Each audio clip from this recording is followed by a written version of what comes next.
Keep doing it.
Too.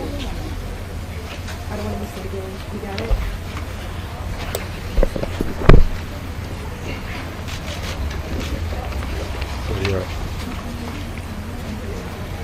Anybody ready? Let's do this. The Philadelphia City Commissioners are a 3-member bipartisan board of elected officials in charge of elections and voter registration for the city of Philadelphia. The city commissioners were created by the Pennsylvania Assembly in 1711 with a focus on taxation and held various regulatory powers throughout the centuries.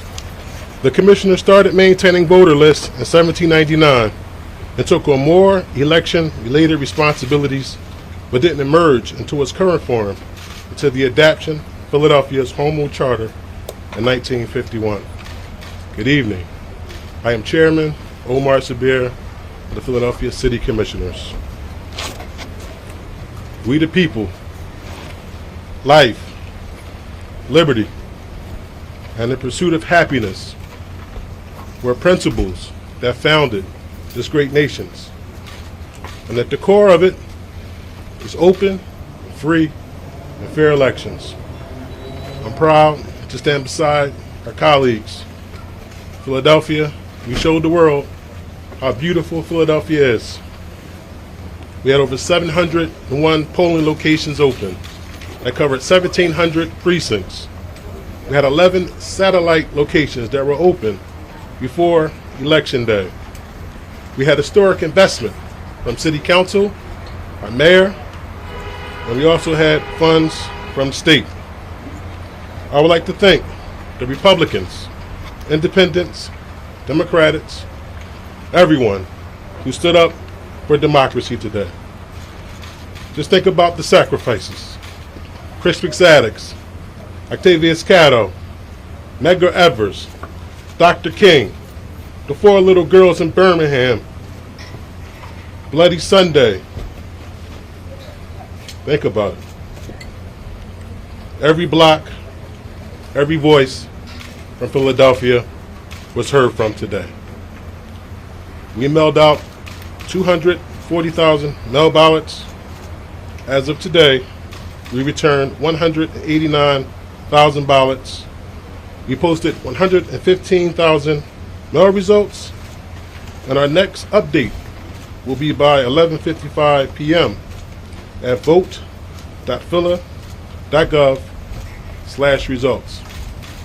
I'd like to thank everyone again for a historic day. And I'm going to pass this over to our Vice Chair, Lisa Dilly. Thank you so much. Thank you, Chairman. Thank you all so much for being here.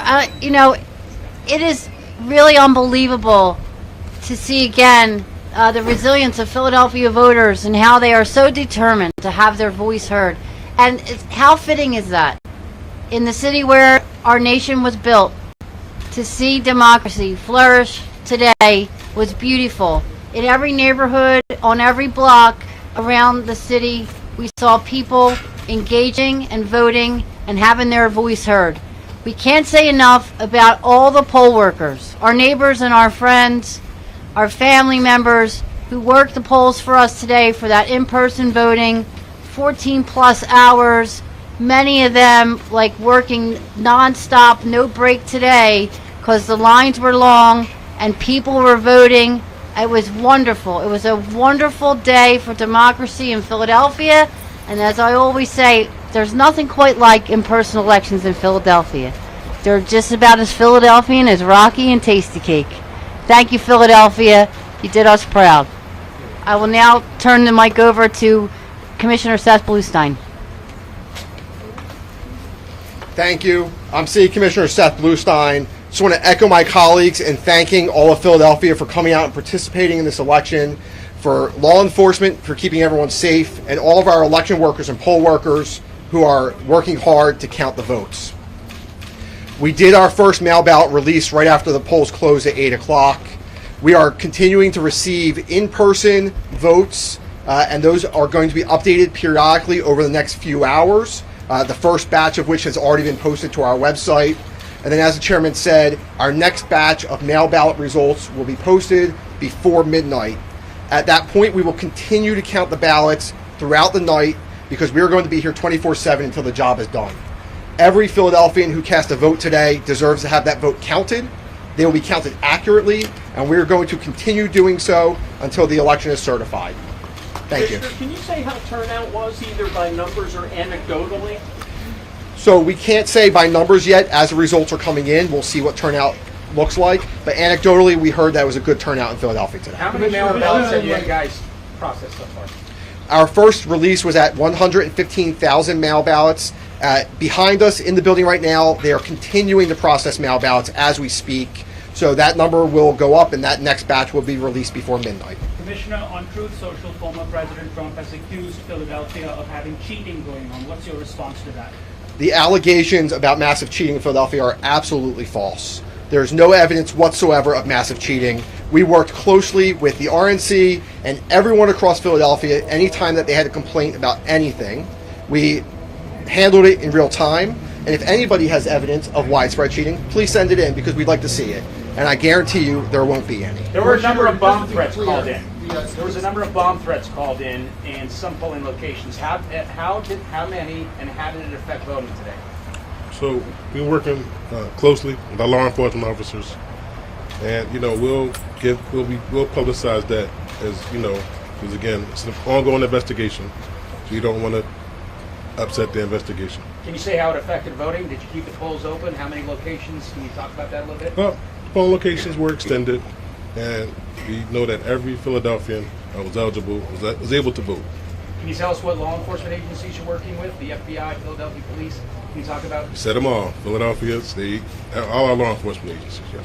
Commissioner, at some point you had all mentioned the importance of pre-canvassing here in Pennsylvania and the delays that it caused, but you had also talked about some of the new technology and the lessons learned. With how smoothly things have been going today, do you still feel this way, all three of you, about the pre-canvassing process in Pennsylvania? Well, first answer to that is yes. I mean, we definitely would like to have as much time as we can under the pre-canvassing. But again, we have a great staff. We purchased new equipment, and there's going to be less mail-in ballots than what there were in 2020. So the process is going to be a lot faster. There's going to be less time with the poll book reconciliation process. We have electronic poll books. So again, it's going to be a lot faster. Again, that number that we had in 2020 was approximately 350,000 mail-in ballots. So as you can see right now, we're up to 89 returned. We possibly expect a little over 200 to be returned. And everything's going to be done faster. When do you think that process will be completed? We'll let you know. We're going to give our updates. Is it safe to say Commissioner, tomorrow? is it safe to say that by the end of the night you'll have all of the mail-in ballots already done? Well, we're still receiving mail-in ballots. So again, we have Eagles Green drop box locations located all across the city of Philadelphia. So we have to collect those and we have to, do our process. Commissioner. Commissioner, you said I heard your colleague say that he thought the turnout was good. How good is good? Good compared to what? 2016, 2020? Could you say So we'll have that number at midnight. Commissioner, It'll be right on our website at vote.phila.gov/results. Sorry, just in regards to the post on Truth Social, has that made you concerned for the safety of anyone in your staff or poll workers or anyone like that? I mean, sure. I mean, whenever anybody is saying misinformation or disinformation, of course, but that's the whole goal. Earlier I spoke about Octavius Catto. We talked about the 4 little girls. Misinformation, disinformation is nothing new. They're trying to intimidate people so that they won't want to vote. Well, we saw the resilience in Philadelphia, our fighting city, that people still came out to vote. Commissioner, we've heard reports that there were hours-long lines at Temple University. Can you confirm whether there's a legal challenge that could possibly keep those lines, those polls open later tonight? Well, I haven't heard of any legal challenge, but I can tell you this, that our Vice Chair, Lisa Daly, went down there. You want to talk about that? Yeah, so we did see a lot of activity at Temple, which isn't out of the ordinary in a presidential election. But because of the technology that we've deployed in the commissioner's office with the electronic poll book, we were able to get down there. We added some technology, we added some voting machines, we added some electronic poll books, and the short time I was there, we got through that line. So it did close in a reasonable time. And resilient, yes, again, those young people down at Temple, they were determined. So we got through that line as fast as possible. But we are excited about what we've learned since 2020, the technology we brought in, and just our ability to get through problems like that in a different manner. Let's talk about high voter turnout. Can you expound on that? So the turnout seemed to be, a little higher when we were outside on the street. You could see there was a lot of activity, a lot more people. You can recall the last presidential election that we had some suppression due to COVID, right? So a lot of people weren't going out to vote. So it was good to see again. It was good to see people outside, reveling and talking to their neighbors and just being there and being part of the process. Commissioner, could you talk a little bit, just some of the nitty-gritty of how the votes are being counted? Like, I'm just noticing that in-person ballots are now at about 20,000, and from before it was about 115 that passed by mail. So how exactly is it working? Is it like you had a bunch of mail-in and now you're going to the in-person? Is there any description of how that happens? So here's the basic process. We're basically counting up all the ballots that we received previously. And as the polls close, our hardworking poll workers, they turn the results in. And then we're just uploading them on a rolling basis. So what you'll see on the website, as the results come in, we'll post them up. Want to add something to that, Secretary? Yes, thank you. I was just going to add, so when the polls close, the police officers go around and pick up the results in Philadelphia from the polling places. They bring them to regional transmission centers so we can update those results as quickly as possible on a rolling basis. Right. We're good. I mean, so what just to be clear so everybody understands, the mail that we put up are the mail ballots that we received up until like a couple days ago, right? So that's the mail we're counting now. That's the number of mail that you saw up. That's the result. And we're going to continue through the balance of that. And then what we're going to see come in tonight is the mail that it was in our drop boxes today, and the mail that the United States Postal Service delivers today. That also has to be counted. In between that, as the polls close and our poll workers are turning in their results, you'll start to see the in-person results start to come in. So that'll start to be more simultaneous as the in-person closed polls start to show up. So the first number was the mail that we got basically before today.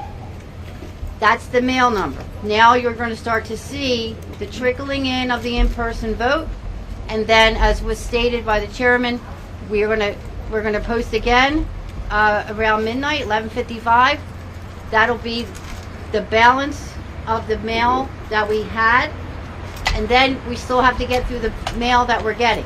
So it's a process, and as you all know, especially those of you that were with us when we showed the tour, and we're building up, right? So it is a process, and that's what makes the difference with the pre-canvass, because we have to be able to build up to get to a number where we can start to count. So there's a lot that goes into that. You have 2 envelopes, you have to take the ballot out, you have to unfold it, you have to back bend it. It's a lot of work to get to that point. So that's where we're at. But we're really happy about our status right now, and we're happy you're all here. And just to follow up to that, in what form do the in-person ballots come here as? It's a drive and a hard copy? Can you explain that? Sorry. Yeah, so with our voting machines, the results are on a USB stick and the paper ballots. Every single vote that is cast in the Commonwealth of Pennsylvania has a paper ballot trail, and that's true in Philadelphia as well. So the paper ballot results and the USB sticks will all make their way back to this warehouse where they'll be stored. Any reports of electioneering or any shenanigans at the polling places outside of the bomb threats? Yeah, it was a smooth day. It was a beautiful day. We're not going to let misinformation, disinformation, a few people trying to, throw some rain on our beautiful picnic. It was a smooth day. It was a great day. And again, we'd like to thank poll workers and thank our bipartisan and nonpartisan staff. Commissioner, what about provisional ballots? In 2020, there were tens of thousands that we had to wait for Friday for the count. What's the status this year? So we will once again be counting provisional ballots starting on Friday after the official canvass begins at 9 a.m. So we will be organizing them and sorting the provisional ballots in the meantime, and then we'll begin that count starting on Friday. All right, just 2 or 3 more questions, guys. We're good. Thank you. Thank Any you. more information you guys can give us about the bomb threats, even just the number of poll places that were targeted?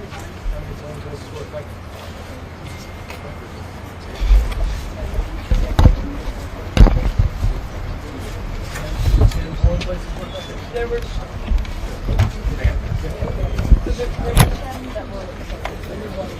where most of those big circles are, which means, in a place like Fulton County, where, 78% reporting in Fulton County, that's actually interesting. We'll see what comes out. It's a big, because of the population center, it's a big chunk of votes, but she's running at 73% right there.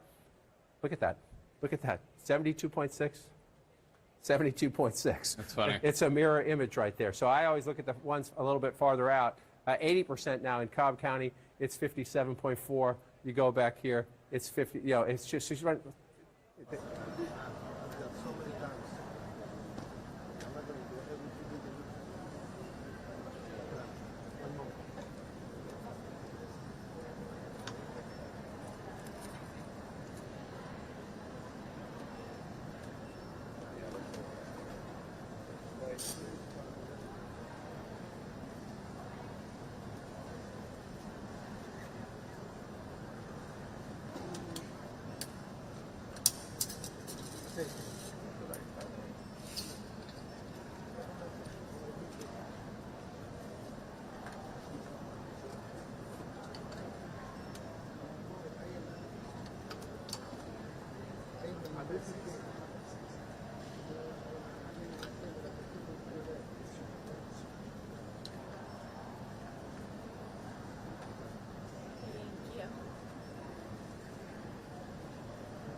The write-in column for president, specifically for that race, and there appears to be a problem with that system. So right now there are from Gwinnett County about 72,000 votes, still about 250,000 of the early in-person votes and those mail-in absentee votes that were supposed to be in more than an hour ago. And he's on the call right now to determine what happens next and explain to the Secretary of State's office what they're doing and probably look for some guidance on how to move forward, Jake.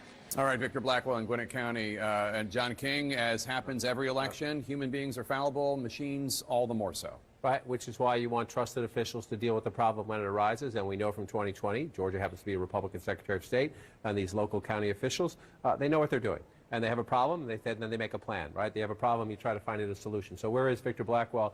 He is right here.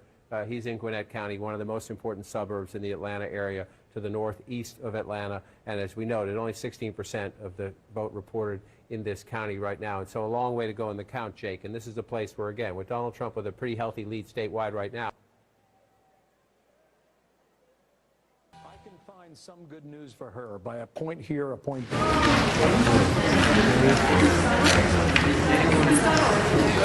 You're trying to make it we all saw you. Yeah, I think you're objecting too much.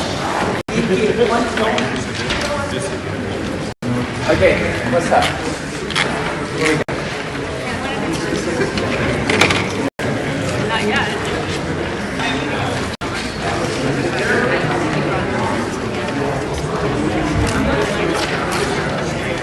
John and Doreen.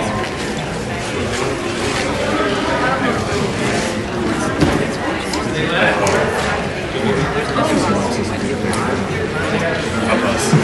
Don't look.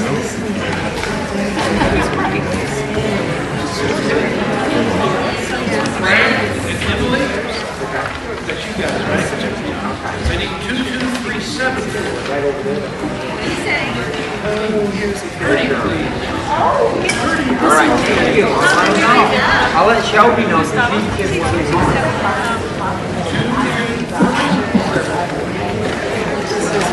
that's bad.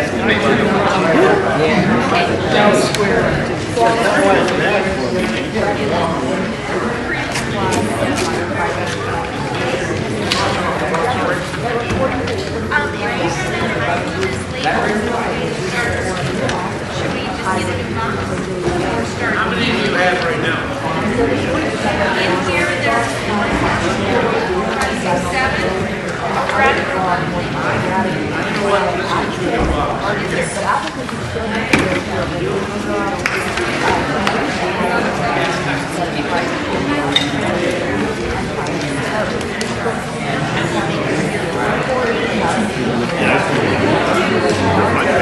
I don't know. I thought it was going to be like that, but then we talked about it, it's basically until I told her.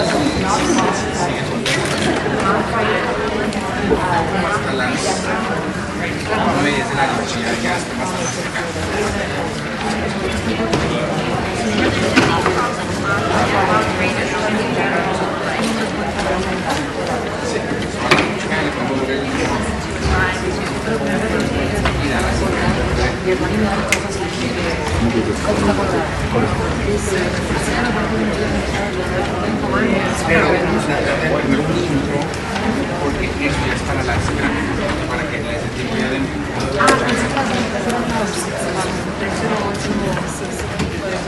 No, when in doubt. Okay, fine.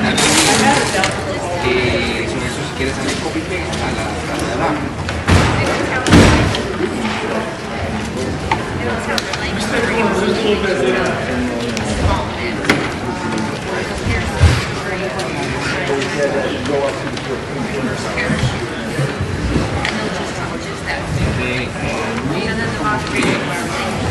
En España, como venden los trabajadores usando y siguen activamente verificando y contando ya esas boletas.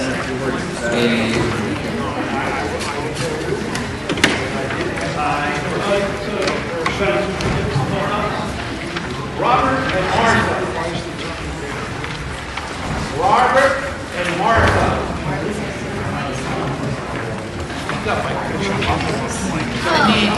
22368.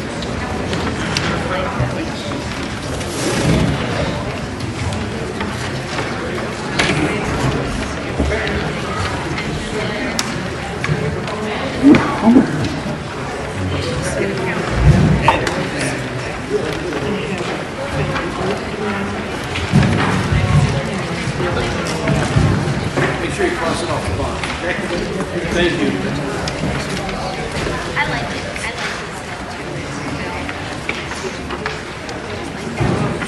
I do. Yeah, no, it's starting to feel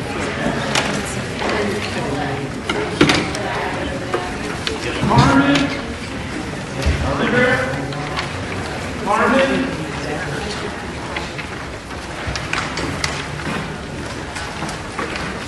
Yeah. You want to yourself when you get it.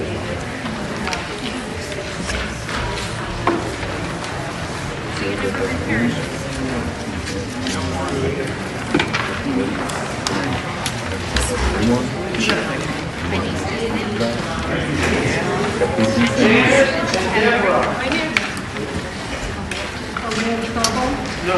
22389. Okay. Thank you. Well, you guys are the winners of an extra 2 hours work.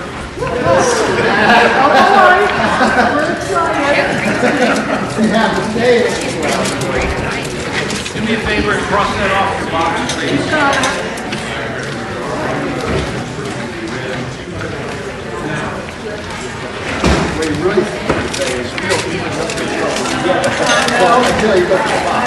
I'm expecting it though. It could be in the jail in here somewhere. Detention I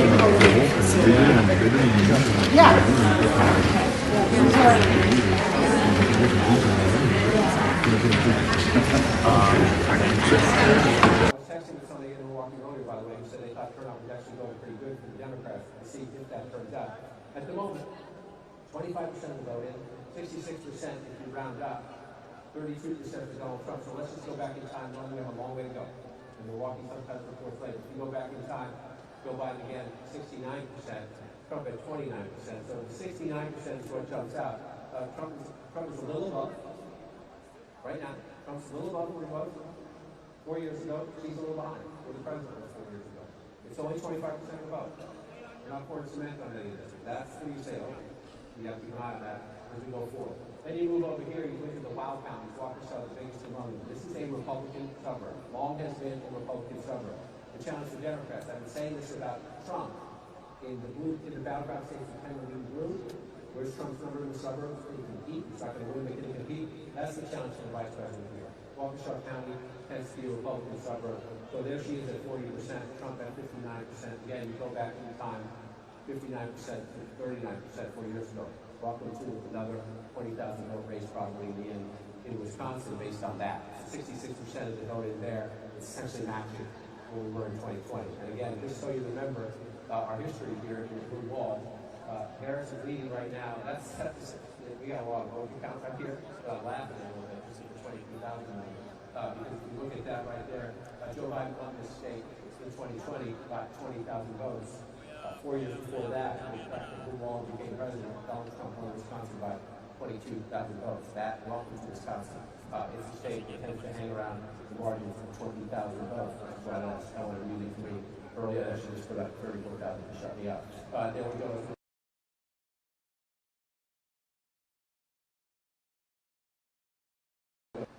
See that?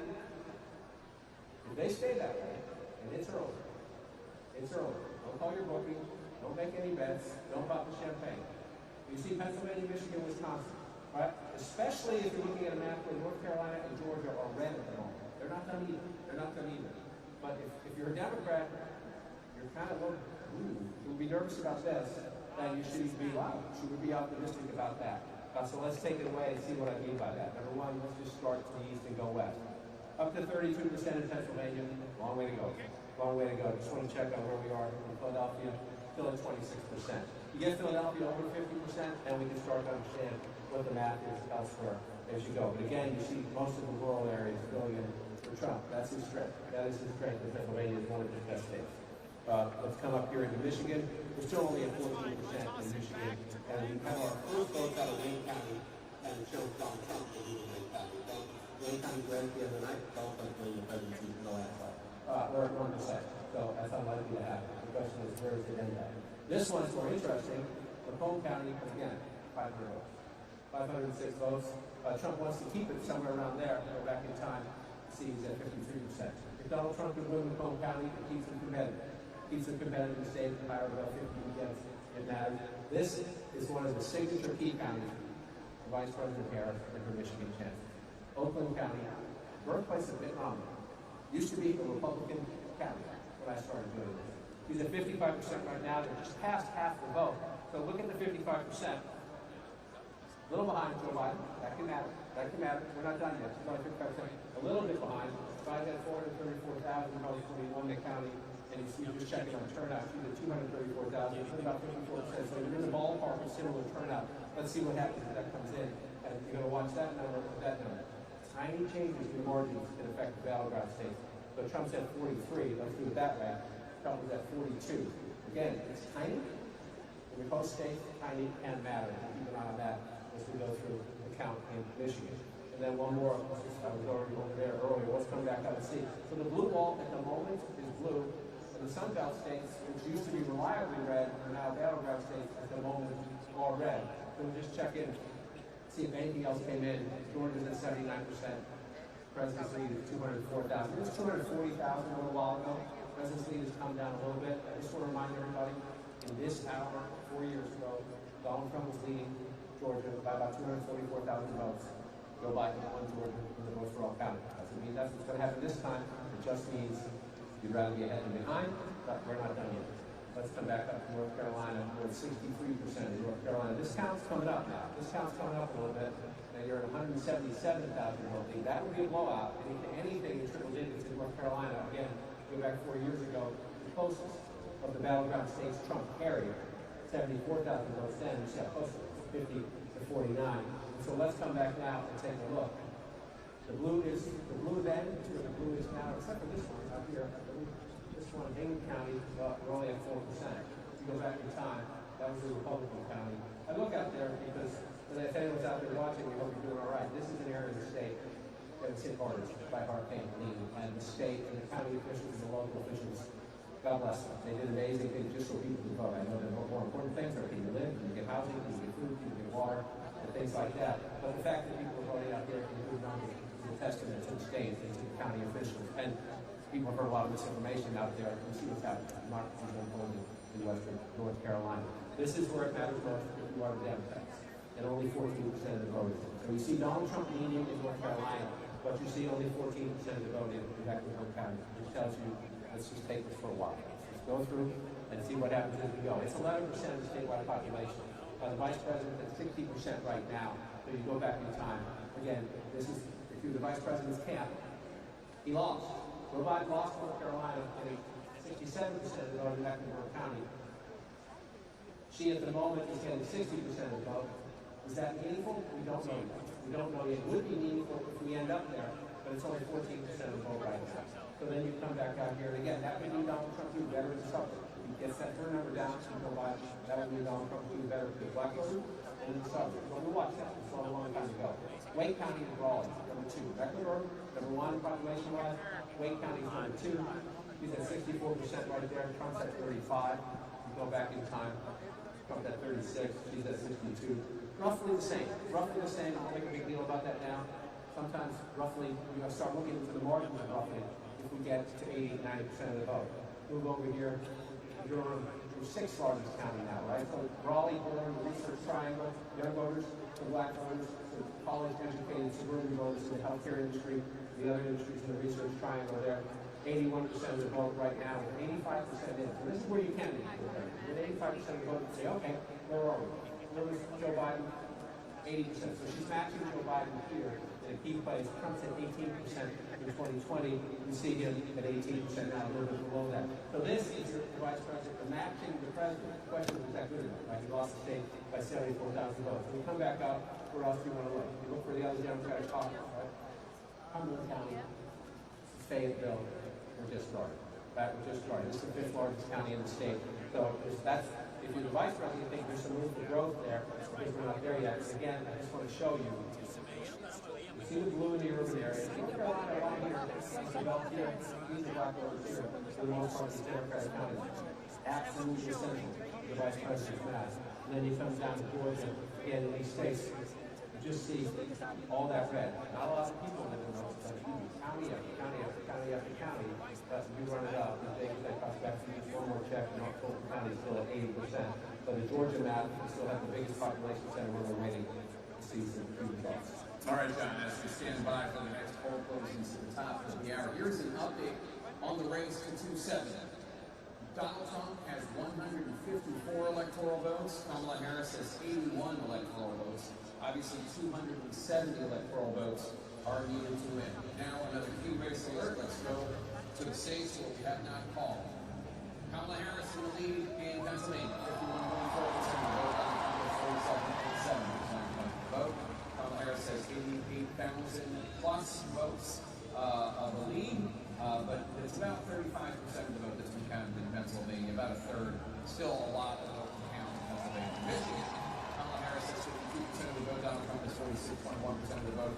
Kamala Harris with a 49,000 plus vote lead. That's with only an estimated 15% of the vote counted in the battleground of Michigan. In Wisconsin, another battleground, Kamala Harris 52% of the vote. Donald Trump 46.1% of the vote. Harris with a 52,000 plus vote lead, but only 27% of the vote counted in Wisconsin. Still very early in Wisconsin. Battleground, North Carolina, Donald Trump still in the lead there with a 52.1% of the vote. Kamala Harris has 46.7% of the vote. Donald Trump with a 201,000 plus vote lead. As of now, that's 64% of the estimated vote counted in the battleground of North Carolina. In battleground Georgia, Donald Trump in the lead, 51.9% of the vote. Kamala Harris, 47.1% of the vote. Donald Trump with a 208,000 plus vote lead. That's with 79% of the estimated vote in Georgia counted. Still a lot of votes to count there, but a lot of votes have already counted. In the Commonwealth of Virginia, Donald Trump. In the Commonwealth of Virginia, Donald Trump has 49.5% of the vote. Kamala Harris 48.6% of the vote. That is a 28,000 now vote lead with 63% of the vote counted. I am going to now bring you a projection. And seeing as Louisiana will go to Donald Trump. Louisiana with its 8 electoral votes as expected to Donald Trump. Let's see what that impact is on the electoral vote count. Donald Trump has 162 votes, electoral votes. Kamala Harris has 81 electoral votes. She has exactly half. 270 votes are needed to win. We're getting deeper into the night and another round of results. We're counting down to the top of the hour, 10:02 p.m. Eastern, when 16 electoral votes are on the line in 3 states. Every vote is vital to get to a winning total of 270. Polling places are about to close in Montana and Battleground, Nevada, and in Utah. Nevada is the key battleground to watch in the next hour. Kamala Harris fighting to hold on to Nevada for the Democrats. The state that Donald Trump nearly lost in 2020 and in 2016. as we await the end of voting in Nevada, let's take in Jim Conklin at the polling place in Las Vegas. So Jim, you have Rest in peace, Quincy Jones.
CNN can project that Donald Trump will win the state of Montana as expected from Montana with 4 electoral votes. CNN can also project that Donald Trump will win the state of Utah as expected. Utah with his 6 electoral votes. Nevada is too early to call. Battleground state that Donald Trump has narrowly lost in the last 2 elections, but is making a big play for this election. Let's look at the electoral math right now. Donald Trump has 172 electoral votes. Kamala Harris with 81 electoral votes, 270 electoral votes. Neither of them is there yet.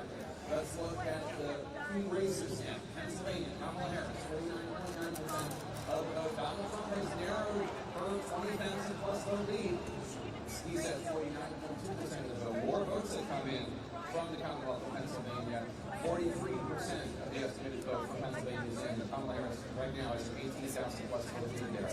Kamala Harris in Michigan, 51.6% of the vote. Donald Trump has 46.5% of the vote. Kamala Harris with a 46,000 plus vote lead. Still, only 16% of the estimated vote in Michigan has been counted. In Battleground, Wisconsin, Harris is at 49.8% of the vote. Donald Trump is at 48.4% of the vote. She has a 15,000 plus vote lead. That's more than a third, 35% of the vote counted in Wisconsin. In Battleground, North Carolina, Donald Trump maintaining his lead. He has 52% of the vote. Kamala Harris has 46.8% of the vote. Donald Trump with a 196,000 plus vote lead. That is the two-thirds, 66% of the estimated vote in North Carolina counted. In Battleground, Georgia, Donald Trump maintains his lead, 51.9% of the vote. Kamala Harris, 47.1% of the vote. Donald Trump with a 208,000 plus vote lead. That's with 79% of the estimated vote in from the Battleground state of Georgia. We're now getting an update on the vote in North Carolina. Let's go to John King, actually, right now. John King, what can you tell us?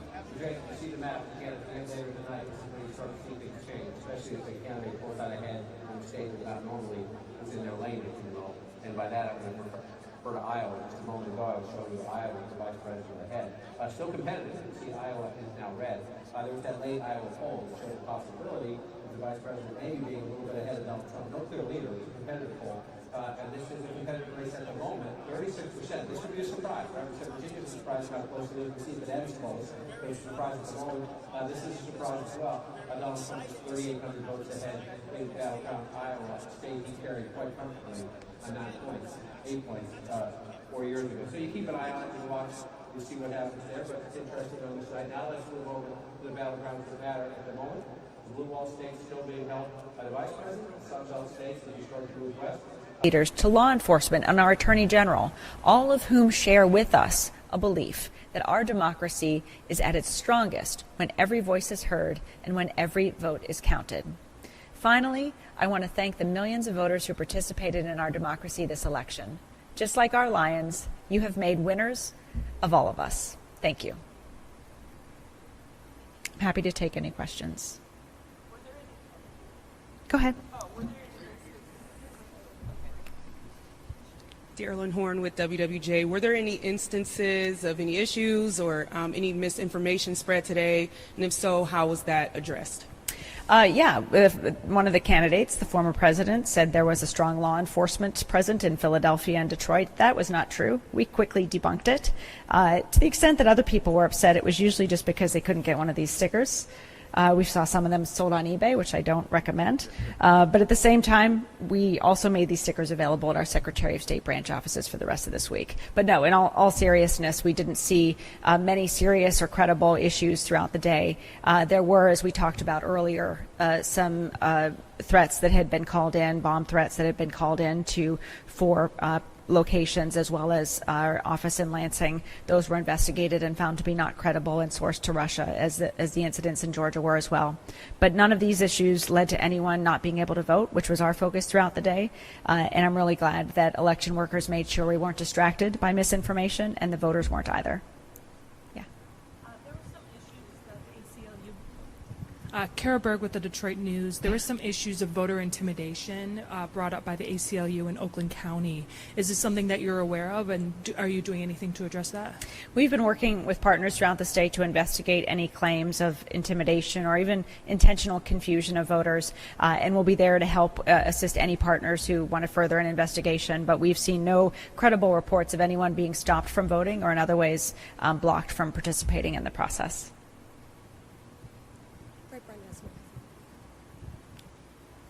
Hi, ML. Go ahead. Thanks. Madam Secretary, can you compare and contrast what the scene was like in 2020 with what you've seen tonight? Well, you know, you were just there with me in Huntington Place, and we were remarking on how different it was than 4 years ago tonight. 4 years ago this week, in 2020, we saw a crowd in Huntington Place, then Cobo Hall, of challengers not respecting election workers, hovering over them, in some cases even threatening to interfere with the tabulation of valid votes. It was quite unconscionable and scary for a lot of people there. And it, of course, escalated throughout the week, in particular once the unofficial results of Michigan voters became known and clear. Contrasted that to tonight, where everyone is respecting each other. There's lots of space. There are observers and there are challengers, and they are there doing their duty and job as well to make sure things go smoothly, but they're not crossing any lines. They're not intimidating anyone. They're respecting the process and respecting each other. And that's really great to see. You know, yes, 4 years ago, there was a story that stayed with me in Macomb, where you had people in the beginning of the day arguing over their respective candidates for president that they wanted. This was back in 2020. But by the end of the day, they had all seen each other's similarities and were singing God Bless America together. In some ways, that incident is a metaphor for what we've seen over the contrast of these two elections. In 2020, at this moment, there was more disruption in Detroit. Now we're not seeing that disruption. We're seeing peace. We're seeing smooth and efficient tabulation. We're seeing and expecting results to be available earlier than they were in 2020 due to the pre-processing available to those workers. So I'm really glad. It really shows how strong, resilient, and how much our election officials have persevered through the last few years and made our election system stronger and better through what we've come through together. I think the two things that have led to the differences I just explained were preparation. I mean, we've spent the last few years preparing for today, all of us, building partnerships, working with faith leaders to keep the peace, working with election workers to ensure they knew the rules, and working to invite people into the process so that they could understand how secure it is. That was our preparation. And then pre-processing. You know, part of the challenge of last year was there were 3 million ballots that election workers had to process and tabulate today. Now there were 3 million ballots, but they were tabulated and processed over the course of the early voting period. That created much more space and much less anxiety, and I think just took the temperature down a lot more than we saw in 2020. So I'm really grateful because the proof was in the results that we saw today, and I'm hopeful that that peace, that serenity, that respect of the process and the respect that people on both sides of the aisle are showing each other and to democracy itself will hold in the days and months ahead. Joey Caplletti with AP. Can you elaborate a little bit on, you say you debunked the former president's claims. Is there just no truth to that? And then, kind of a follow-up. Are you concerned at all that the former president is already making, as you're saying, false claims before polls were even closed? Are you concerned about that later tonight? Well, I think the first thing I've tried to make clear is that candidates don't declare who wins elections, voters do. And so we'll remind any candidates who try to make premature declarations of victory in the hours or days ahead that they're not the ones who gets to decide who wins. It will be the unofficial tallies and votes in Battleground in all states around the country. And that's what we're focused on delivering for the nation today here in Michigan. But secondly, yes, if there are, either candidates or other bad actors or even foreign bad actors who try to continue to inject confusion or fear or sow seeds of doubt about the sanctity of our elections in the hours and days ahead, we'll be there to speak the truth and ensure people know what is actually happening. And if I could go back to comparing where we are now in 2024 and 2020. In 2020, we saw an uptick in misinformation leading to many threats of election officials that we've endured in the years since. And of course, a lot unfolded in the months following that election year, or that election day. What we've seen now, however, in 24 is not necessarily a reduction in that misinformation, but an increase in people prepared to fight it. An increase in people like faith leaders and business leaders and sports teams who have come together to help us whack every mole that comes up. And that's been a real success story, and it's, I think, one of the ways we've been able to more swiftly respond to misinformation and debunk it quickly, because there's so many of us with eyes on the process and with an awareness of how far people might go to sow seeds of doubt and a willingness to defend the truth about our process at every step of the way. Yeah. Madam Secretary, Aaron Davis with the Washington Post. Can you elaborate at all on the 4 sites that there were bomb threats made? Similar to, we've heard from Secretary of State in Georgia that those were predominantly in heavily Democratic areas. Was there a similar profile to those 4 spots, and can you be any more specific about Yeah, you can those? argue that. I mean, there were 4 voting locations and then our office in Lansing as well. We look at them more as swatting attempts of sort of accusations that something bad was happening in these locations, and then when upon investigation there wasn't. One of the differences, though, as I saw things unfold and talked to officials in Georgia and versus what happened here, is that we didn't see any disruptions of the voting process as a result of these attempted bomb threats. And that's really, I think, speaks to the success of our election workers voters who just kept making sure things went smoothly. And that was really great to see. And that, again, was our focus. Make sure we protect the ability of people to vote and then also counter the misinformation and keep everyone safe. Thanks. And was there specific evidence that did tie that to foreign actors that you saw? Yeah. According to our sources with law enforcement, the roots of the same threats from Russia to Georgia, the state of Georgia, were rooted as well in the threats here in Michigan. Sarah Schultz with Local 4. Did we get a bunch of first-time voters who registered today? There you are. Hi, Sarah. Hi. Did we get a bunch of first-time voters who registered today? And overall, how would you rate the turnout for this election? Yeah, we saw nearly 22,000 Michiganders register and vote today. The exact number was 21,754. We'll have more details on the demographics and locations in the days ahead of those numbers. In the past, it's been usually 6 communities, particularly Ann Arbor, East Lansing, Detroit, Grand Rapids, Kalamazoo, and Dearborn, where we've seen that. That's in past years. We're doing that breakdown in the days ahead to get more of that information. And your second question was turnout. I mean, I as I've said already, turnout was through the roof today and throughout this election. Really started, as Pastor Bland was saying, with the early voting process. You know, when we worked over these last few years since 2022 to prepare for early voting in this election, our biggest concern was that people wouldn't know that you could vote early. And a lot of our research leading into today showed that in some cases half of the voting population didn't know you could vote early.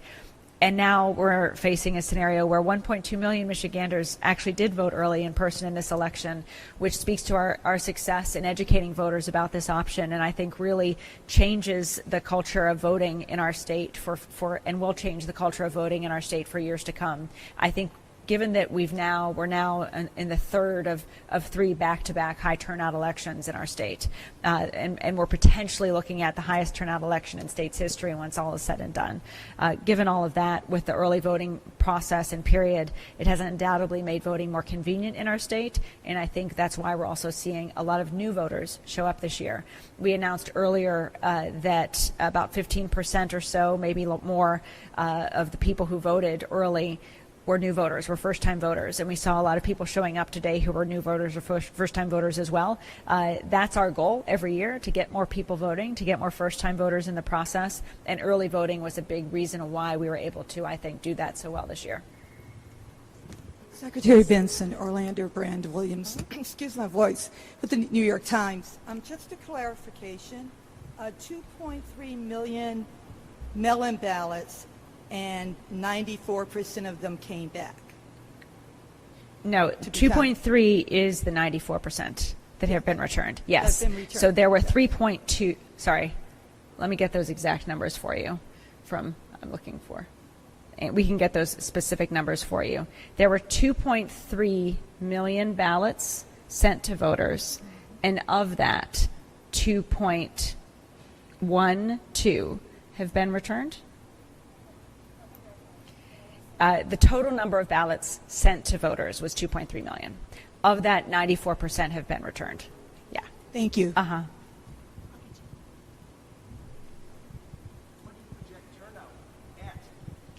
Well, going into today, we were at 3.3 million. 1.2 million through early, 2.1 through absentee. And so for today, if we had 2 million or more participating, which is what we had in 2020, then we would be at about between 5 and 5.5 million. We'll know more tomorrow morning what those exact numbers are. But anecdotally, we saw both long lines and fast-moving lines at every precinct I visited today, and many of our staff visited. So that would suggest to me that we perhaps had more people turn out on Election Day than we did in 2020. And if that does turn out to be the case, then we will have broken the early voting, the total voting turnout record in Michigan in recent history. So we'll know more tomorrow. I think we'll do another press conference in the morning with those specific numbers. But every data point I'm seeing suggests we're on track to break that 2020 record. We don't know yet.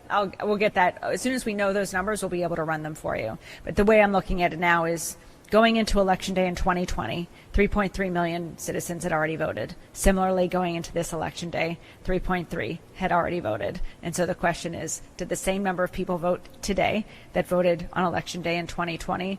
It appears to be yes, perhaps even more. And that's what gives me sense that we are on track to break that record. Other questions? Yes. Do you want to get a microphone real quick?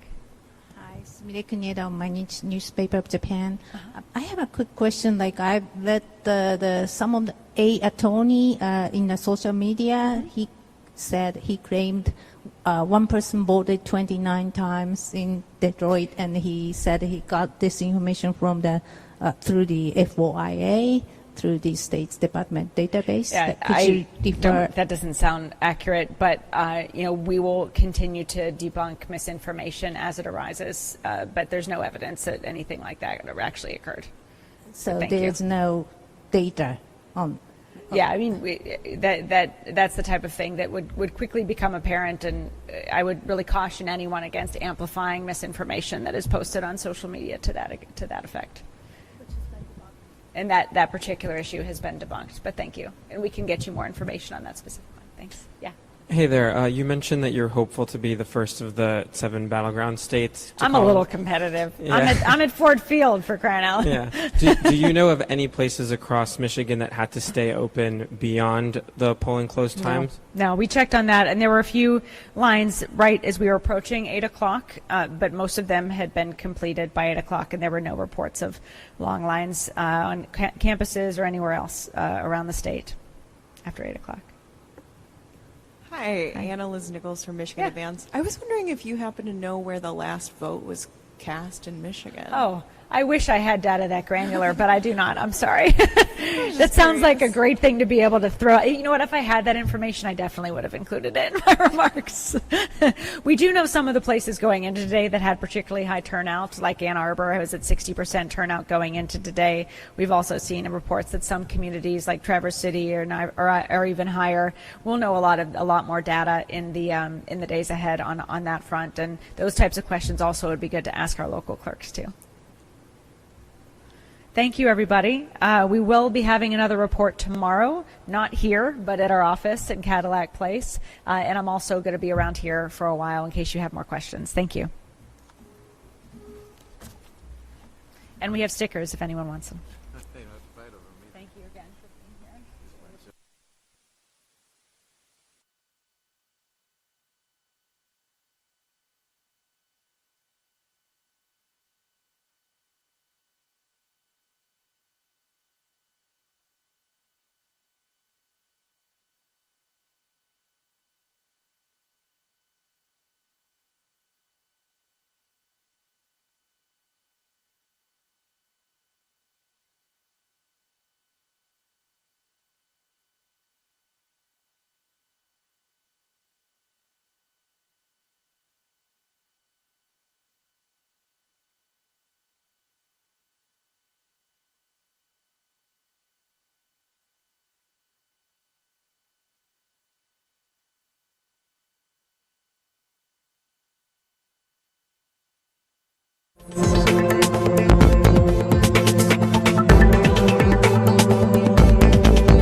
Constituent services. I hear it all the time. People call and text me and stop me when I'm on the road, say your team is so awesome, and I am so grateful to every single one of them for getting the job done. Top-notch constituent service is what the people need and deserve, and we're providing it.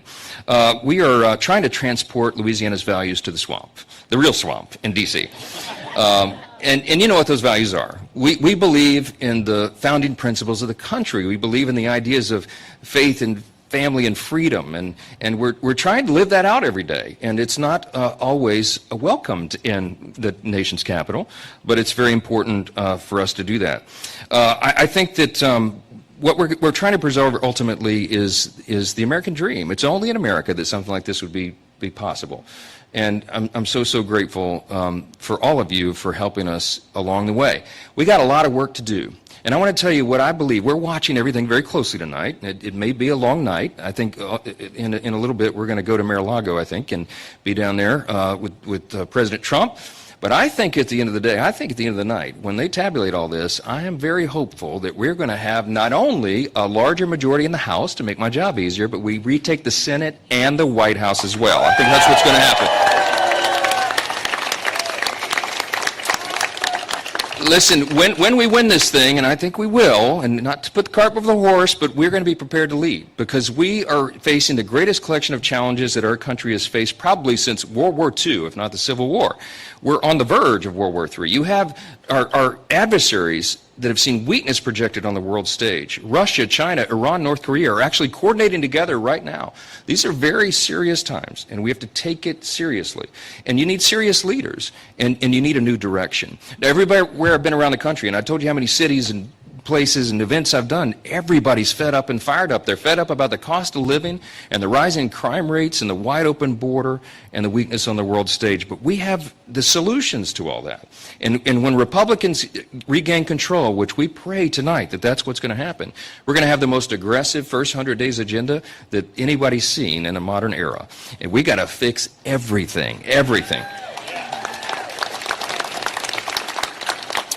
I want to tell you, I was with President Trump backstage. I said this on Fox and Friends this morning. I hope y'all weren't up that early, but we did a little thing in a cafe in Pennsylvania, and I told him a story very quickly. I was backstage at the Washington Hilton about 7 or 8 weeks ago with President Trump, and he was crisscrossing the country, and I was doing the same. We're going to different swing states, covering all the bases. We touched gloves in the green room at the hotel, because he had just spoken at a ballroom full of people, and I'd done another event. We were talking about everything. I think by my count, he had done 5 events that day in I think 3 different states. It's about 10:45 at night. We're sitting in the green room talking, and his staff comes in, taps him on the shoulder, says, "Mr. President, we got to go. Your pilots are going to time out on Trump Force 1, which means he'd have to stay grounded. Can't stay grounded." So he stands up and he buttons his coat, and he's about to walk out of the room. And I said, "Mr. President, I just want to say, your stamina is so inspiring to me and to all of us. Mr. President, you didn't have to do this. You had a great life, right? Why would you even subject yourself to this again? You know, I mean, they've been attacking you since you came down the golden escalator. They have engaged in lawfare. They've just tried to destroy your reputation and your family. They've brought you to court, and they've even taken actual shots at you, sir.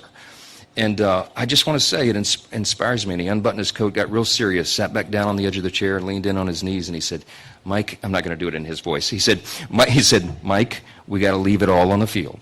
He said, "Because what if we lost? We'd never be able to forgive ourselves. What if we could have done one more event, one more rally, shaken one more hand?" He said, "I told my staff to book out every hour of every day between now and the election, because we got to leave it all on the field." I said, "Mr. President, you're right." He buttoned his coat up and left. The next morning, I had all the House Republicans together. We do a weekly breakfast together. And I told him that story. And I said, if our nominee for president can give that level of commitment, if he can leave it all on the field, then every single one of us has to do the same. And that's what our colleagues have been doing around the country. That's exactly right.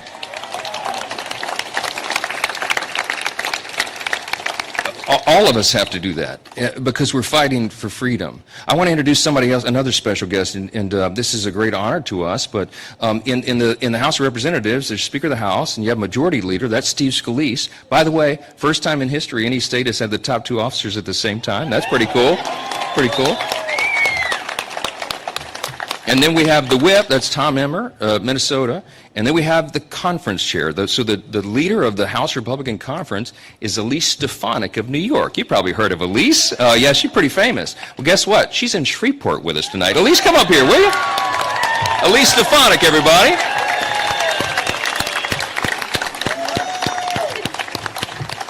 She is here celebrating with us, and she's a very important person. You might have seen her little video where she took down the Ivy League presidents on their anti-Semitism. Oh yeah.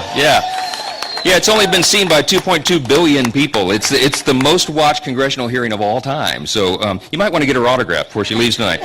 but we're grateful to have you. And y'all show her a little Louisiana hospitality tonight. I know you will.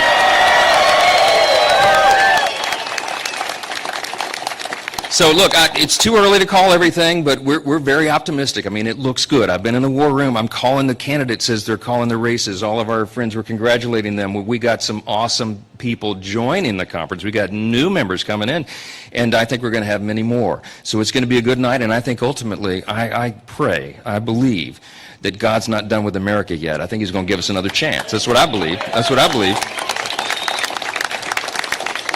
Listen, at the end of the day, Ronald Reagan used to remind us of a number of things, and he said freedom is not inherited in the bloodstream. It's got to be fought for and protected. It's got to be taught and passed along to the next generation so that our children and our grandchildren can have the same liberty and opportunity and security that we have known. I just want to say from the bottom of my heart, we are so, so grateful to all of you. We couldn't imagine to do anything like this without your help. That's a drone. That's not a threat, I don't think. We're a little watchful tonight. They said, sir, you can't do it in open air. Oh, it'll be fine. It's Shreveport. I don't know. I don't know.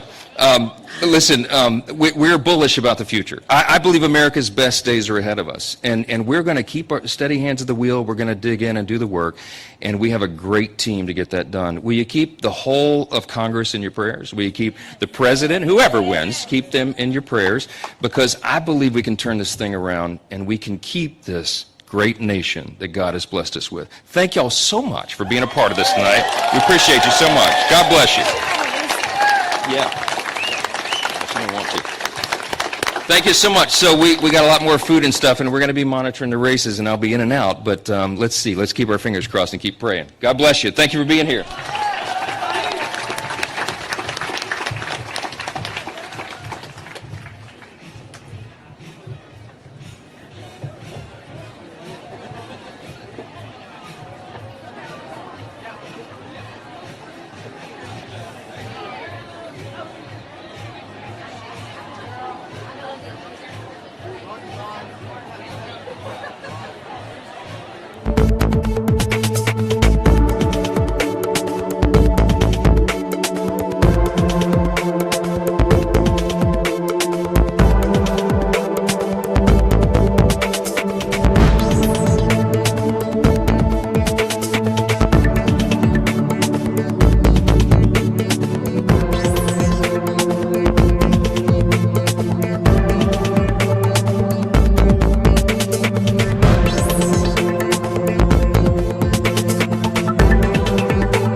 thing, you know, would tap on the phone, so whoever lose their phone or car keys, and set it and play the tune.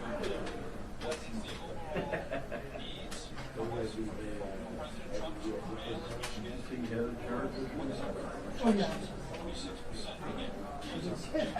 I also said I would get it.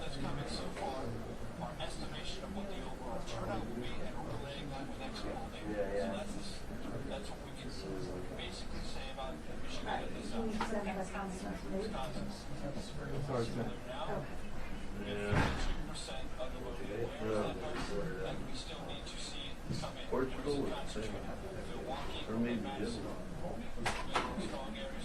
that's not bad.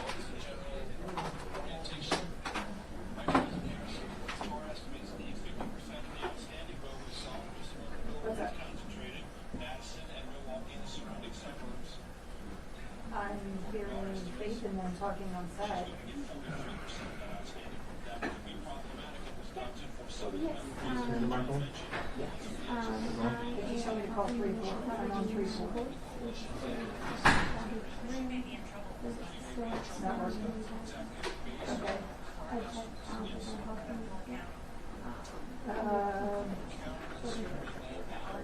Okay, I've got to take you off of this. You're going to That's the flippable county.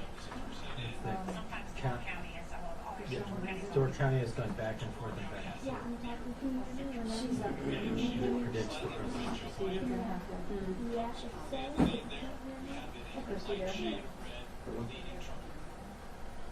Okay.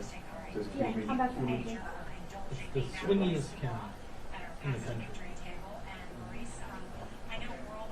Alright, so 2 minutes expected, don't know.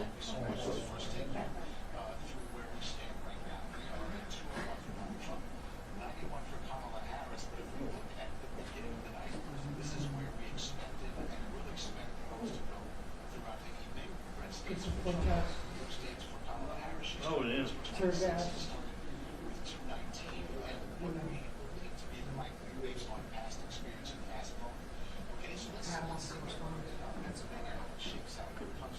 Okay, well, fine.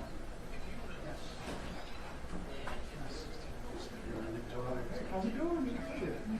How about treatment? You busy? How about you? No problem. You watch your boy? I don't know what the hell we're talking about, yeah, the house comes with something to do, so I'll do that. That's a portable light. Yeah. That's really. Oh, I did.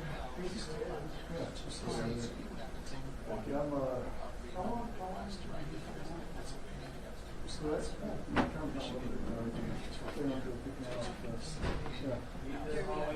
Yeah.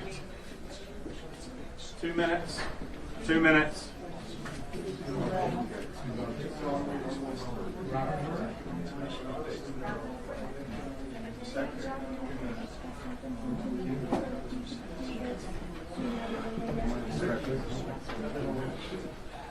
Abby, I gotta get you back there. 2 minutes.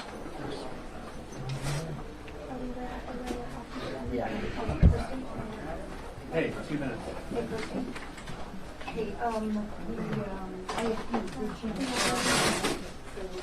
is that an error or should You can hang out next to me. Say that again? I'm gonna be on this side. Yes. I'll mention it.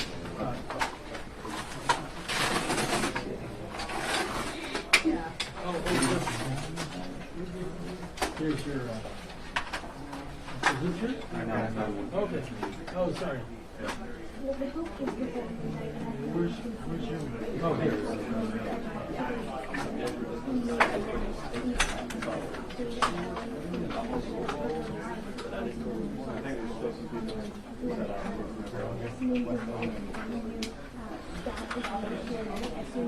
Secretary.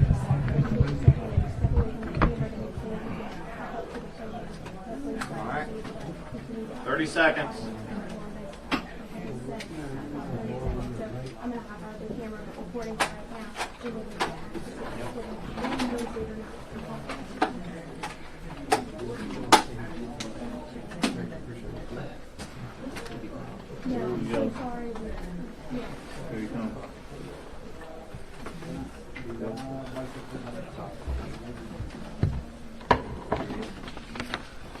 Good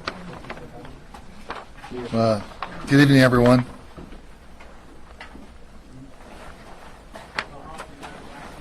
Well, first of all, I would like to thank the people of Georgia. Thank you, Georgia. Thank you to all the Georgians who did their duty to vote in the safest, most secure election in our nation's history. Millions of voters showed up to vote, and you voted in record numbers. And thank you to the thousands of poll workers you delivered. And you are the real national heroes. Just like in 2020 and 2022, Georgia had a successful election because you work every day to protect every legal vote. Today, I am grateful to the voters of Georgia. I work every day to protect you, the voter, and that is what I've done. I have put you first. That is why I have led the effort to ensure only American citizens vote in our elections, and why I fought for election security to add photo ID for all forms of voting. I ran on that, and I delivered. I've also led the effort to clean and create the cleanest voter rolls in the entire country by joining a multi-state partnership to ensure voters only vote once. And to those who try to interfere in our elections today, I have a message for you. You messed with the wrong Georgian. Your attempt to sow discord and strife didn't work.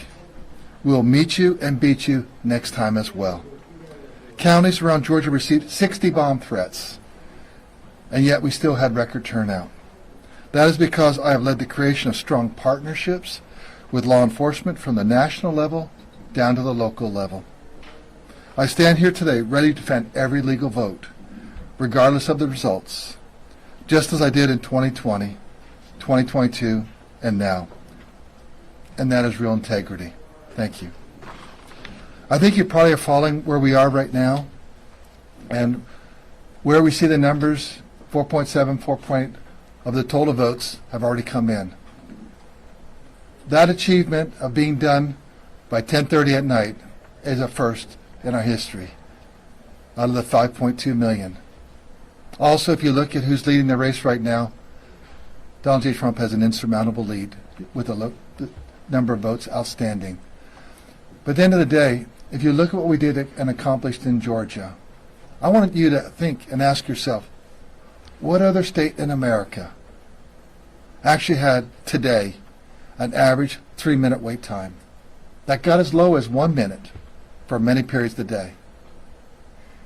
What other state in the country had a 49-second check-in time so that you had end up with less than a 5-minute wait time during the whole process, and you're voting in and out the door in 10 minutes, things like that? I can't think of another one. I know of no other one, and neither do you. We've worked hard to build a team. We've built hard to provide the voters the very best voting experience. And then tonight, counties were required by state law to get all the results up for all that early voting that we had, the 4 million ballots. And that was the absentee and the early voting in person. And in spite of the bomb threats that Fulton County had, they still got theirs posted by 8 p.m. So many other counties hit that mark too. And so right now, we're at 4.8 million out of the 5.2. I think that's pretty darn amazing. That goes to the strength of our department that we have here, also to the counties, the hard work that they've done, and the poll workers.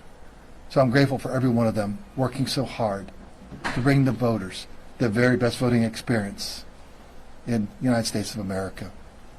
So I'm quite willing to take any questions you might have, but it looks like it's going to be short night tonight. I didn't want to promise and not deliver. So I said end of the night. Well, looks like it ending early tonight, because it looks like this is pretty much done. Oh yes, we'll have to wait for that final 400,000 to come in, and that's what our job is. We'll stay here. I think the results are pretty well baked in based on where the leads are right now. But there'll be other races there that you can look down ballot. I know that that's really of a lot of interest for folks. Where are we from my local state rep? Where are we from my local state senator? And things like that. And we may even have a runoff or two. But that can wait till later. this evening, or you can come back tomorrow morning at my press conference at 10 a.m. I'll be there, and perhaps you will be too. Do we have a few questions before we head out? Yes, sir. Part of the credit for these quick results, of course, should go to the fact that the state was able to start counting early votes at the start of the day. There were some concerns early on that there might be leaks or something of those results. The fact that that didn't happen, does that put those concerns to bed? I think we put just about every concern voters could put. I don't think the voters had a concern. We had some detractors that have been out there. I think we kind of showed them that it's never been safer, more secure anywhere in America than here in Georgia. And yes, those votes were secured, no information got out, and they were reported quickly. And I think it really improved the process. So Patricia. Donald Trump in the past has called you a disgrace. He said that you should be jailed, and now here you are saying that he has an insurmountable lead. How does it feel to have overseen this election that looks like it will go to President Trump? I did my job. I followed the law, followed the Constitution, and I'm going to continue to do that because I work for the people of Georgia. They're the ones that put me in office, and they're the ones in 2022 overwhelmingly reelected. I think people are looking for integrity. People just do their job. And so we've done our job, and I'm good enough for that. Thanks. You said insurmountable lead. Looking at that 400,000 or so votes outstanding, the math, it looks like this is done. Yeah, it looks like it's done. So, don't want to say the word, I know it's done, but run the numbers. We did. Well, and no other questions? Yes. Those remaining roughly 400,000 votes, where are those, or in what types of votes? Votes by people. But they're virtually in probably more of the larger counties. Many of the small counties are already done. They got those posted quickly. But you can just kind of look at, where those counties, how they're going right now with the percentage that they have out, and you can kind of look at where they will be at the end of the day or the end of the night. So that's why we're here. Save you some time. Yes, sir, in the back. Real quick, I know there was about 156 as well investigated for non-citizenship a couple weeks ago. You talked about that. Did we ever hear anything about that? What's that? Investigated the non-citizens. Where are we on that? We're still building the case files and reaching out to them. We've really been focused on getting set up for this election. And so, but we'll obviously finish our case file and, find out exactly every one of those. Well, thank you very much. See you in the morning.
going through the taste of blood in my own mouth.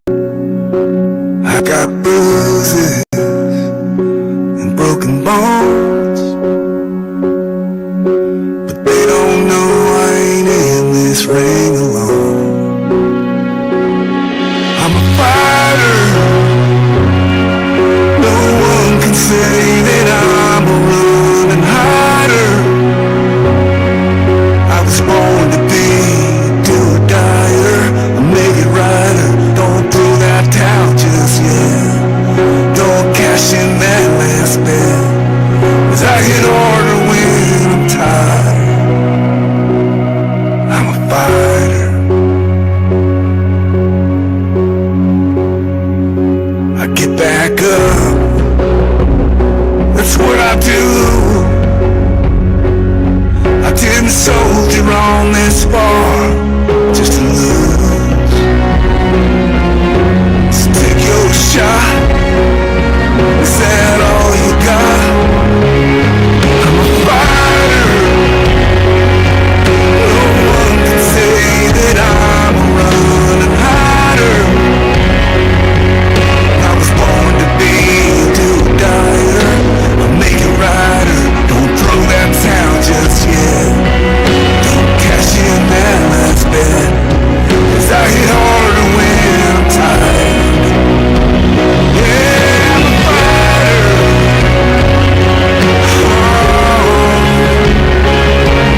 No one can keep me down. They didn't know, but they know now.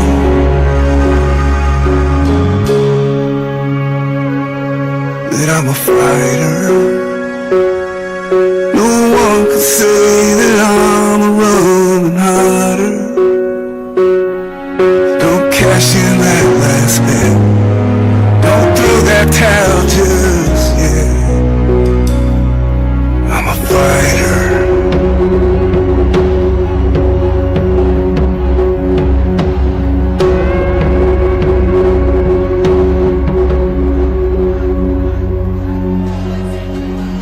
I just want to point out two things in Wisconsin, and I want to compare that to what's happening in Pennsylvania, because I think there's a trend that is favorable toward Trump, okay?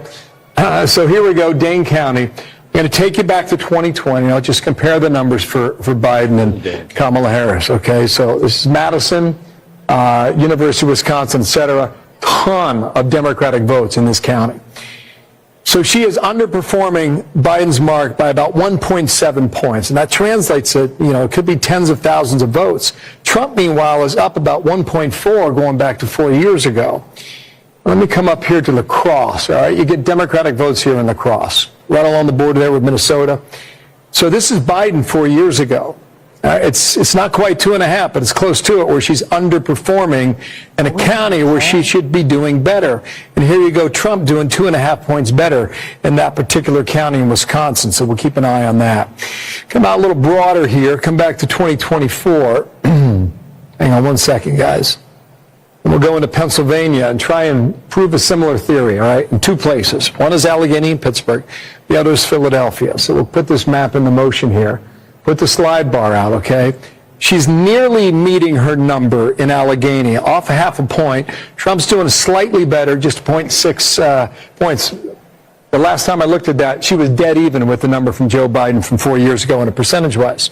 Come over here to Philadelphia, because this is really where, if you're a Democrat and you want to win the state, you got to run your numbers up in Philadelphia. And this kind of matches what I just read from America's big cities. In Philadelphia, she's underperforming Biden's mark from 4 years ago. And Trump is overperforming where he was 4 years ago. So, when you think about the number of votes that are available in Philadelphia, and you 300,000, right? And that's a huge difference. I mean, you can run the totals up and never look back oftentimes in Pennsylvania if you're a Democrat running with a number like that. So let's take this off the screen and come on back to 2024, and you guys were asking how come we can't call North Carolina. Well, we may be getting closer because Mecklenburg is in and Wake is pretty much in. This is Guilford, that's Greensboro. You had a lot of campaigning down there. It's a fast-growing area, too. There's about 22% of the estimated vote is still outstanding. It's an impressive number. I haven't looked at this yet. Let's just go see Joe Biden. Okay, so pretty close to where Biden was. The raw number is lower, but on a percentage basis. Mr. Hague made at the end is instructive to me in the sense that if you come to here, you're the vice president, you're losing by just shy of 60,000 votes. This is the #1 county. It is 17%, 16, 17% of the state population. You're getting 66%, so you say, okay, there's still 40% of the vote to come in. But Mr. Hague just made a point. He said he didn't think turnout was great. Well, let's see what these final numbers are, because if you look at that number right there and look at 176,000, right? When Joe Biden carried Wisconsin 4 years ago, he's at 317,000, and it's 69% of the vote, right? So 317,000 and 69% of the vote. She's at 66% of the vote, and the raw math, right? You need the higher percentage, but you need that raw math to overcome what is happening in all this red, right? Especially, one more check and I'll get you to your wows. Dane County is 95% in, right? This is Madison, this is the University of Wisconsin. Young voters, college area, tends to be more liberal. 74% for her, 242,000. Again, Biden's number's higher and the math is higher. That's what happens in Battleground. That's how you win or lose Battleground states. Get out the vote and get out the vote and with a higher percentage. Right. Yeah. And so in the state won by 20,000 votes. You saw the margin even just right there. So let's go to the wows. You're going to go to Waukesha County. Was just here recently, right? This is a place the Harris campaign was hoping, hey, women, you don't have to tell your husband who you're going to vote for. If you believe in reproductive freedom in a conservative county, vote Harris, just don't tell your husband about it. This is one of the places they thought the Dobbs decision, reproductive freedom, abortion rights, would help them cut into the margins. Well, they're at 91%, we'll see, but 40% is her number if you round that up. We'll go back in time. It's a tiny bit, but it's not a significant jump for where the president.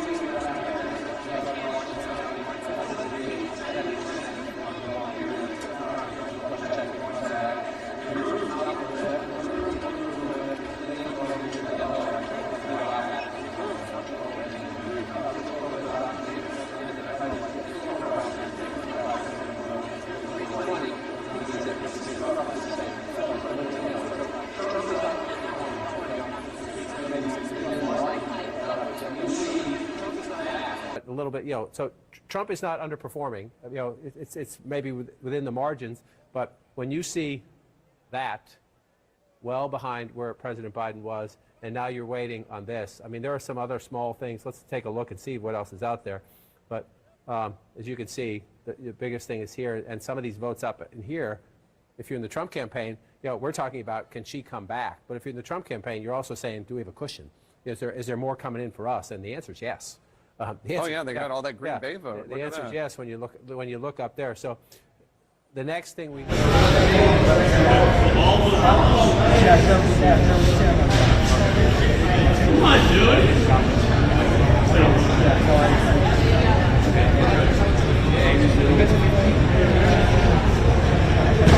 Harris? No, we got 14. That 8 doesn't count.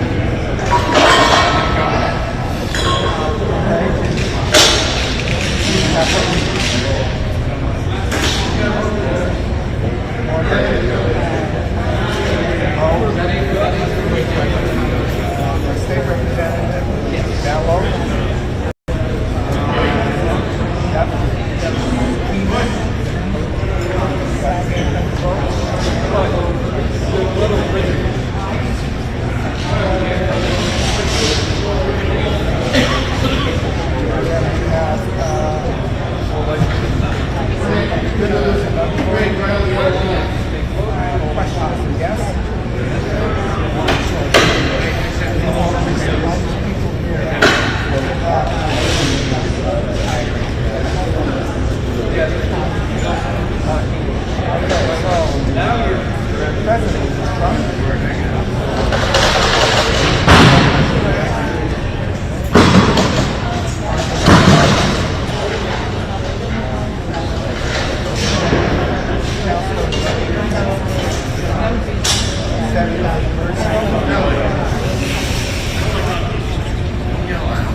No, it's not an over. Yes. What we're talking about here is the concept that you just have to more likely than not. The machine can't do that. It's like the village can. Right. Yeah. So they did it on purpose. And these were, a lot of them were absentee voters. They wanted to make sure, because they weren't here, to put their ballot on the machine. They wanted to make sure it picked. Yes, there's a lot of challenges. Yes, the machine would have come to that ballot. Flying that picture. Yeah, I guess.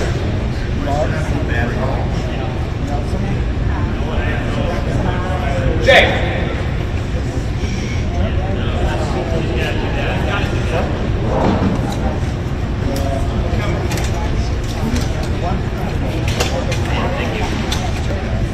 Sorry, Jay, I didn't know it was going to get up so quick. I was checking the trash.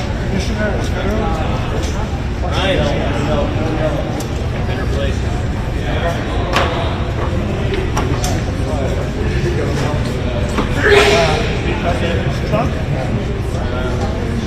The area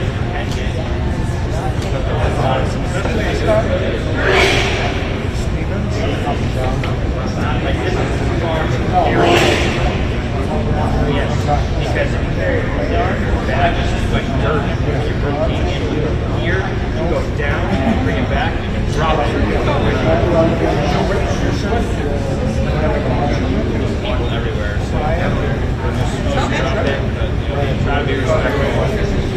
Best we can do. What was that? You're starting down here. Typical, right?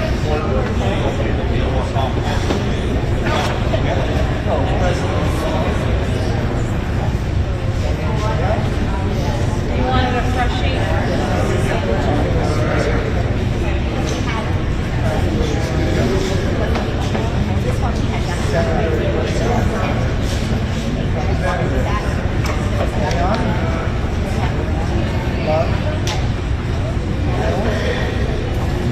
Well, it's not that it's a rule, it's being, I mean, will the voter intent be challenged? Brian?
I don't know.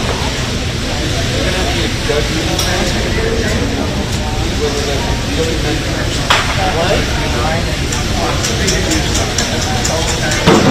There are going to be cases where you really can't figure out how to do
CNN.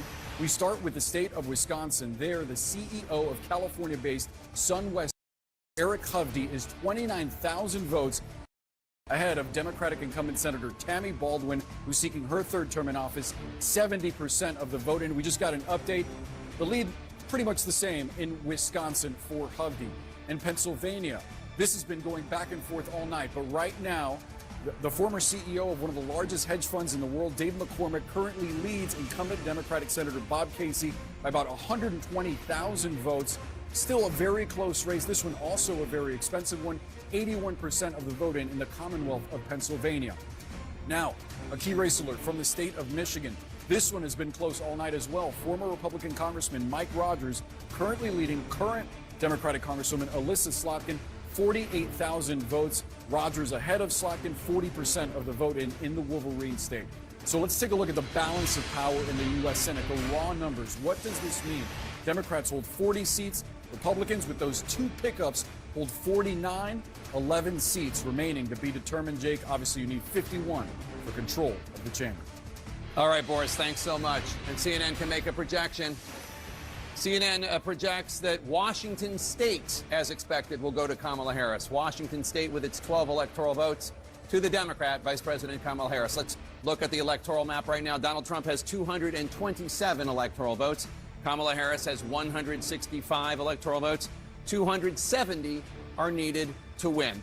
We are waiting for more votes in the big three blue wall battlegrounds of Pennsylvania and Michigan and Wisconsin that both campaigns are watching very closely right now. A total of 6 top battlegrounds remain undecided as we get later into for the next big rollout of votes. Right now, we're going to squeeze in a quick break. Stay with us.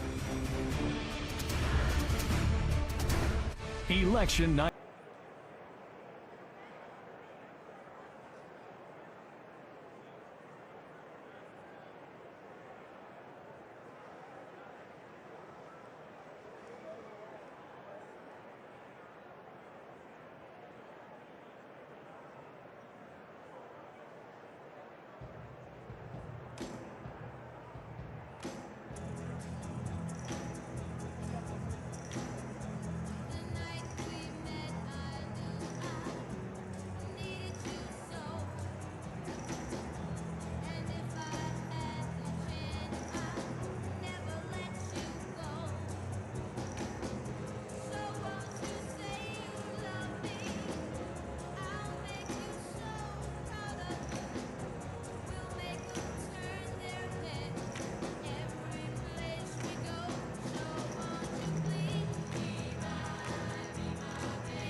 What does that mean for the electoral map? Donald Trump has 230 electoral votes. He is 40 electoral votes away from winning. Kamala Harris has 165 electoral votes. She is 105 electoral votes away from winning. Let's see what the states that we have not called, where their vote counts are. Pennsylvania. Donald Trump is in the lead there with 51.2% of the vote. Kamala Harris has 47.7% of the vote. Donald Trump is ahead of her by more than 206,000 votes. That's with 83% of the estimated vote in. That's Pennsylvania. Battleground Michigan, Donald Trump up 51.3% of the vote. Kamala Harris has 46.9% of the vote. Donald Trump with a more than 111,000 vote lead with an estimated 44% of the vote in from Michigan. Wisconsin now, Donald Trump in the lead there too. 50.8% of the vote. Kamala Harris has 47.6% of the vote. Donald Trump almost 80,000 votes ahead of her with 3/4 of the vote, 74% of the estimated vote from the Badger State in. Battleground Georgia, Donald Trump is up 50.7%. Kamala Harris is 48.4%. Donald Trump more than 118,000 votes ahead of her with an estimated 93% of the estimated vote in. Arizona, Donald Trump ahead there too with 49.8% of the vote. Kamala Harris has 49.3% of the vote. He is more than 7,500 votes ahead of her right now, but they still have about 48% of the vote to count, 52% of the estimated vote in. In Nevada, Donald Trump is in the lead with 73% of the vote. Kamala Harris has 26.2% of the vote. Donald Trump has a more than 10,000 vote, almost 11,000 vote lead. That is with only 2% of the estimated vote in. As we follow these crucial undecided races, we are already also getting closer to another poll closing. 4 more electoral votes are at stake in the next hour in the heat of the battle to reach 270, so every electoral vote counts. We're just minutes away from voting ending in the reliably blue state of Hawaii. Over to John King now at the Magic Wall. John. So Jake, a quick look. You just went through the numbers. Just want to look very quickly. These 3 states, Wisconsin, Michigan, and Pennsylvania, will determine the fate of the Harris campaign, whether there's any chance that she can come back. As we wait to see those results, I just want to show you something. Bring it up. Remember January 6th. Donald Trump was finished. Even Republicans were running away from Donald Trump. Donald Trump is done as a national politician. I want to show you something. This is Trump overperforming his 2020 performance by 3% or more. Right? This is a statewide vote. We're not done with some of these counts out here, so this will change a little bit. But Donald Trump overperforming 2020 after January 6, 2021. That's the statewide vote. Look at this. Just look at this when you go to full counties. Look at how many counties across America, 994 of the 4,000 plus, 4,600 plus counties and townships, especially up this way, part of the country, they don't call them counties, they call them townships, but in nearly 1,000, 993 right now. This will change as we go through, but Donald Trump.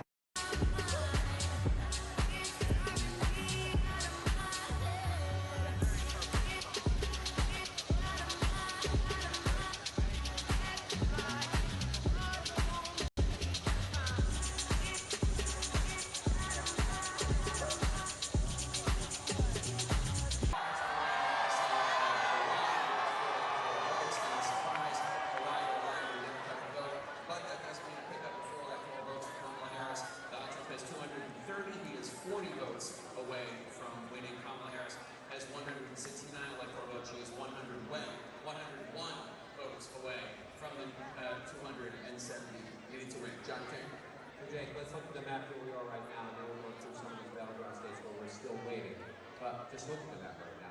You see a lot of red, right? So let's look at the 2020 map. You see the blue, right? The blue wall state, Oregon, Arizona, Nevada.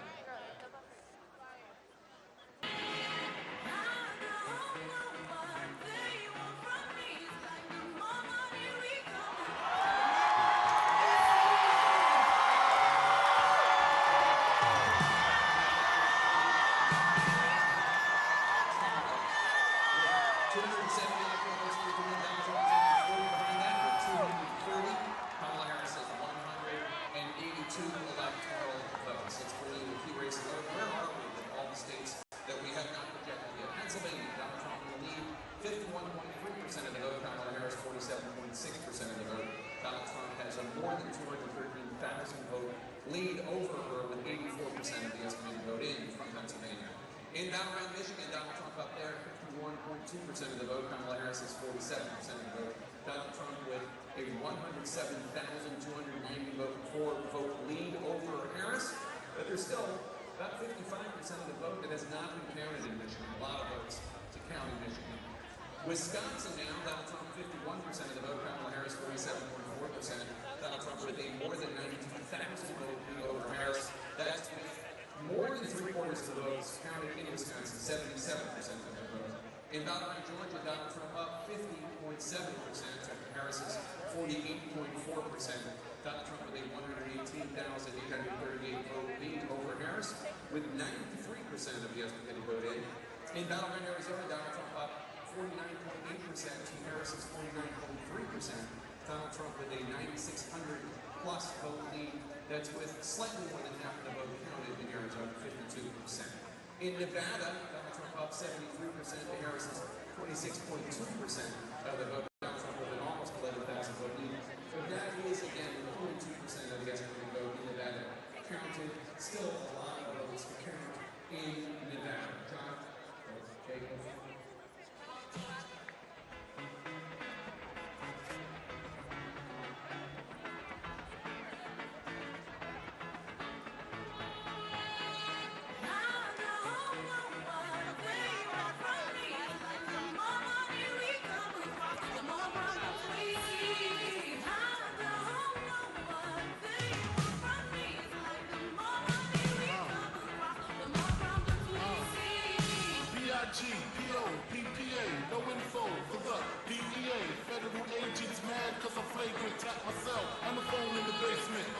Team Supreme, stay clean. Triple B, Liverpool dream. I'll be that.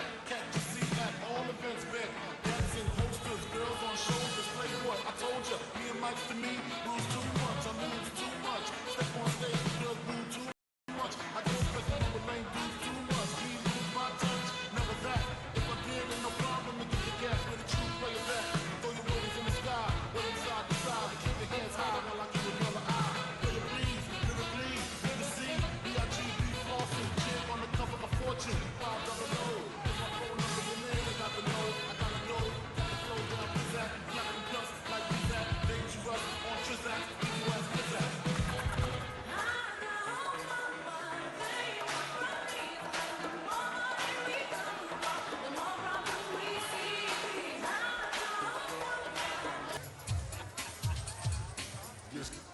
This a reminder.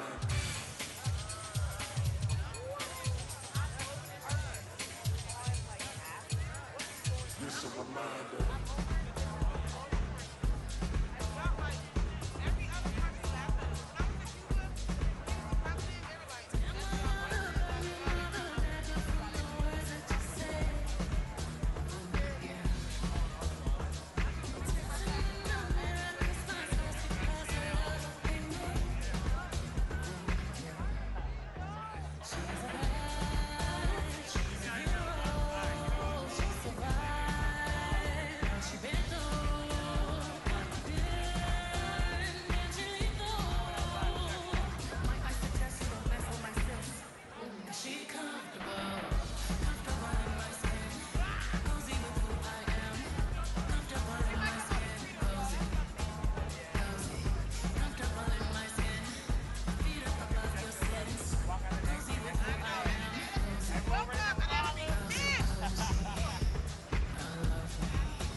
Auto workers who say, why are you forcing this on us? There are others saying the infrastructure is not in place, culturally people aren't ready for it, why are you going so fast? So one of the places you'll find that is right here in Macomb County. We met Joseph Knowles, just laid off from Stellantis, a black union auto worker. No one in his family had ever voted Republican for president. He was voting for Donald Trump. Everybody in his family was mad at him. You find, this is where you find them right here. Bill Govier is another Ford worker in Macomb County who wanted to vote for Robert F. Kennedy Jr. When he dropped out and backed Trump, Bill Govier said, that's great, I love them both, and he voted for Trump a third time. So some of them have been in Trump's camp, like a Bill Govier. But Joseph Knowles is a +1, voted Democrat all his life, right? So there in Macomb County, you got a long way to go here, 36%. But Trump at 58, when you round that up, Trump at 53, right there. So again, we'll see if that sustains itself. Yeah. And the Biden number at 45, the Harris number at 40.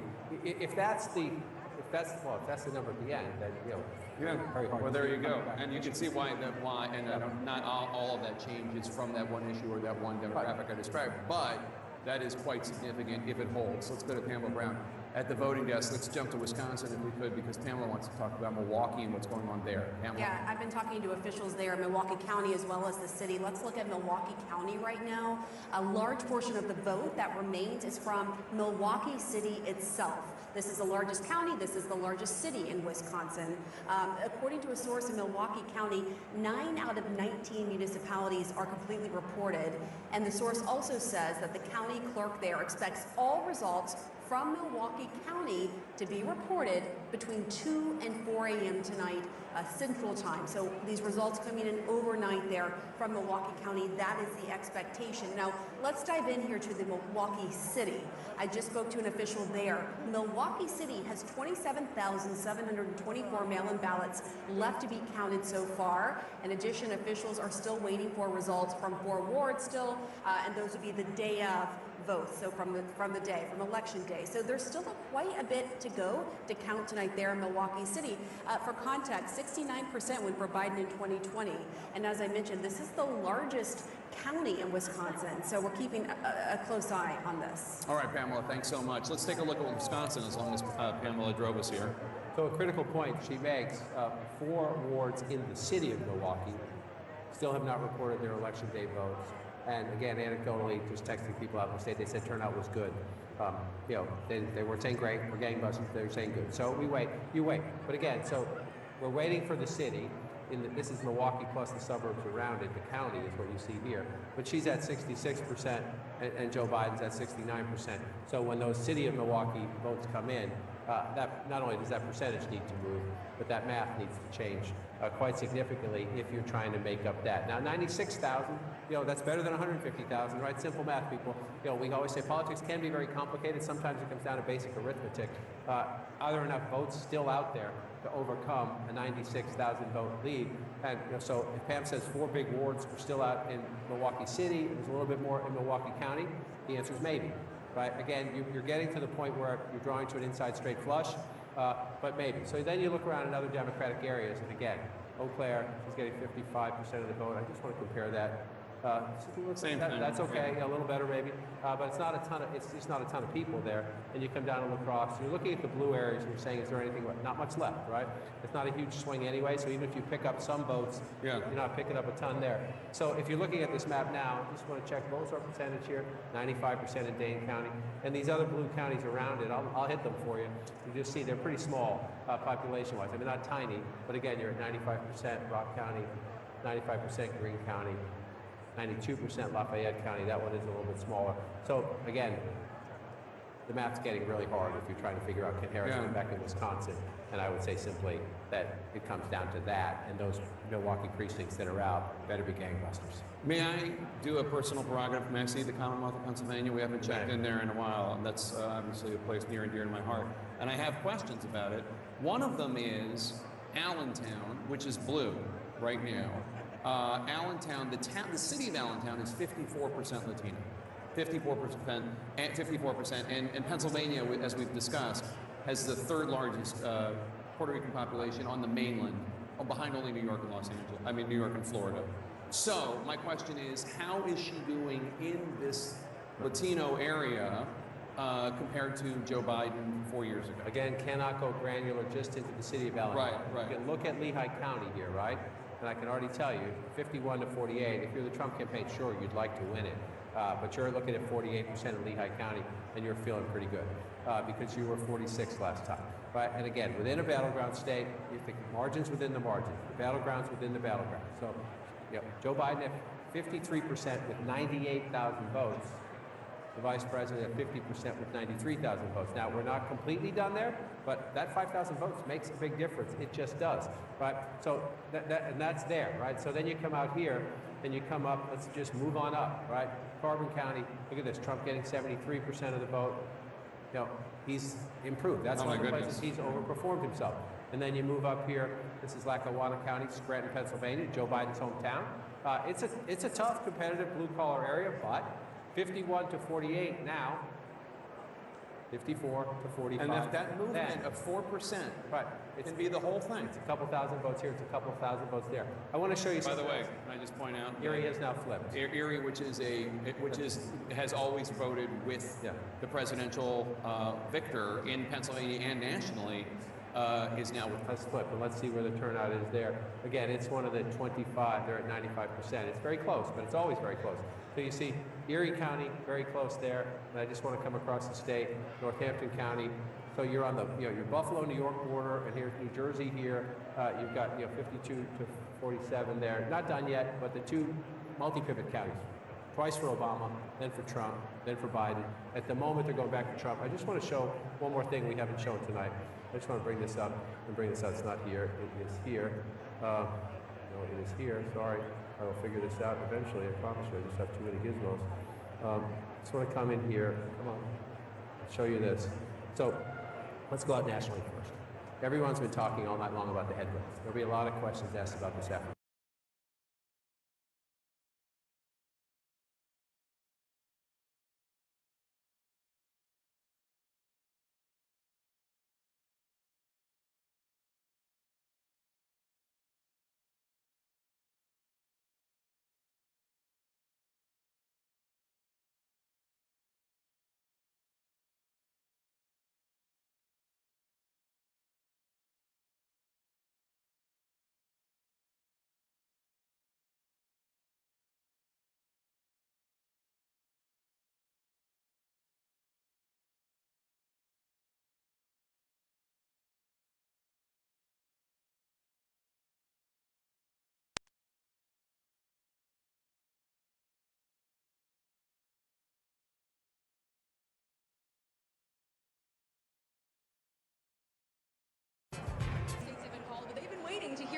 why the Fox News decision desk has not made that decision yet.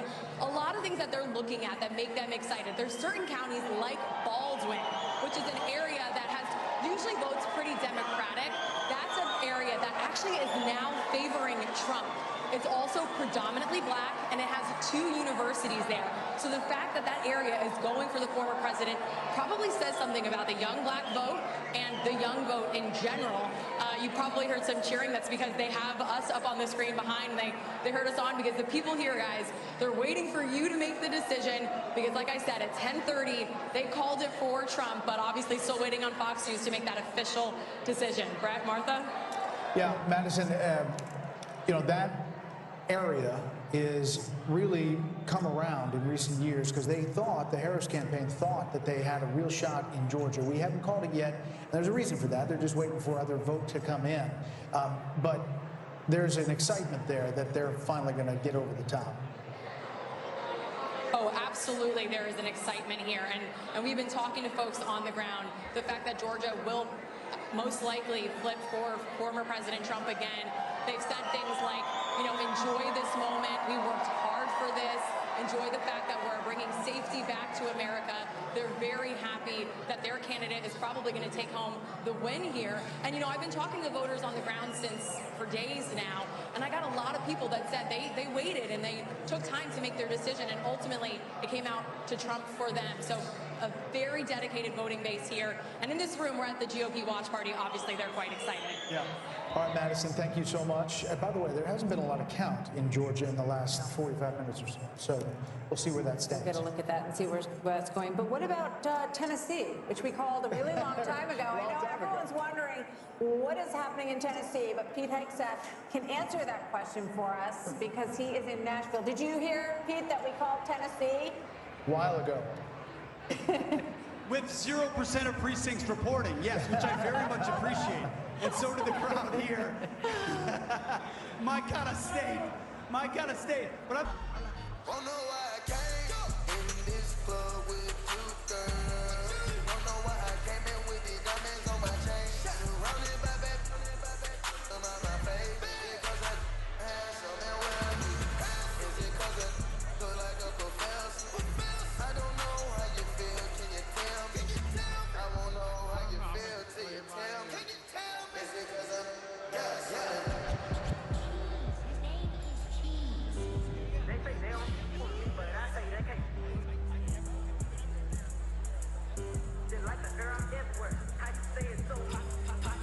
You would think I went to school for chiropractic. Looking good as hell today, just in my fab test. Why'd you come from me about a man? They come at me about two. I don't even find a track. I don't know that. I just seen them on the town phone. I can't be up in her face. I took her down for when I lose her. I just pop out and go find some more. Soon as I feel like my time get wasted, then it's time to go. Riding with my twin on, and we on a curse. She said she my out, but I don't know her. Had to look her up. I know that I'm rich, but I can help it. I'm good as fuck. I've been on these next so long, sometimes I fucking stuck. I can put you in my business. You might wish me death tomorrow. Be on today, sing every word of up tomorrow. I still got case open. Keep your mouth shut tomorrow. Play with me today, then get some stick. You know it's up tomorrow. Fake, that's why my friend on your broke you. Yeah, I think yeah, she scissor. She bought a chain, I bought the same one, even bigger. She's throwing shots, that's how I know I got a trigger. I was big dog, I don't care what no say. I say on her mind, I got condos in that hey. She said she don't f with me, who say that you can't? Then munching, he gon' eat me like a mango. Long week, it be tickling my crack. Wonder what I do tomorrow that these will be mad at. Oh yeah, sweet, and I always get my lick wet. I got for my then I'm fighting over. Can't say your name up in my songs, might not put you tomorrow. Can't get my feelings hurt today, I won't give tomorrow. If it's the band of credit score, I might be rich tomorrow. Every day the sun won't shine, but that's why I love tomorrow. Can't say your name up in my songs, might not put you tomorrow. Can't get my feelings hurt today, I won't give tomorrow. If it's the band of credit score.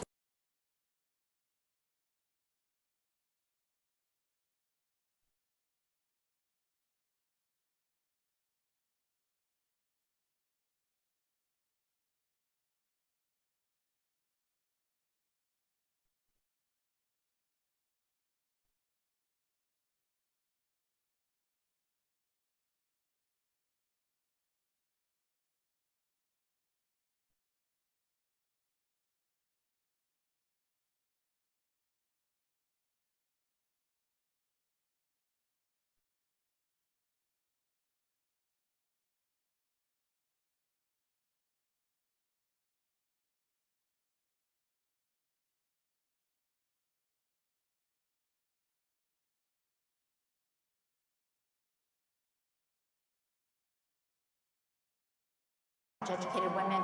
It wasn't the overwhelming win that we thought it was going to be or that was projected in some of these very prominent surveys.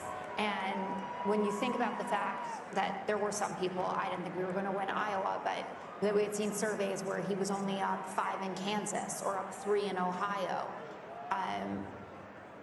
It's going to take a lot of refocusing to understand really what happened here. And it doesn't seem like it was one decision that the Harris campaign did. I'm sure if she loses Pennsylvania, there'll be a lot of Josh Shapiro discussion. This feels much bigger than any decision about having him on the ticket or going to the Al Smith dinner. So, Carl, when Jessica just brought up a potential for 150,000 votes in Philadelphia County, I saw your head kind of swing around. Does that not make sense to you? Well, no. I mean, we're pretty good at saying 89% of the vote is in, or 95% of the vote is in, and that not turning out to be, that turns out to be accurate. It's very rare. I can't imagine in one instance where we've said, where we've looked at a number and seen 90% of the vote in or 85% of the vote in, and that turned out to be grossly off. I will say this, though. I do want to follow up on one thing. Think about all that she had to face. This is an abysmal number when it comes to the approval of the sitting president. No party has elected a president when they're sitting incumbent.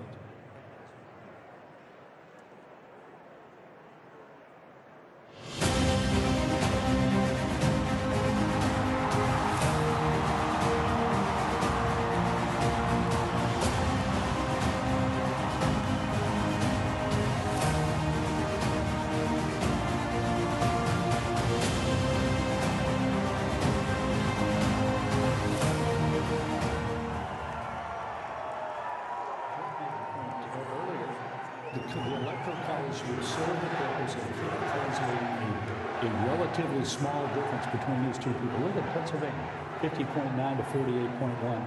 And yet at the end of the day, a series of victories that are 1 and 2 and 3 points are going to generate a commanding number in the Electoral College that will help the new president again, if it all goes like it looks like it's going, to be more effective in office. Harold Ford, are there going to be Biden people that say he could have been better? Like, you know, I think it's hard to make that case for some of the reasons that I think Britta and Carl have made the point. I think 3 things. I listen to Sandra's data. I'm curious, as we get a day or so away from this, as we look at what happened with the performance amongst women for her. Did she win African American women, Hispanic women, white women at a bigger rate? Were there disparities between the two? And then the race thing for me, I'm going to be curious also to get more. We heard that the numbers around Hispanic voters, but even black voters, where that might be. And interestingly, Carl, normally you see a race where in the country where the cultural issues impact, as you were talking about the suburban areas, in some places he wasn't performing, and you see the suburban.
Please welcome Harris for President campaign co-chair Cedric Richmond.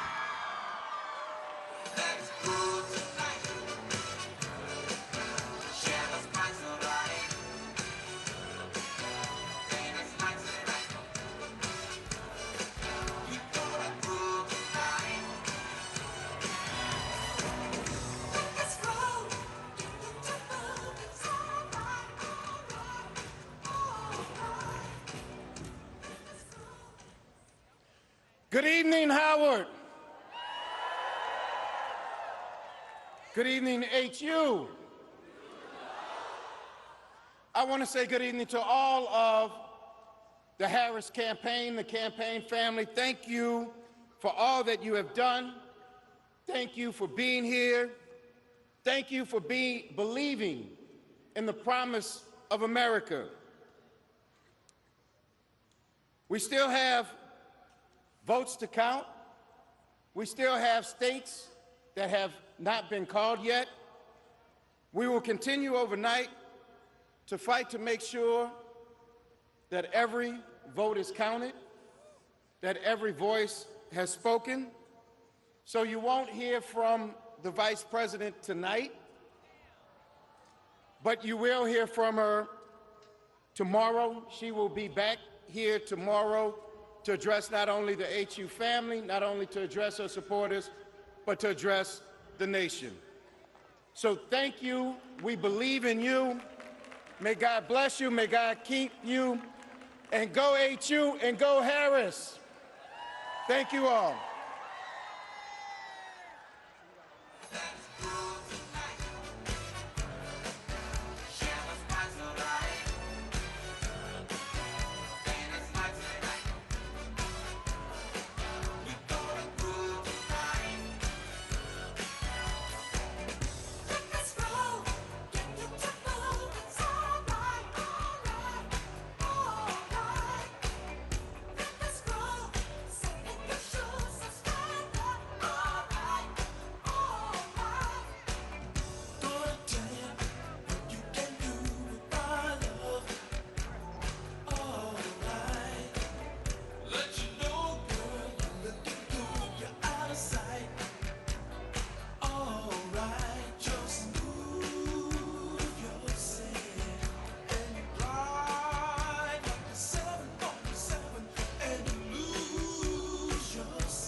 Including his campaign in Kent County.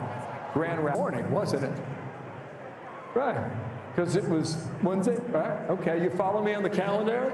Okay, yeah, okay. But it's been stubborn. It appears that it'll stick that way as well. Kent County and Grand Rapids will stay in the blue column. It's a changing area, you know, this west coast of Michigan. But what I'm seeing right now, even though you'll have just about 60% of the vote in, I'm seeing a lot of red lining up and down Lake Michigan. And for a while, you know, that had changed. It seemed to be shifting a little bit. There's a county right here called Muskegon, beautiful part of the world. And that had seemed to be drifting in the Democratic column as well. But Trump's got a firm grip on it now, 16 points. And I'll just go west of Muskegon, or sorry, south of Muskegon, west of Grand Rapids, is Ottawa County there. Like for years, this was like a Republican bastion. Trump kept it that way in 2020, winning by 21.5 points. In 2016, in Ottawa specifically, you ran away with it at 30 points. And so it will stay that way tonight. And let me just come out to real-time data here and let you know where we are statewide. You've got some vote out there, but you see this margin here yet again. Just as I'm talking here, guys, it's ticking higher. 210,967, 6.3 percentage point lead in Michigan. I'm not going to say it because it's not my job, but it looks like the blue wall could stay intact yet again for another year where it votes in unison with the winning party who takes the White House that year. Since 1988, that has held. I think we're getting ready for a call. I think we are too. Are we? Fox News can now project that the state of Georgia will go to former President Donald Trump. This was a really hard-fought battle. If you think about Georgia, loses it last time to President Biden by 11,779 votes. For some reason, that number sticks in my mind. And this is a big win. He went there, campaigned there, and so did Vice President Harris numerous times, thinking that Georgia could stay in the Democratic column. You know, he had a difficult relationship with Governor Brian Kemp. If you remember, 4 years ago, after losing Georgia, they tried to salvage 2 Senate races in Georgia. A month later, special elections. That didn't go well either. So this is a very big win for former President Trump to, you know, have this redemption in Georgia tonight. So now we are at Electoral College vote, 248 for Trump and 216 for Harris. We have a panel. We're welcoming in Darren Shaw, a member of the Fox News Decision Desk. Welcome in Juan Williams as well, along with Karl Rove. Darren, I got you out here. We were going to say, what happened? Are we calling Georgia? And then you push the button. Are you here to tell us that we were right when we said you called Georgia? Yeah, that's exactly right. I mean, I thought you were going to come down here to grill me, and we preempted that. What else are we going to call? You guys called Georgia in the nick of time for you, Darren. That's exactly right. While we have you, how do you see this night? And was it like you thought going in, and as you look at the blue wall there? Well, I think 2 things. This is an election that is unprecedented by my standards because the more data I saw, the more possibilities seemed to unfold. There was stuff a couple weeks ago I didn't think could happen. I didn't think Trump could win, let's say, the national vote. I'm not saying he's going to, but that was something that nobody thought could happen. They thought he was capped at 47, 48%. That's a possibility. We had a lot of conversations about whether these, swing states were going to move together or whether they were going to sort of crack and each move separately. There's a possibility tonight that, I didn't think this would happen earlier in the afternoon, but that he could sweep all of them. That's not a prediction, but it's something that's within the realm of possibility with the data we've seen. You're saying blue wall turns into a red wall? It's possible. And that wasn't something anybody was talking about. People talking about Michigan in particular as being the toughest state for Trump to crack. Now, Bill showed the data recently. We've been looking at it for hours. Michigan's looking very difficult for her right now. All these toss-up states have been within a point or 2. So is there any way to look at what you see now and say this could be a win in a larger percentage than that? I mean, a lot of these states are still close, but... Right. What we're looking at right now, we have sort of model data, and we're looking to reach a certain level of statistical significance to make a call. But we're also looking at what we call the outstanding vote. And so, for instance, in the case of Georgia, we were modeling about 835,000 outstanding votes. A lion's share of them were coming from suburban Atlanta. She needed to hit about 55, 56%. She was getting about 45%. And at a certain level, that becomes a statistical impossibility. The more data you get, the less room she has to actually grow or do better than she's been performing. And so that sort of triggered the call in Georgia. We're not quite there yet in the other states, but this may not be an election where we need to be here till Thursday or Friday. Right. And so when they say go home, relax, you're saying maybe not yet. We'll see if they, continue to count. Arizona and Nevada have been particularly stubborn about that. We understand in Nevada they don't allow any counting until the last vote has been cast, which is, we think, why we're getting basically nothing from Nevada so far. But Arizona, it's coming in sort of droves. It's a close race there.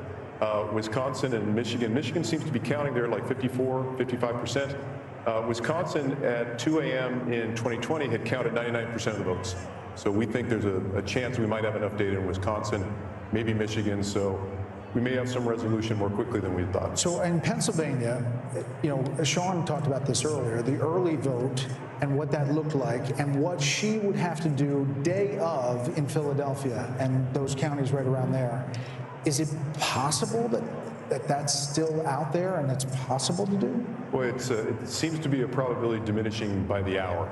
I think this is something from the Georgia data, but we've also seen it in Pennsylvania. Young African-American men did not come home. Part of the African-American vote came home to her, but a lot of it didn't, and there's a gender gap there. And the Georgia, I think, I have to run the numbers, and I'm not going to lay this at the feet of any demographic group in particular, but she really did seem to underachieve amongst African-American males, especially young African-American males. I mean, it just makes me think about Michelle Obama and Barack Obama, the former president, and the very strong appeals that they made. Michelle Obama said, don't let your husband or boyfriend's rage dictate your vote. President Obama talked about bringing out brothers and scolding them. That does not seem to have been a strategy that worked. Darren, did the Fox News voter analysis track with what you saw with raw vote as you went around the states? Yes. There were a couple. What we're doing early on is we get this early vote from Indiana and Kentucky. It allows us to kind of figure out, is the FNVA performing consistent with the data? There were a couple states where Trump overperformed a bit. Florida was one. We were a little concerned that we might be overestimating Trump's performance in rural areas. But the more data we got, the more that didn't seem to be the case. It seemed like he was basically hitting what we thought he would hit. We've got the brain here. Did anybody else have a question for Darren? I'm curious about immigration and what you've seen in terms of how much that played into the votes in some of these states. Well, I think the one thing we can say is that it didn't repel people. In particular, there was some talk about the Hispanic vote coming home over the issue of immigration. That did not seem to happen much at all. The FNVA suggested, I think it was 40% was Trump's performance amongst Latinos. That ended up being, I think, within 13 or 14 points of Harris's. I mean, if you'd showed me data before the election and said, that he's going to get 15% of the African-American vote, 40% of the Hispanic vote, I'd say that's an awfully tough night for a Democrat to win an election. There's some reporting that Trump has won Erie County, Pennsylvania. Is that square with anything you understand? I think it was on sort of a knife's edge. I don't know if Bill's got the latest data, but it was a vote here. It's part of her hope, right? Went back to the Trump team, and right now, currently, just to keep you guys up to date, he leads it by a point in 1.4, which is a little less than 2,000 raw votes. And it's 99% left out. How much is that? 99% in, or 90? What did you say? 90%, statewide 90%. Darren, I got a question for you. When you think about the blue wall in the upper Midwest, when we were at the convention in Milwaukee in July, it ended on a Thursday. On a Friday, we had that national computer glitch, and all the airports were shut down. So all the delegates and all the journalists and all the campaign folks were stranded at the airport in Milwaukee. And I was still thinking at the time about, why did I just see Kid Rock? And why did I see Hulk Hogan? And why did I see Dana White? And I went to the campaign, I said, what's going on there? Because it was men. It was white men. And they said, we notice in the upper Midwest, at the time they were thinking about Minnesota, Wisconsin, Michigan, Ohio to a lesser degree, and Pennsylvania. That's what they were thinking about. And they said, we noticed that there was a certain percentage of white men who voted in 2016. They sat out 2020, and we're trying to win them back. Is there evidence that those white males in those upper Midwest states did that tonight? There was sort of a rule of thumb we were adopting that, and we spoke about this a little bit earlier in conversation with y'all, but that, you know, the gender gap is a double-edged sword. The gender gap can help or hurt depending upon, you know, the absolute level of support. We were looking at 55%. In other words, if Trump was hitting 55% with men, that was a good sign. If Harris was hitting 55% with women, that was a good sign. And in the upper Midwest states, he was getting closer to that sort of magic number than she was. So what they call it the bro strategy or whatever, it seems to have paid some dividends up there. I mean, we're still waiting, but you know, it's looking pretty good for him. So we can definitively say that the poll that we don't talk about in Iowa was kind of off. The register.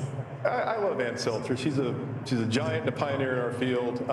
I think, you know, what we were looking at, ironically, was not so much the top line in that race, but what Seltzer had said was that senior women were breaking away from Trump over the abortion issue. And I think our friend Sean Trende had a really good observation where he said that may be true, but it may not help Harris, because that's something that could occur in Iowa where abortion was a hot issue, but might not occur nationally in other states where abortion wasn't as salient. We have to let you go, but really quickly, what's happening in Minnesota? That's what I was going to ask you, that question. Minnesota, why is that still? They have done what sometimes they do in states. They've stopped counting votes. Really? And we're kind of close to... All we've been through with that? After all we've been through? We're at a level where we're close to statistical significance, but it's not quite there yet, and there are still... Tim Walz in charge of that? Yeah, Well, there you go. rumor has it. We have to let you go because you have some more data crunching to do. We appreciate you coming Thank you, by. Darren. Thanks, You Darren. guys help a lot. Coming by. Thank you very nice to see you guys. Thank you. Let's check in with Aisha Hosni at the Let's Trump do that. campaign headquarters. Aisha? Hey, you guys. Well, all signs here are pointing to perhaps imminent remarks from the former president shortly. The biggest dead giveaway was a short while ago. Somebody went onto the stage right behind me and put up the glass for the teleprompter. So perhaps somebody will be speaking to the crowd here shortly, and that might be the former president. We've got eyes outside, our security details outside watching to see if the motorcade arrives from Mar-a-Lago. I did get a video from someone at the Mar-a-Lago party a short while ago, and folks there were jubilant and cheering and clapping. They had Fox News on the screen. They were watching as we were calling states and more races for the former president. The excitement here is climbing every minute, and people here are anxiously awaiting to see if the former president shows up here tonight and perhaps gives a victory speech. Back to you. Well, Aisha, So thanks. thank you very much. Cough drop. Head back there. If the former President Trump is about to take the stand and speak there. So we're going to keep a close eye on that. 1 a.m. in New York. Polls have just closed in Alaska. The Fox News decision desk says it is too early to call. Trump has a lead in our Fox News voter analysis, so we will get you back to Alaska when we have a little more data to report there. And there you see 248 to 216, the Electoral College map. We are waiting on the blue wall, which could be a red wall. You just heard from Darren Shaw. I think that data and the way he laid it out there and their decision making really kind of lifts the curtain to how these guys operate based on our Fox News voter analysis, which again was 120,000 voters, that a rolling poll, and then the raw vote total that they came in. Alex Hoff is in Pennsylvania. We'll check in on the ground there. Alexandria. Hey, good to be with you. Yeah, the crowd here in Bucks County, they are excited by some trends they are seeing, not necessarily expecting to result tonight. Pennsylvania's results and the count is historically slow. It took 4 days in 2020, but the Commonwealth Secretary does believe that it's going to be faster this time. New technology, more training will come into all this. Now, looking at Philadelphia, both the Trump and the Harris campaigns, they are saying they're outperforming there, but Team Trump feels that this could be good news for them because there are pockets of support inside of South Philadelphia, Northeast Philadelphia, and there is a saying that goes that Republicans can gauge how well they are doing in the state by how much they are losing Philadelphia by. Simply, it cuts into the margins that Democrats need. And here in Bucks County, they're seeing themselves on the screen right now. It means a lot. If he were to win this county, Bucks County, I mean, that would be the first time a Republican presidential candidate has taken this county since 1988. And these suburbs of Philadelphia, this is what pushed Biden over the edge in 2020. Harris needs to do well in these counties if she stands to have a chance of taking the state, guys. Brett, Martha? Alex, thanks. You. So let's go to Bill and see, what are you cooking up over there, Bill? You know, I was just looking at New York. You know, we heard so much about MSG and the insult comic about the Puerto Rican joke. And, you know, Trump, you know, New York's his home, right? I'm now living in Florida, Mar-a-Lago, but just look at this. I'm going to go ahead and use the slide bar and just, okay, 8 years ago when he's running against Hillary Clinton, this is his margin in New York, all right? 37.5 compared to almost 59 for Hillary Clinton. And then against Joe Biden, it was, what? Was it? Oh my gosh. It was 0.3 of a point, all right? And now we come to 2020 and see the numbers on the board here. That's a pretty decent performance. And we're just getting some insight here in the New York City. He did well over 40% of the vote here in New York as well. One thing I was checking out here, guys, this is the number, right? Path to 270. I guess in theory right now, if you were to close out, you know, you're at 248. If you were to close out Pennsylvania, and even though Alaska has ranked choice voting, which could take a while to post a number here, nonetheless, that would put him right at the number of 270. So even around the blue wall, that's possible too. That goes back to the argument that we've been talking about for some time now, that Trump had more paths to the Oval Office than Harris did. Let's go check on Pennsylvania one more time here, and we'll see. Okay, it's holding steady at 3.5. 90% of the estimated vote out there is now reporting here. And Michigan, you know, the blue wall, 6.3, so that number is stuck a little bit here. Estimated somewhere, maybe 40% of the vote still missing there in Michigan and Wisconsin. You know, maybe we get some more numbers in. It got 85% of the vote in here. And, you know, Trump's holding on to this 4.2 advantage in Wisconsin. And Wisconsin, they take a lot of pride in what they do. They want to get the vote out quickly. Maybe Milwaukee notwithstanding, but the rest of the state, you know, that's their idea. So we could get that in maybe a little more as we go into what, the 2 a.m. hour? Are we going to 2 a.m. or 3? What are we doing here? Arizona sticking here at 0.7. What's that? Just keep going. Okay, you got it. This is Nevada, so we're starting to get our first numbers in from Nevada. For any of the nerds and geeks out there that have been deep in the weeds about the early voting, you've been watching Nevada. And Nevada's been a pretty good marker there for Republicans. This is a quick count here now. It's saying 75% of the vote is in, and Trump's got a firm lead at 3.4 points, roughly just a tad under 35,000 votes. Clark County, Las Vegas, 70% of the votes in the Silver State here all come from Nevada. Let's see what's happening right now. Okay, Harris, just a tick over 50.2 with 80%. I want to go comparison's sake, 8 years ago, why not, right? In Nevada, I don't know what this number is. We'll find out together, okay? So Hillary Clinton did 2 points better than Kamala Harris, and Joe Biden, okay, did even better, you know, 3.5 over what Kamala Harris is putting up right now. So it appears if you're in the Trump camp, that's a pretty good number right now, just shy of 51% in Nevada early on. Here's Carl Rowe's favorite place in the world. This is Washoe County, right, Carl? Right now, it's close, right? 0.2 points. You know, what happened with Biden? Was it close? Yeah, pretty close, but Biden won the county. So in all likelihood, Trump's got a chance to flip this if it holds up right now. Super slim and more vote to come in, but Nevada is looking good too. And now you start to wonder, you know, how high does this number go on the Electoral College? Yeah, New York Times needle is now at greater than 95% and likely to win the popular vote is what they have. Well, let's check in. Let's go out to Vegas. Jeff Ball is live in Las Vegas. Jeff, what's happening?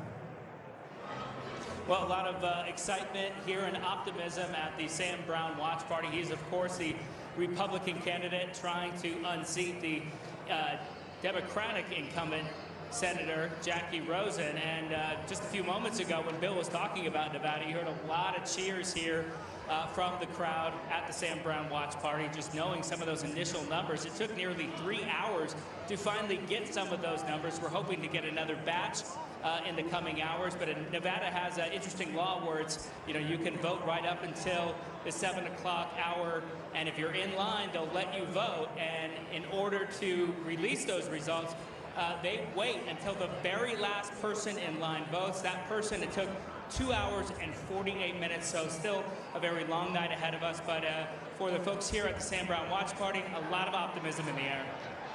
All right, Jeff Ball in Las Vegas. Jeff, thanks. So our panel is still with us, and we have some new folks that are here as well. Kevin McCarthy's joining us. Karl Rove is back. Juan Williams is here. Great to have all of you with us.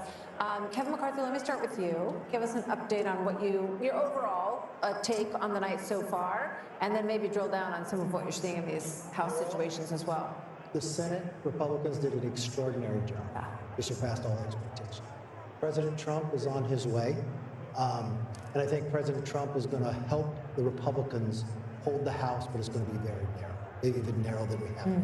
But you think they could do it? Maybe even narrower than you have now, you said. Yeah, it may be exactly the same or maybe smaller. Look at the 2 seats I said at the very beginning of the night. Watch Pennsylvania 7 and Pennsylvania 8. I think we're going to pick those both up. You said North Carolina 1. We're probably going to lose that by 1 point. She did an extraordinary job. Wow. Then you look at Maine. We're ahead there. But we have some incumbents that have fallen in New York. California's just in now, but don't read those numbers yet because it's just the first part coming in. We're going to have to wait some time to see where we're there. Arizona, we've got a couple of incumbents in trouble. Bacon's coming back in Omaha, maybe there. If we hold the House, if this is a trifecta, the credit goes to President Trump. But it also fundamentally means something different. You can do reconciliation when it comes to tax reform. So you don't need 60 votes in the Senate. Having the Senate as large as he is, he's going to get the cabinet that he wants. The other thing that's going to happen is you're not going to have a Hakeem Jeffries that's going to try to impeach him every single week. So America's going to see ability to govern. And if Republicans take this moment in time to not play games and focus on the issues, they can grow it the next time. Otherwise, it's going to be very competitive in 2 years. But Juan Williams, if it's as big as we think it could be, we obviously haven't made these calls yet, but it's trending that way, and the pathway for her to win is getting narrower and narrower. Isn't it not a mandate? And Hakeem Jeffries and the thought of impeaching with what we're seeing tonight seems like wouldn't be the right move. Well, I think the Democrats are, dispirited at this moment, and I think that the likelihood, as we've pointed out, is that Trump will be the president. And I think that, for me, talking to people like Darren and political professionals around, no one anticipated the size of this mandate, as you call it. I think that there's even recriminations now among Democrats as to Biden and whether Biden should have dropped out earlier or Biden should have stayed. Would a white male have done better? Obviously, Trump has defeated 2 women and now a black woman. So there's all of these questions. But to my mind, it seems to me incredible that a guy who led an insurrection against the United States government is going potentially now, like a phoenix, going back into the Oval Office. It's unbelievable. Well, you have to consider the fact, Juan, that a lot of people didn't think that was an insurrection. They thought it was a riot, but not an insurrection. And had they thought it was really an insurrection, I don't think he could have won. Well, I don't know. The exaggerations about that day. Well, I'm not exaggerating. About the alleged threat to democracy is a piece of what happened in the United States. Well, I don't think so. I think, again, I'm giving you my perspective. And I'm giving you mine. Right, so I listened to you as my friend. But I'm going to tell you what I saw was not only a right in terms of the violence, but a direct action intended to stop certification of a presidential election. Understood. And we've talked a lot about it. That's why I said that. And we've talked a lot about it. The campaign, clearly. I'm not trying to hype anything. The campaign ran a lot of ads about it, talked a lot about it, and more, half the country now, Juan is going to say, that is not what I care about. I care about my economy. I care about immigration. No, see, that's where we differ. I'm not sold on this idea that, it was the cost of eggs. I worry that it was, well, I'm not voting for this woman, or I'm not voting for this black woman. No, that's not what we see in our data. Well, here's the thing. Where do you see that? Because a moment ago, Darren was out here and he said, in fact, not only did the bro strategy work, and the bro strategy largely worked along the lines of white men, but that the bro strategy also had some impact in terms of Latino and black men who came along and gave higher percentages. All right, Carl, weigh in. I just want to make one more point with one. I spoke to Jack Brewer this week, and here's what he said if Trump wins. He said he won because black men felt that Democrats and elites put immigrants before us. Your thoughts on that? I just think that that's possible. I don't know that for a fact. I think there are tensions between racial groups, and people might feel that. Obviously, you can exploit those tensions, and you can exacerbate them to the point where you can politically benefit from it. Do I think that's the reason he won? No. I think the reason he won is you look at that bro strategy and the white male turnout and white grievance politics that he has used to great success in this country. I think he's trailing him trailing his prior 2020 numbers with whites. Well, you know what? I think that the Hispanics and black males. Yeah. It's not sufficient to make up. It's not sufficient to have this kind of night. I just think it is extremely odd to suggest that black men are somehow prejudiced because they vote for a white candidate who says, I want to make certain that everybody has an opportunity to succeed in our great economy. I want you to be more prosperous, and I will do things that will make it possible for you to make a better life.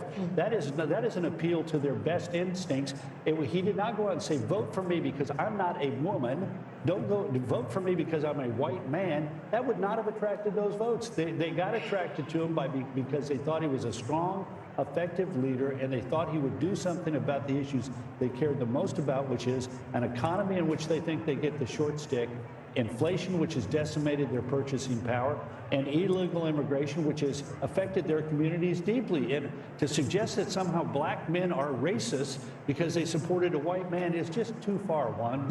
You're distorting my comments, but let me just say... I followed your comment to its logical conclusion. Carl, hold on. We're not saying most black men did not vote for Donald Trump. So I never said anything like that. That's just not true. You suggested it's only I'm saying to you, no, I'm saying to you that in terms of this bro strategy for white males, the whole notion of I'm bad, I talk about women in the most disparaging way. There's some men who just said, you know what, I get into, I want to be in on that. I want to be a badass guy. And I think they like Trump's image and the character. I think they supported him in spite of that, not because of it. Harold Ford Jr. Because we offered to make their life better. Harold Ford Jr. Look, I tend to agree with Juan about January 6th. I'm surprised by the fact that the country got over that as quickly as we seemingly did, which speaks to the political comeback. I've said here earlier, I think that the fact that some of these issues around the economy and the border were not addressed more forthrightly, I think had an impact. That being said, we're going to have some analysis around this and around whether or not the driving up support amongst men, what was behind that, how did it work, did the gender gap with women, did black women, white women, Hispanic women? We still don't know those numbers. We'll have an opportunity to dig into some of those things, but I don't interpret what Juan is saying any more than that. All right, more to talk about here. There's a lot more coming up as election night moves on at 1:15 on the East Coast. We continue to get more vote in. We will be able to make some calls when that vote is in full. Our coverage continues next. Stay with us.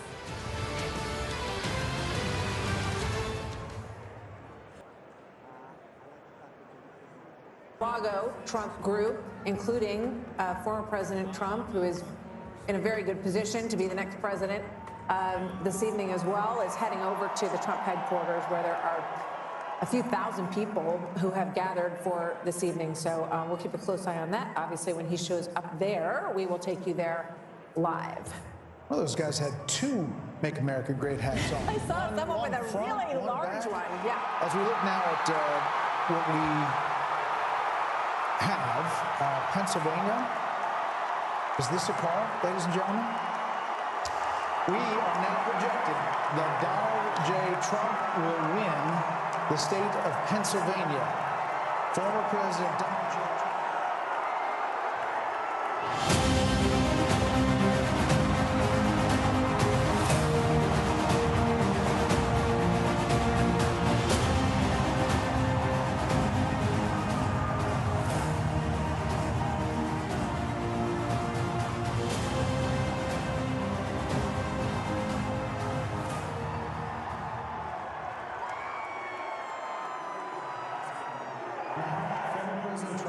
Will win the state of Pennsylvania, and we can make that call, the 19 electoral votes. That puts him at 267, not officially over the 270, but the path that it takes to get to 270, he is well on his way to becoming the 47th president of the United States in what is going to be the biggest political phoenix from the ashes story that we have ever seen. Ever. I mean, I'm going to say it's more than Grover Cleveland in 1892. Grover Cleveland was not the subject of a Russia investigation, 2 impeachments, 2 assassination attempts. They have indictments, 91 indictments, convictions, and there is almost nothing that hasn't been thrown at this former president, and his tenacity in wanting to go back and run again, which he announced immediately after he lost in 2020. This is a huge historic moment in the United States of America as the former President Trump is closing in with just a few electoral votes away now from clinching 270 as Pennsylvania is called for Donald Trump. We're looking live, 1:21 a.m. in the morning at Trump headquarters. The cheers coming up. We're told the former president is there, as well as J.D. Vance, Senator J.D. Vance. They are getting ready to hear from former President Donald Trump. Again, at 267, not there yet, but looking at where that vote is in Wisconsin, where the vote is in Michigan, where the vote is in Nevada and in Arizona. There is no path, Britt Hume, for Vice President Harris, and just 30,000 feet. What this means. Well, I'm old enough to remember when Richard Nixon was declared dead in 1962. Remember the famous speech he said, "You don't have Nixon to kick around anymore." No one could imagine after that failed race for governor, he could have come back in 1968 and become president. That was a hell of a comeback. This, to my eye, was a man who was facing many more slings and arrows than Nixon had at that time, hated though he was by the Democrats. This surmounts that. This is an extraordinary comeback. Dan. He campaigned so energetically, ruthlessly, fiercely, and with more joy than Kamala Harris. And it was so clear that Joe Biden was not going to be able to go the distance. If Joe Biden were still on the ticket tonight, who knows what tonight might have even looked like. That he has been able to accomplish this, it is nothing short of astonishing and amazing. And also I think about Susie Wiles, who's his campaign manager, very quiet, does not like the limelight. Chris LaCivita, who works on it. All of those people who worked so hard and stuck by Trump, no matter what was said about him, they were called every name in the book, including Hitler and Nazis, and they came through.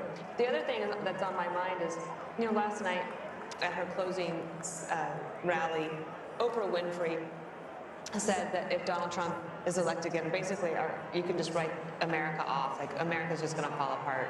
That's obviously not true, although I'll be surprised tomorrow if there's a big line at JFK of Hollywood celebrities leaving the country, as I said they were going to. This is the greatest country, and there will be so many opportunities for lots of deal making. I think President Trump will be in the move, but he also has a huge to-do list. Biden and Harris have left a mess. His closing argument was, she broke it, I will fix it. And she talked about having a to-do list. He's got a big to-do list, but he thrives on it. And you saw that through the whole campaign. He is, I think, enthusiastic about doing the job of being President Harold. And It is just an absolutely remarkable. I think if you wrote this as a movie script, people would say this never happened in the United States of America. He's a single, I've said this before, he's the single greatest political athlete I've ever seen. And tonight he proved why. There were moments in the campaign where I thought he would said some things and did some things that I didn't quite understand, that I thought maybe detracted from it. But tonight obviously proves that too. He also ran a traditional campaign. He connected with voters on issues. He talked about the things that mattered most to voters. And Democrats said he didn't talk about them in the most full-throated way, he didn't talk about it in the most wholesome way, didn't talk about it in the most comprehensive way, but he connected with voters. I would urge my party tonight, if indeed I think he's almost at 270, we'll declare here shortly once Alaska comes in. Don't write off the American people. Let us not be critical of people for voting for President Trump. He did something we didn't do in this campaign. We had to reevaluate, reassess. The Wonderful said it a little earlier, that may give us an opportunity as a party to revamp, and perhaps we should think about that. But don't write off the people, the American people, for the decision they made this evening. Charlie Hurt, he will be the 47th president of the United States after everything that we saw in this election. It's hard to understand how some in the mainstream media are going to take this, because it was so over the top one way that they thought it was done. There was a landslide prediction from a lot in the media that she was going to have the landslide. It looks like he's going to have the landslide tonight.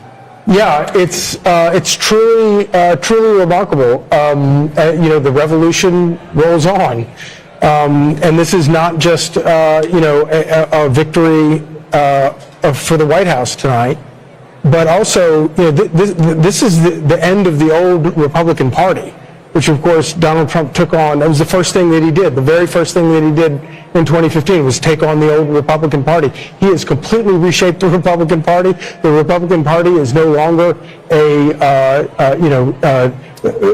doesn't stand for a lot of the things that it stood for before. He has made it a far more middle class, working class, a far more practical party, I think probably a far more durable party, and he's figured out how to win with that.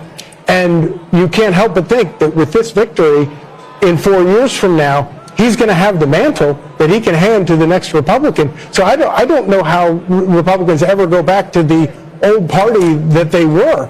But it is truly extraordinary, and it is all by the force of one guy, one man who had the fortitude, the strength, the vision, the refusal to accept anything, all of the experts counting him out, and he just kept on fighting and fighting and fighting. Charlie, it would have been one thing for him to come back from a single defeat to be elected again.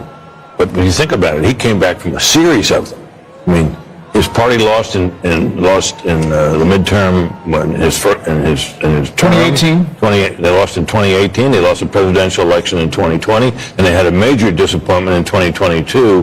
Which one might have thought after all that the party wouldn't turn to him again, and yet in the face of that, plus all the things that Martha enumerated, the indictments, all the other troubles that he had, for him to come back from that is really quite striking. And think about how toxic he was after, say, January 6th. Yeah. And then you're looking at races now in states where Donald Trump very well may drag Republicans, and he's overperforming in a lot of places fellow Republicans. It really does. I think there are parallels to 1980, Mark Penn. When you look at Jimmy Carter, we had hostages in Iran. We have hostages in Gaza right now. Very high inflation and a malaise in many ways in the country that I think these people who have been called a lot of names have had enough of. What is your impression of what this means tonight? Well, I think this means a lot to a lot of people. I think the working class are looking for a renewal of American jobs. I think people are looking for a border that is sane and an immigration system that works. I think a lot of people over in the Middle East are looking for Iran to understand that the people have spoken, and to dissemble and dismantle this lawfare system that they have built up here, which is going to raise a whole series of questions that are going to have to be answered now. But they cannot say that they are better than Donald Trump and recreate a system that does not recognize that he won and the people have spoken and he is going to be the 47th president. We haven't talked about foreign policy a lot, but imagine the Saudis, making a normalization deal with Israel in the face of a new president here. Imagine I'm going there tomorrow night. Imagine a Ukraine deal that Donald Trump talks about. Kevin O'Leary, what is the market going to do? I love this. What's happened here is the system self-corrected. When you try and break the American model, it fixes itself. And I think people should give credit within the Democratic Party. Donald Trump saved them tonight too, because they're going to have to take a spatula to these policies and bring it back to the center over the next 4 years, and in a way reset. And we talked about this earlier, but he saved entrepreneurship. He saved the entire model of the S&P 500, because taxing 20% higher was a really bad idea, and it self-corrected. Capital, and this is why I'm getting on a plane tomorrow night. I intentionally didn't leave till tomorrow night so I could go to Geneva, go to Abu Dhabi, go to Riyadh, and say it's 21% corporate taxes, 100% not going to change. That is very important for people like me that bring capital back to this country. It fixed itself. It fixed itself. And I think that's why America works. It has worked for 200 years. When it gets too crazy, it fixes itself. And whether you love Trump or you hate him, every Democrat owes him a thank you very much, Mr. President. By the way, as the markets, the poly market and all these election markets were moving, Bitcoin went up exponentially. Yes, I'm long Bitcoin. Are you? So you're buying later. Speaking of Bitcoin, I'm also struck by just calling Pennsylvania here, Dana. Trump embraced Elon Musk in an enormous way. A lot of stories were written that said that he was going to blow it in Pennsylvania, that the people who were working on his outreach teams didn't know what they were doing. He's going to And he got a lot of criticism. Remember the $1 million giveaway for registered voters. But Selena Zito, who's somebody that we follow and we've had on the show many times, and she knows that area very well. She said the people of that region love somebody who is a big thinker, who wants to create jobs, who is like looking into the future, and they can get behind that. And they love somebody who can really lead. And leadership takes courage.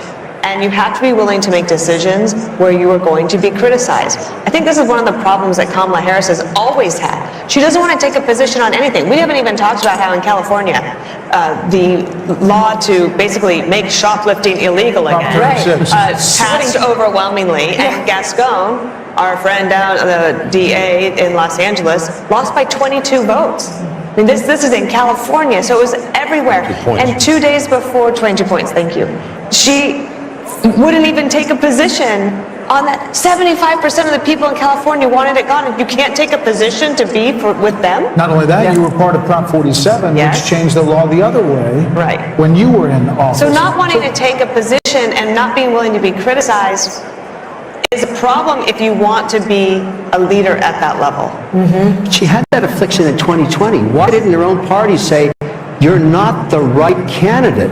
I mean, run a process. Well, they did. They ran her out of town right before any votes were cast in 2019. But the same affliction out of there. Hit her here. The same problem she had in 2020 hit her in 2024. She's the same person. I mean, it's not all her fault. They put her in a race that she, well, we now know couldn't win. But in fairness to Democrats, there's no doubt. I agree with you on unrealized capital gains. We shouldn't be taxing that. But we produce more wealth, more innovation, more oil, more cures, more therapeutics over the last 3 years. So I hear you. Democrats are not bad for the economy. Some things she proposed that I'm with you on. But we're a great country, and we're going to continue to be great. And I trust and hope and believe that President Your party will be great again. I want the and you can thank Donald Trump for that. But he inherited an economy also that was in pretty good shape. I don't want to quarrel about that. All I want is going forward. I agree with you. I want the country to be great, and I hope that both of the parties can work together to try and do that. And I salute President Trump tonight. What a great win, and I agree with you in this regard. My party's got to reimagine and reinvent itself going forward. Listen, I wrote about this, the unity and you did. Past presidents and past losers and winners, and what they said. This is a big speech, Britt, for former President Trump. As he gets ready to deliver this in front of a crowd, he's obviously taken the slings and arrows and everything that's been said, the fascism, all of the things we talked about tonight.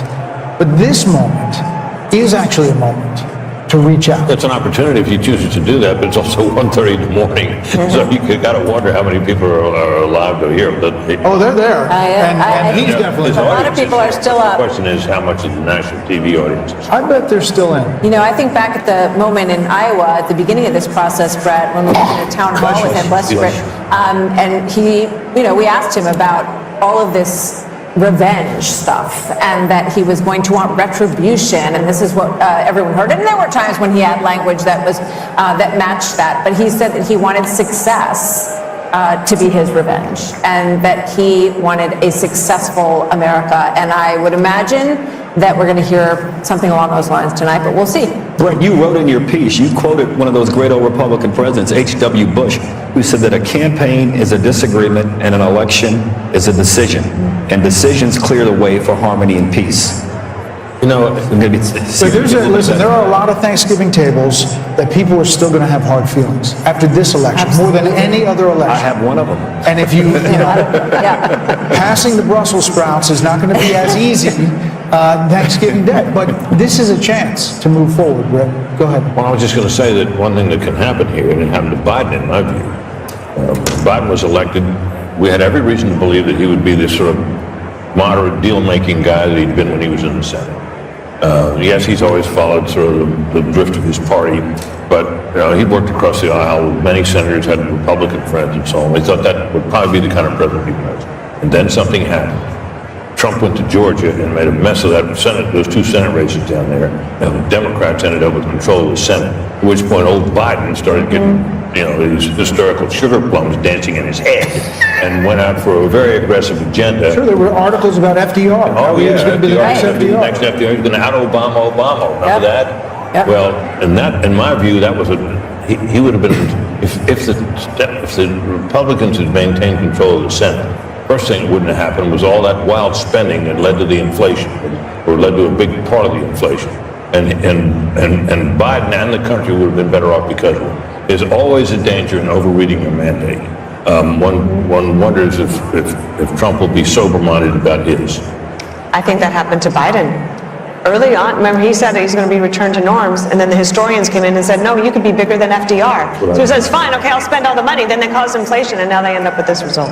Well, he has said that this looks like new President Trump, if he gets to 270, which we expect he will fairly shortly, yes, exactly, has a moment to bring about the unity that people expected after the last election. Of course, we would be kidding ourselves to think that there won't be a tremendous response to this, tremendous backlash in a lot of corners of the country. So listen, he's going to get there because Alaska's going to be Republican, but we're not done as far as calling states. There could be even more states that go Trump's way. This could be a massive landslide just by what we're looking at in the polls. Fox News Decision Desk count now project, though, Vice President Harris will win Minnesota, and her running mate Tim Walz serves as the state's governor there. That takes it up to 267 to 226. But again, Donald J. Trump will be the 47th President of the United States. More Democracy 24 special coverage next.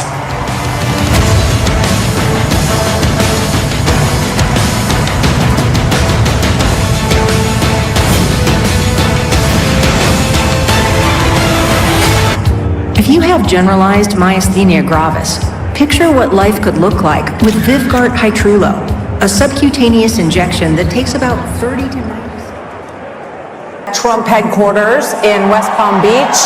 You see thousands of people waiting, and we are about to hear from the next president of the United States. He will be 45 and 47, and we're waiting for him to join the room. We'll take you there, obviously, as soon as that gets underway. In the meantime, Grady Trimble is in Michigan. Let's get a quick update just outside of Detroit. Hi, Grady. Hey, Martha, yeah, people were getting a little bit tired here, but then the call for Pennsylvania was like a jolt of electricity through this room at the Michigan GOP watch party, and the crowd started chanting USA. They started chanting Trump, Trump, Trump, as it now appears he will be the 47th president of the United States. Now, in addition to Trump and the call for him in Pennsylvania, they're also excited about the possibility that Michigan could be the state that tips him over that magic 270 number. We're also following a very close Senate race here in Michigan, and they're feeling very confident about that as well. Republican candidate Mike Rogers looks like he could cruise to victory with the help of former President Trump. Democratic candidate Alyssa Slotkin, she went out to her crowd at her watch party at around 12:30 tonight and told them to go home and go to sleep, where here they extended this ballroom venue all through the night if they had to, and now it looks like the crowd is fired up as they await former President Trump taking the stage. Okay, Grady, thank you. It is really important to point out how big the coattails could be tonight. Think about Bernie Moreno in Ohio. Was thought dead in the water against Sherrod Brown. He wins. We have right now at this hour, as Grady mentioned, Mike Rogers in Michigan is up. Looks like he is getting closer. We haven't made a call there yet. Hovde in Wisconsin, leading right now. Sam Brown in Nevada is closing in on Jackie Rosen. Wow. We're talking about historic numbers here. If all of these dominoes fall, you're talking about a Senate that could be 54-46, 55-45.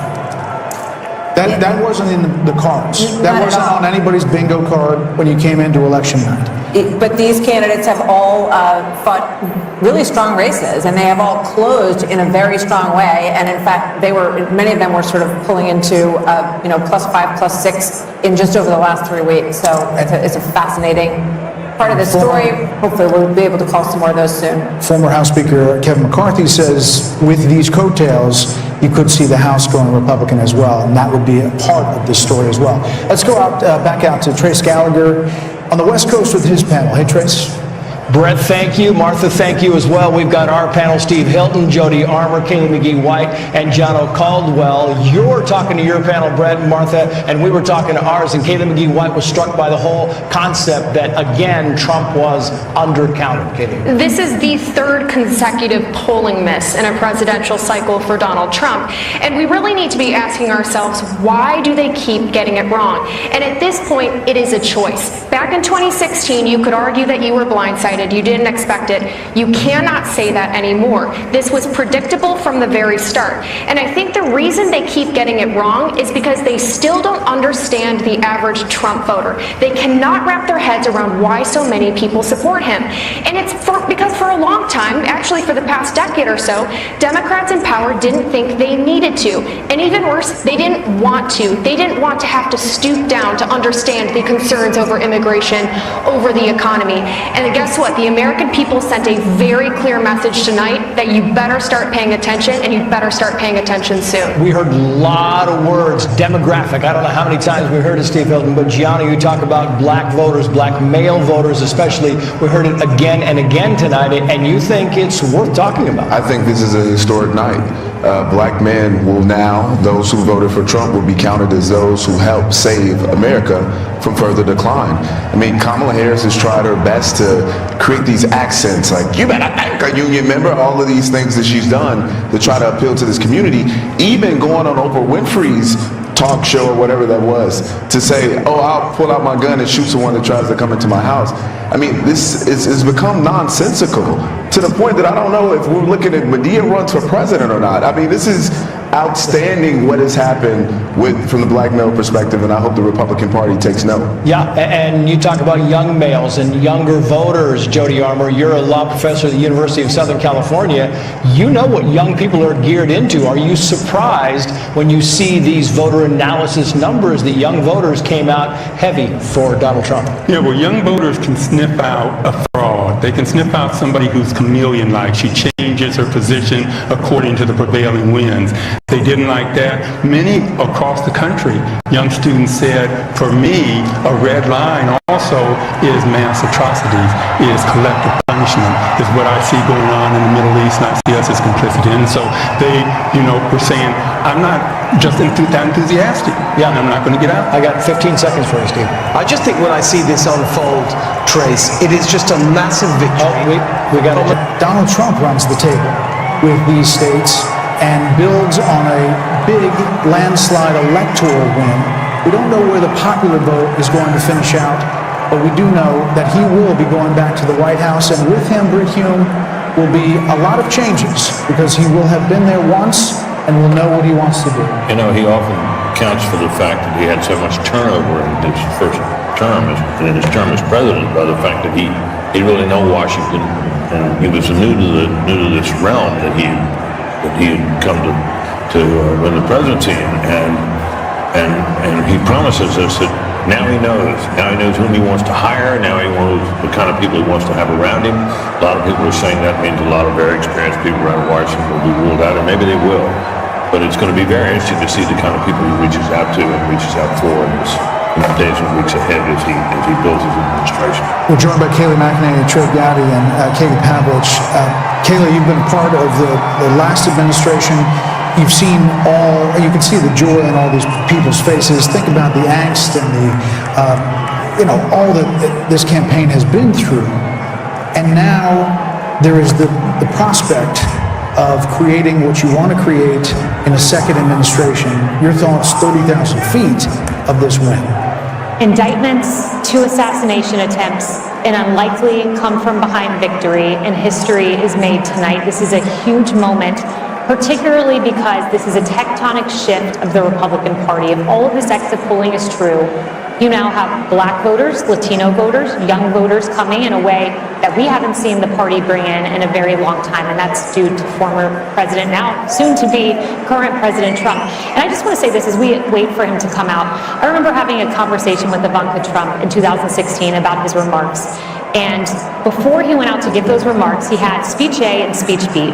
Speech A was a more boisterous Trumpian speech. Speech B was a speech full of unity. And he looked up, Ivanka said, saw the faces of crying Hillary voters. He ripped up the boisterous speech and said he wanted to heal the nation. And the first words he said were an appreciation for Hillary Clinton, for her service to our country, and then he said, now it is time for America to bind the wounds of division. And he said, we are a party of all races, creeds, and religions. That is more true tonight than it was 8 years ago, and I fully expect President Trump right now is maybe ripping up that more boisterous speech and preparing to unite the country.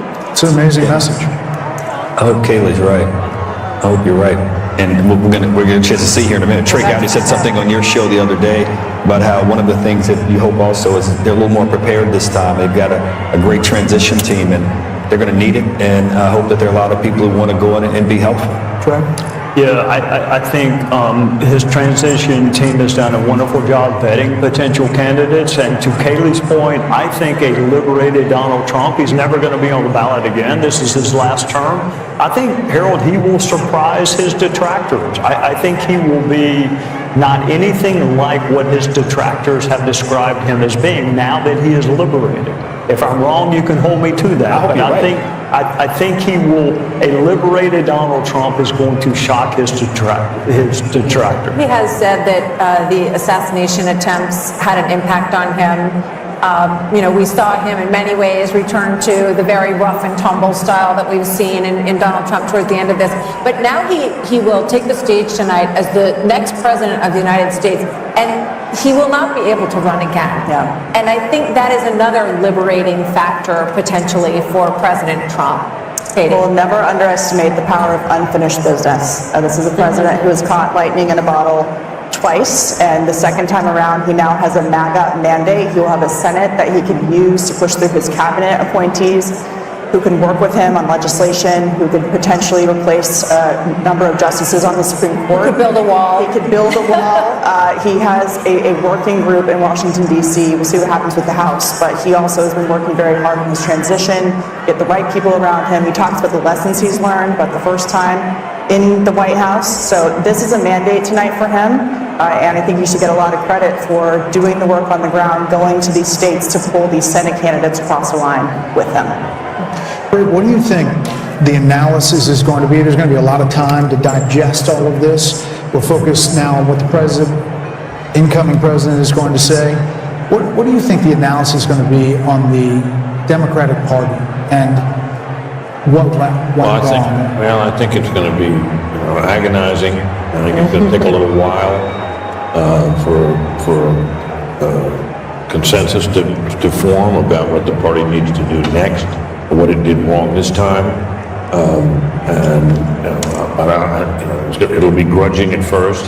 One can certainly imagine that if the party were smart and shrewd political voices were heeded, that there'd be some major changes in their agenda and their approach in this.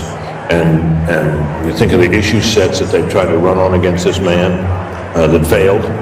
They need to reconsider all of that. And I think it'll take a while.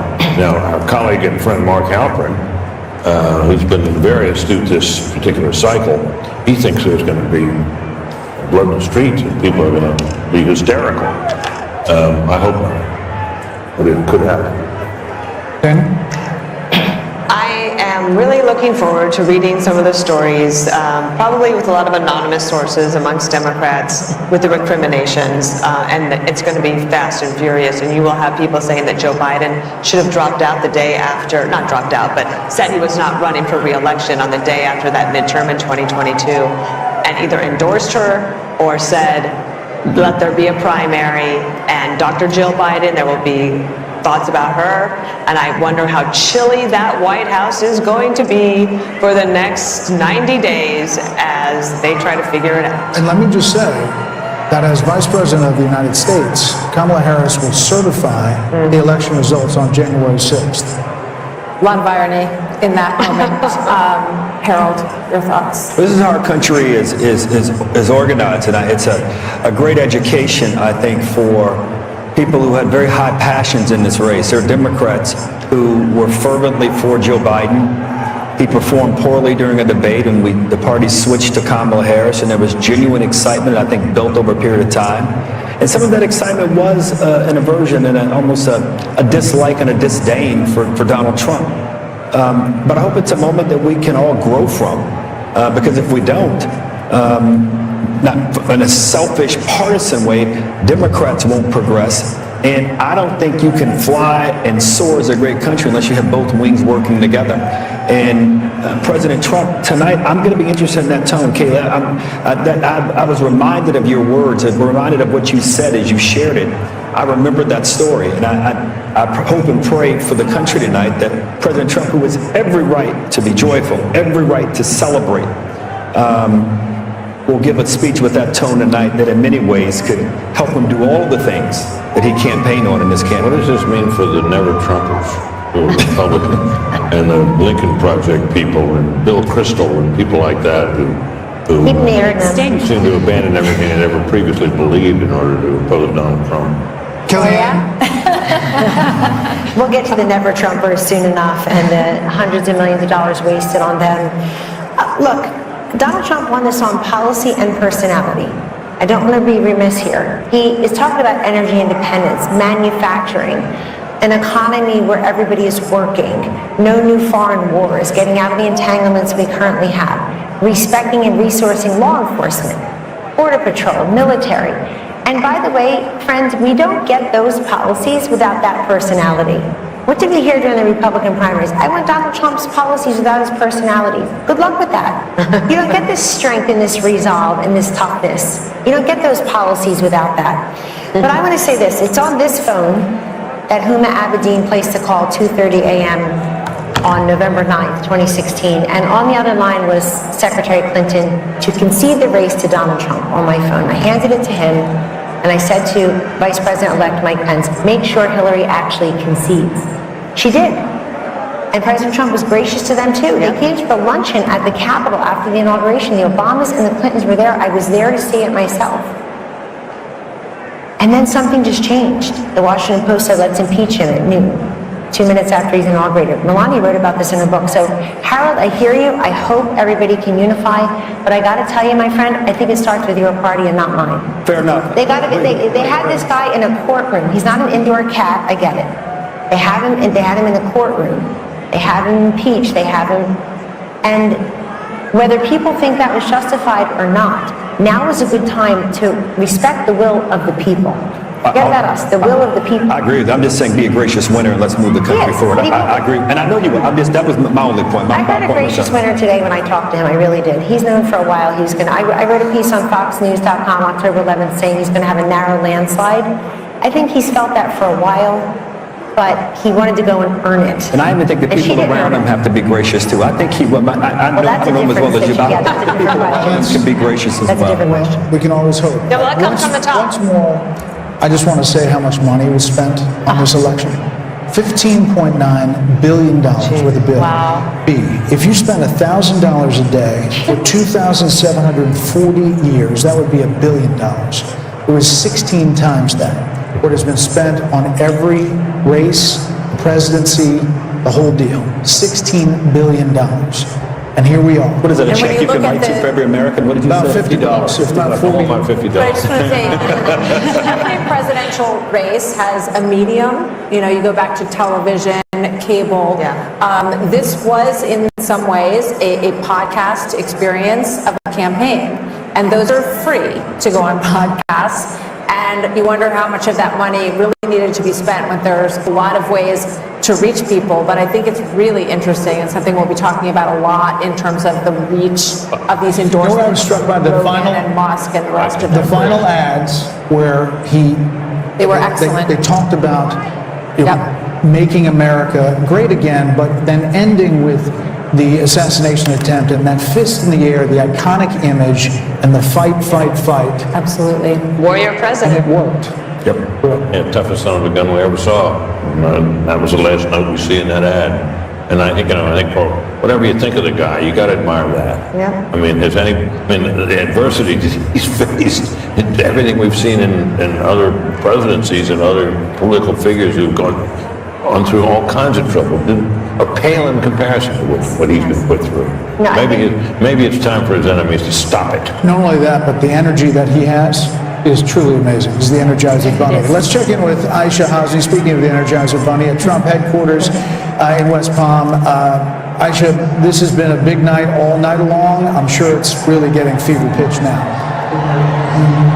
A big night, Brett and Martha, a long campaign for the former president, for all of us, the press corps that have been following him around now for more than a year. The crowd went absolutely nuts when Fox News called it here, and people were hugging each other, they were high-fiving each other, that people were on FaceTiming.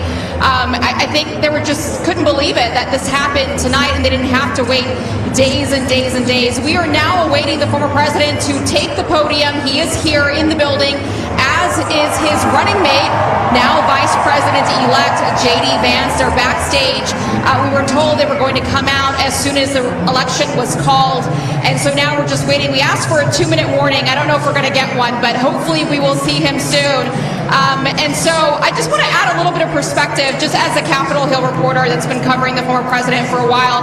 When I came to Congress 3 years ago, talked privately with many powerful Republicans who did not want to see the former president back in Washington, and then to see the legal battles that he went through and Republicans having to stand up for him.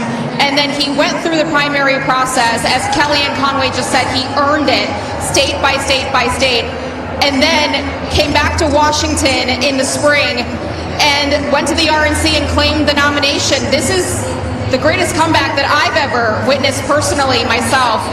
And so I look forward to seeing what he says to the country here tonight and to his supporters. Back to you. Aisha, thank you. The Harris team is now texting to say Vice President Harris will speak tomorrow, and that will be her response to the election results. That's all we have from the Harris team, which is really strange. I mean, from a PR perspective, Dan? Well, I also just think it's a shame, because I remember when John Kerry did this to George W. Bush in 2004, and you work so hard, and I know that they're disappointed, but You should concede and let your opponent have their election night, and let everybody that's there at Trump, at Mar-a-Lago, where are they? They're in Palm Beach. They're in West Palm, at the They're in West convention Palm Beach, center. At the convention center, like, let them have their moment without anyone. Like, I remember Andy Card had to come in and say, well, yes, we know we won, but we have to wait until John Kerry concedes, and then we all had to traipse back in the next morning and wait, and you don't get that moment. I don't think it's right.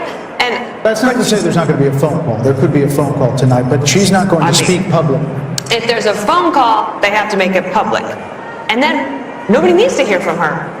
So if I were her, I would do it tonight. I mean, they had that whole setup in front of Howard. Yes, all of her people were already there. Everybody was there, and it does feel like you want to just collect the moment and do it the way that But they were holding out hope. They were holding out hope that the blue wall could somehow come together, but it's going to be a red wall. 90 minutes before that, they were told to go to bed. I got that text.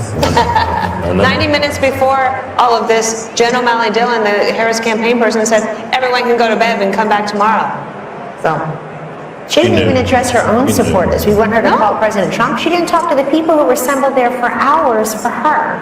It just seems very ungracious. By the way, it ended up being a very bad split screen. You probably couldn't see it in here, but they're filing out, and he's expanding his folks, and they're all excited for him. Look, I think that Kamala Harris is a sign of the times, but I think that Trump's a metaphor for the country. And when he says, we don't surrender, fight, fight, fight, we get back up, I just think I think that's who it is. The other thing I just want to say, maybe it's as a Catholic, maybe it's just as a Trump supporter, maybe it's just as a flawed human being. We all get second chances in this life. Rarely do we get a second chance as big as this one. And I have got to believe the man that I know and that Kayleigh worked with is going to work with a certain alacrity and energy to get things done very quickly. What he can do through executive order, what he could do with the Congress, bringing in the governors. Nobody gets a second chance this big in their lives and just puts it on the shelf like it's a trophy or a gold star. He's going to use that as a platform for good and undo some of these bad policies, and I think do even better. You know, these celebrities, these athletes, he's got job creators and innovators. He's got Elon Musk and Dana White. He's got people who make stuff, who people say, wow, there's an immense success story, and he's going to bring them aboard. So Vice President Harris has now encountered what is known as the Van Buren curse. It's the failure of the Vice President to get to the presidency. Only two have done it, and that is Mark Van Buren in 1836 and George H.W. Bush in 1988. You know, the question is what the Republican Party looks like now. And Kayleigh, it's a multiracial party, to your point.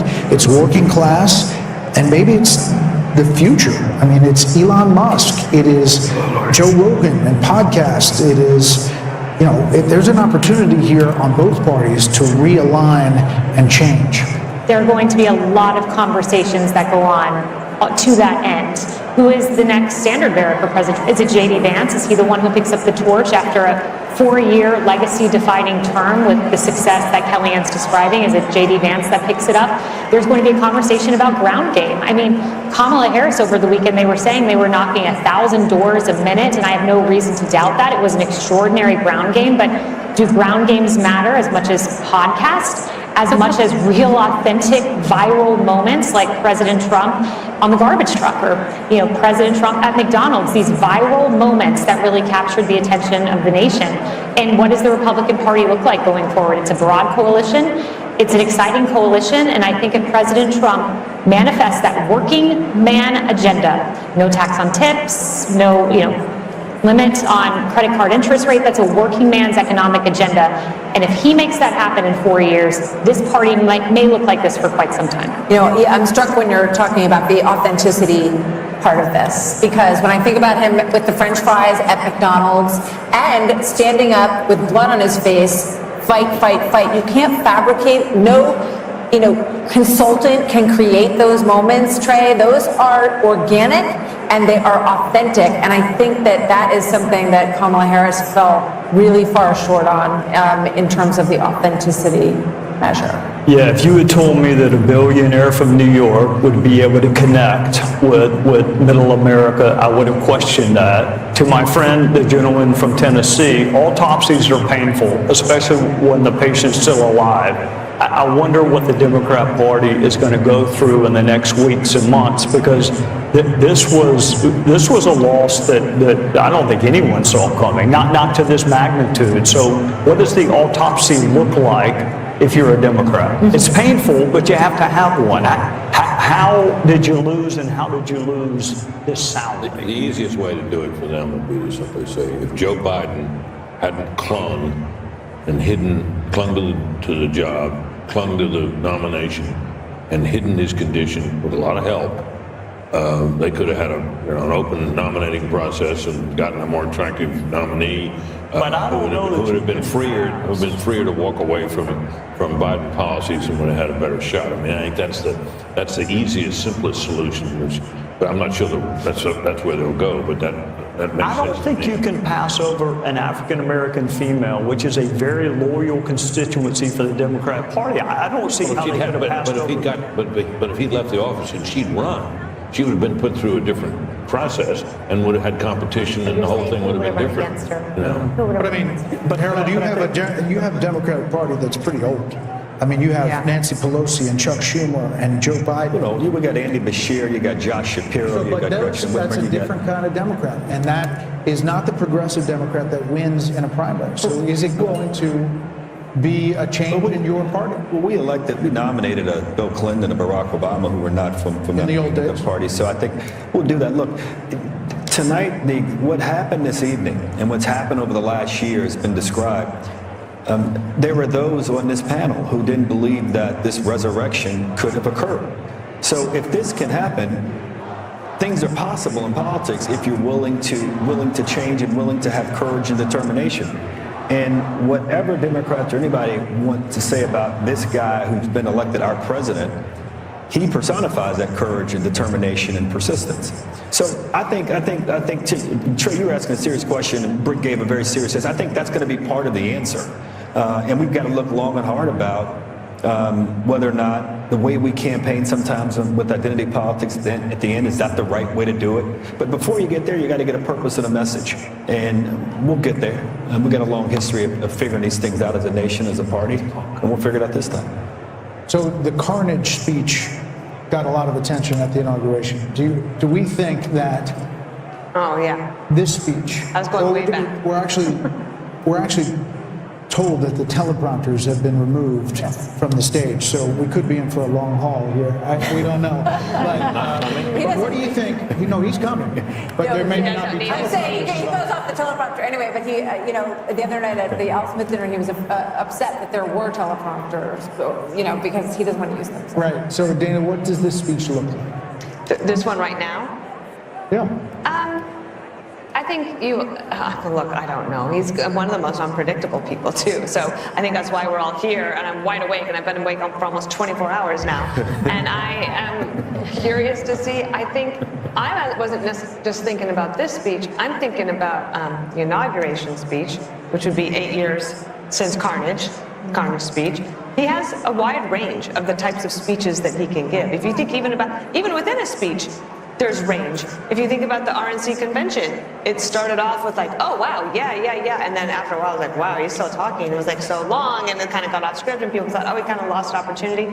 But he didn't. I think if you look at these people who would take off work, drive somewhere in the middle of the night to go and get in line to wait for hours, to then stay at a rally for hours, and part of the things he has done as well is created this camaraderie amongst people so that you could go to a place where you're not afraid to wear your red MAGA hat, and you could say, I'm not the crazy one.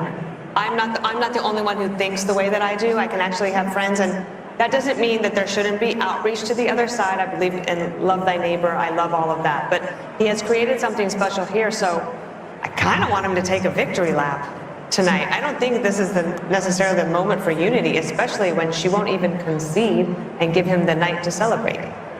Yeah. Kellyanne, you were looking at the popular vote. He's still up, and could finish up. And part of it is because he did run up the totals in places I was looking at, even the rural counties in Pennsylvania. He was going to win them by significant double digits, but he won them that much more. I think running up the totals in Florida, which was a swing state not that long ago, over 1.1 million votes or so, Haley, right, your home state. And this is, look, I think that when the Democrats take a look at this candidacy, it's not going to be that she had too much time, not enough time. She's just a flawed candidate. She doesn't speak well. She doesn't work hard. I'm not being mean or partisan. I don't know why the country would have rewarded this candidate with the big job when she couldn't make the case what she does as vice president that affects our lives in a positive way. She was given that opportunity. I personally like to thank the women of The View tonight for asking this question, for having her on. Oprah, we see you, and so on and so forth. People thought they were doing her a favor because they made her something she's not. It's the opposite for Trump. They make him something he's not. Take that one word, take that one line, take that cherry pick this, that, and the other. You never get the essence. I go back, does everybody remember 5 years ago, so Laurel and Yanny, or what color dress? You hear Laurel, I hear Yanny. You see the blue dress, I see yellow dress. We were all looking at the same thing. That's the way Donald Trump is in this country. There are people who look exactly the same person, and they see two different vistas. I think it's time that we try to see one. Look, I don't know who said it earlier. I'm a little worried about the reaction of the Democrats and the Kamala people here. I'm very worried. I think that there are a lot of unhinged people across the political spectrum, and we gave very little quarter to how many anti-Kamala voters are out there. I don't want to hear the words racism and sexism. It's eyesight and hearing. We were listening and watching her. And I'm very worried that we've not talked a lot about how violent people may be and angry because she lost. Right. I'm afraid of that. Right. I mean, I can just imagine thinking about The View, and a week or so ago, they were saying, you know, what is wrong with someone who would vote for him? Michelle Obama. And Joe Scarborough saying, you know, we weren't raised like this. Who raised these people? So I can only imagine what tomorrow is going to look like. You know, I will say when we talk about The View, you know, what comes to mind is we mentioned the carnage speech that President Trump gave at his inauguration. And my mind automatically went to the unity speech that Biden gave, and he mentioned unity a half dozen times. But when you think about what we got over 4 years, there was the garbage comment that didn't come in isolation.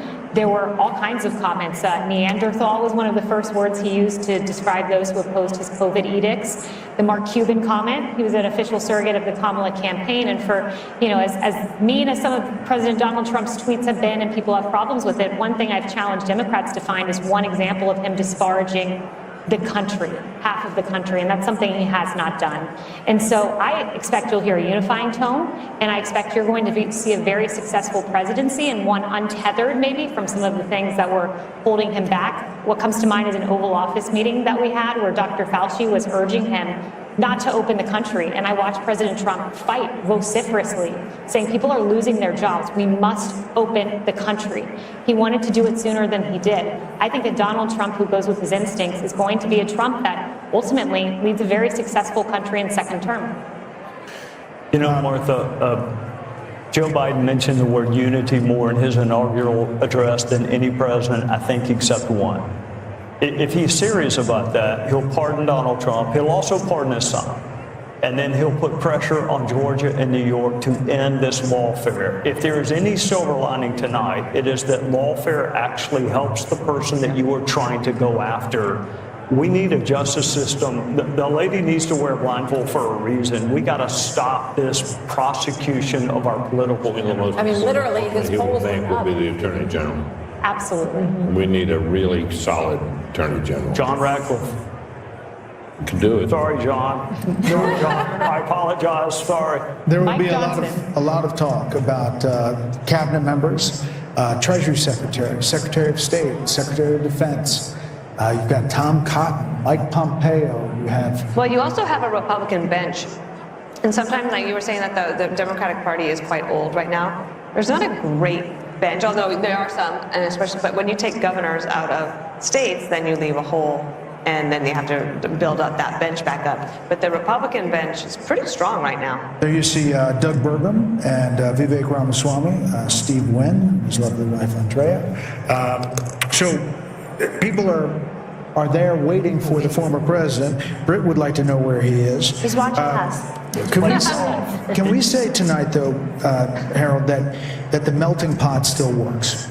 that Hispanics, Black Americans, working class Americans, standing up, asking what their government is going to do, asking their government to see them and their concerns, that it works, that this is American democracy in our republic working. The process works.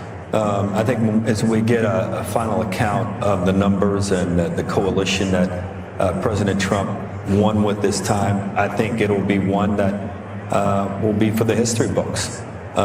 President Bush, I think, got 40+% of the Hispanic vote. George Bush, W. Bush, and it looks like President, at least the preliminary numbers suggest that. But as much as we talk about the unconventional aspect of this was conventional also. People believed him. He resonated with voters. He resonated with communities, rural communities, urban communities, suburban communities across the country. And I congratulate him tonight. I didn't want him to win, but I congratulate him on his victory and wish him the best for my country.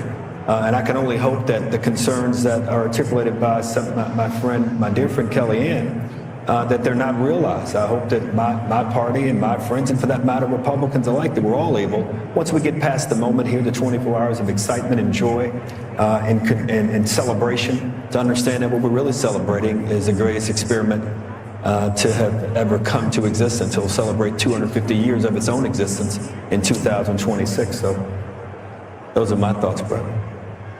I'm struck by the issue of abortion, because it was talked about so much, and it was presented as if, you're a woman and you are not going to support her, then you hate all women. They said that husbands, were hateful towards their wives and the women in their lives if they didn't support this candidate. And I think it just goes to show that kind of, manipulating, it doesn't win. And narrow casting us based on our gender. I think Kamala Harris was talking to us from the waist down, and I think Donald Trump was talking to us from the waist up as well. That's where my eyes, my ears, my heart, my brain, and my big mouth are.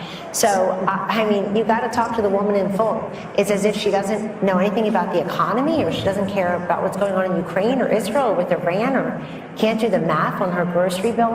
It's an insult. Of course people care, but we care about many things. Just as we are not monolithic in life, we're not monolithic thinkers politically. But Martha, something else happened. They put these ballot initiatives on to try to gin up turnout for the Democrat. And they did that, and it kind of backfired. Look at this popular vote. And it backfired. The other thing is, if you've got 10 abortion ballot initiatives, you can vote your conscience on abortion, and you can vote separately or similarly for president. The presidential race was not a proxy for your position on abortion. By the way, somebody sent me the statistics. Over $500 million spent on ads about abortion. $500 million in this country out of the $16 billion Brett is talking about. $37 million for pro-lifers. The rest was the pro-choicers. It's just insane amount of money. So we've spent a lot of time talking about markets tonight and the betting markets. Trey, at this point, it's at about 66% that Republicans hold on to the House as they're ticking down the possibilities, and they look at these coattails with not only the popular vote, but what could be and is shaping up to be an electoral college landslide. Should he control the White House, the Senate, and the House, like he did at the beginning in 2016, the possibilities open to a lot of things. Yeah, I was there in 2016, and we had everything but an agenda. That mistake will not be made this time. He will deal with the border. He will deal with tax is coming up. There is a plan being formulated by Mike Johnson right now, and John Thune or John Cornyn or whoever becomes the majority leader. The mistakes of 2016, I think we were surprised that he won. I'm not saying he was surprised, but others were surprised. The other thing I will remind you, Brett, when he won in 2016, you recall what he said about Hillary Clinton. She's been through enough. There was a lot of pressure to prosecute her. He said she's been through enough. I wish my Democrat friends would say the same thing about him and say enough is enough. Drop the cases in New York and Georgia. Biden shouldn't wait on Donald Trump to end these federal cases. They should be ended by Joe Biden. If you really want unity, then quit using lawfare to divide the country. Quit using the justice system to try to win political races. We are still following these Senate races, and as we wait for the former president, By the way, there's Nigel Farage there talking in the crowd there. Britt, this is remarkable in that some of these races were not even suspected to be close, expected to be close. Mike Rogers, he was a long shot at one point against Alyssa Slotkin. Good candidate. In Michigan, good candidate. Strong candidate. Former chairman of the House Intelligence Committee. Right. Attractive guy. But Sam Brown was left essentially, he was not going to win. He was not on anybody's list. Nope. Likely switching. Not getting much money or attention. No, but I think he's a competent candidate. Once again, we have. By the way, there's Sam Brown right there, 48.1 to 47.2, 80% in over Jackie Rosen. How much? The news are understanding that candidate quality matters. Yep. In this cycle, Republicans in the Senate races in particular fielded some pretty darn good candidates that gave them a shot in states where Republicans often face an uphill battle. And the fact that, it looks like it won't be just a squeaker, there might be a little margin there for Republicans in the Senate is testament to that. Let's see where Wisconsin is, guys. Can we put up Havdi in Wisconsin?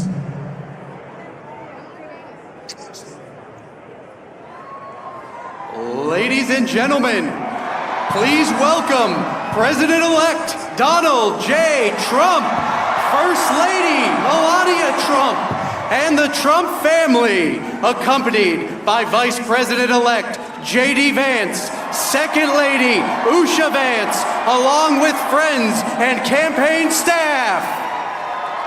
Wow.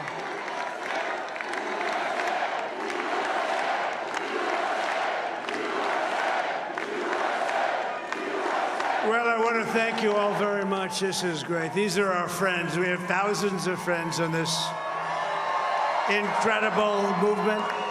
This was a movement like nobody's ever seen before.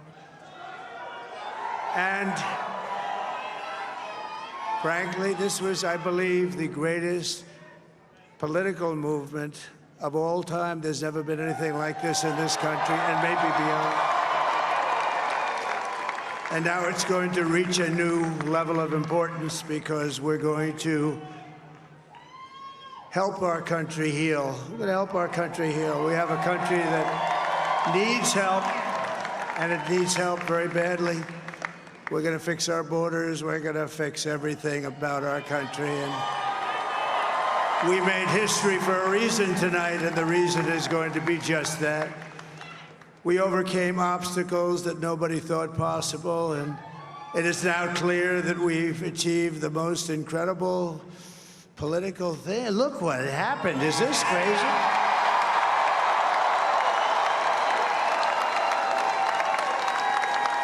But it's a political victory that our country has never seen before, nothing like this. I want to thank the American people for the extraordinary honor of being elected your 47th president and your 45th president. And every citizen, I will fight for you, for your family, and your future. Every single day, I will be fighting for you, and with every breath in my body, I will not rest until we have delivered the strong, safe, and prosperous America that our children deserve and that you deserve. This will truly be the golden age of America. That's what we have to have. This is a magnificent victory for the American people that will allow us to make America great again. And in addition to having won the battleground states of North Carolina, I love these places, Georgia, Pennsylvania, and Wisconsin, we are now winning in Michigan, Arizona, Nevada, and Alaska, which would result in us carrying at least 315 electoral votes. But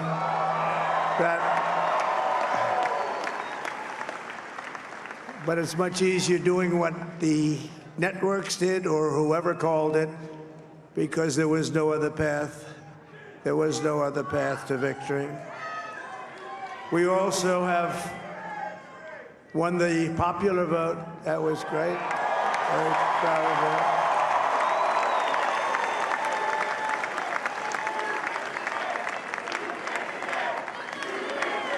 Thank you.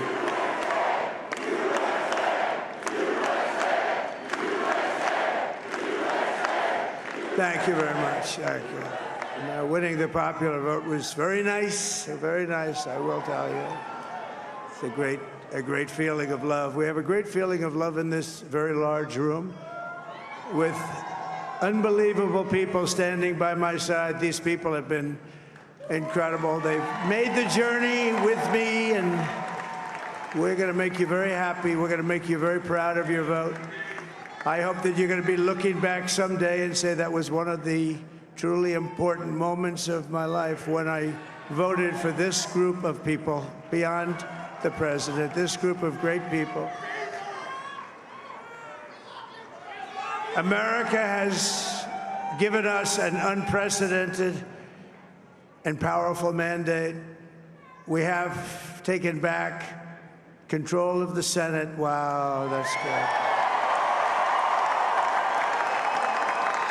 And the Senate races in Montana, Nevada, Texas, Ohio, Michigan, Wisconsin, the great Commonwealth of Pennsylvania, were all won by the MAGA movement. They helped so much.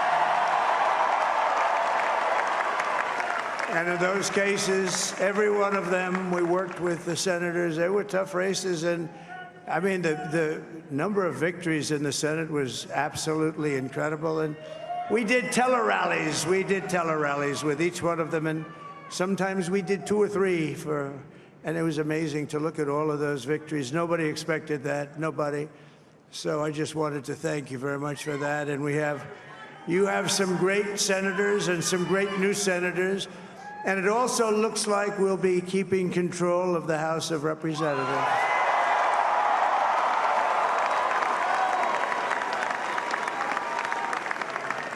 And I want to thank Mike Johnson. I think he's doing a terrific job, terrific job. I want to also thank my beautiful wife, Melania, First Lady.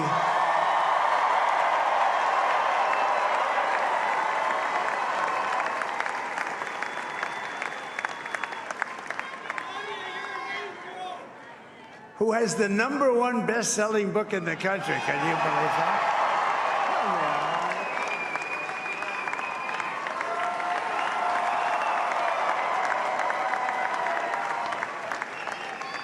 Oh, no, she's done a great job, works very hard to help people.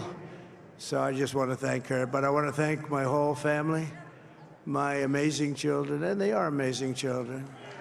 Now, we all think our children are amazing. Everybody here thinks their children are amazing, but that's a good thing when you think they are.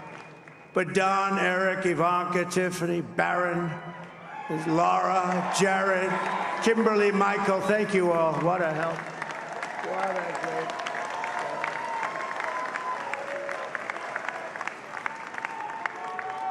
My father-in-law, Victor, is tremendous, and we miss very much Melania's mother, Amalia. We miss Amalia, don't we, huh? She would be very happy right now, standing on this stage. She'd be so proud. She was a great woman, that one. Beautiful inside and out. She was a great woman. I want to be the first to congratulate our great, now I can say, Vice President-elect of the United States, J.D. Vance.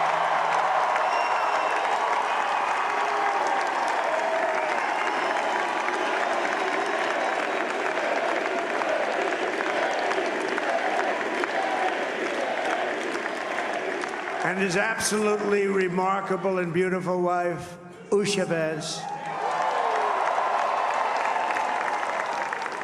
And he is a feisty guy, isn't he? You know, I've said, go into the enemy camp, and you know the enemy camp is certain networks, and a lot of people don't like to, sir, do I have to do that? He just goes, okay, which one, CNN, MSDNC?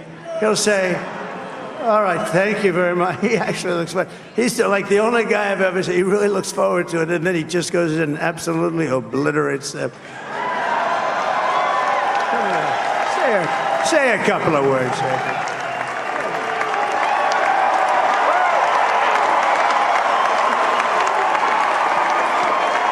wild.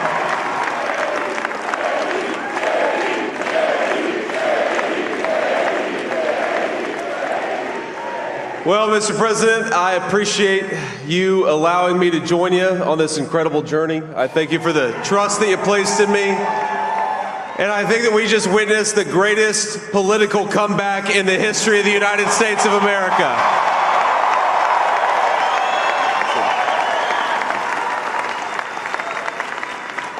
And under President Trump's leadership, we're never going to stop fighting for you, for your dreams, for the future of your children. And after the greatest political comeback in American history, we're going to lead the greatest economic comeback in American history under Donald Trump's leadership.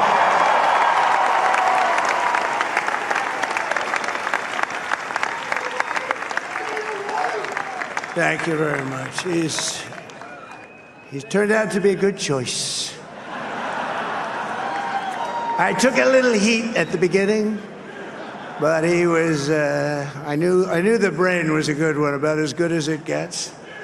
And we love the family, and we're going to have a great 4 years, and we're going to turn our country around, make it something very special. It lost that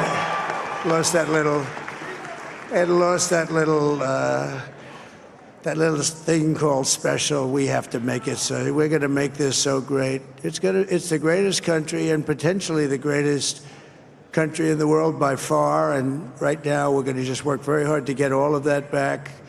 We're going to make it the best it's ever been. We can do that. If we had to wait longer, I don't know. It was going bad, and it was going bad fast. We're going to have to seal up those borders, and we're going to have to let people come into our country.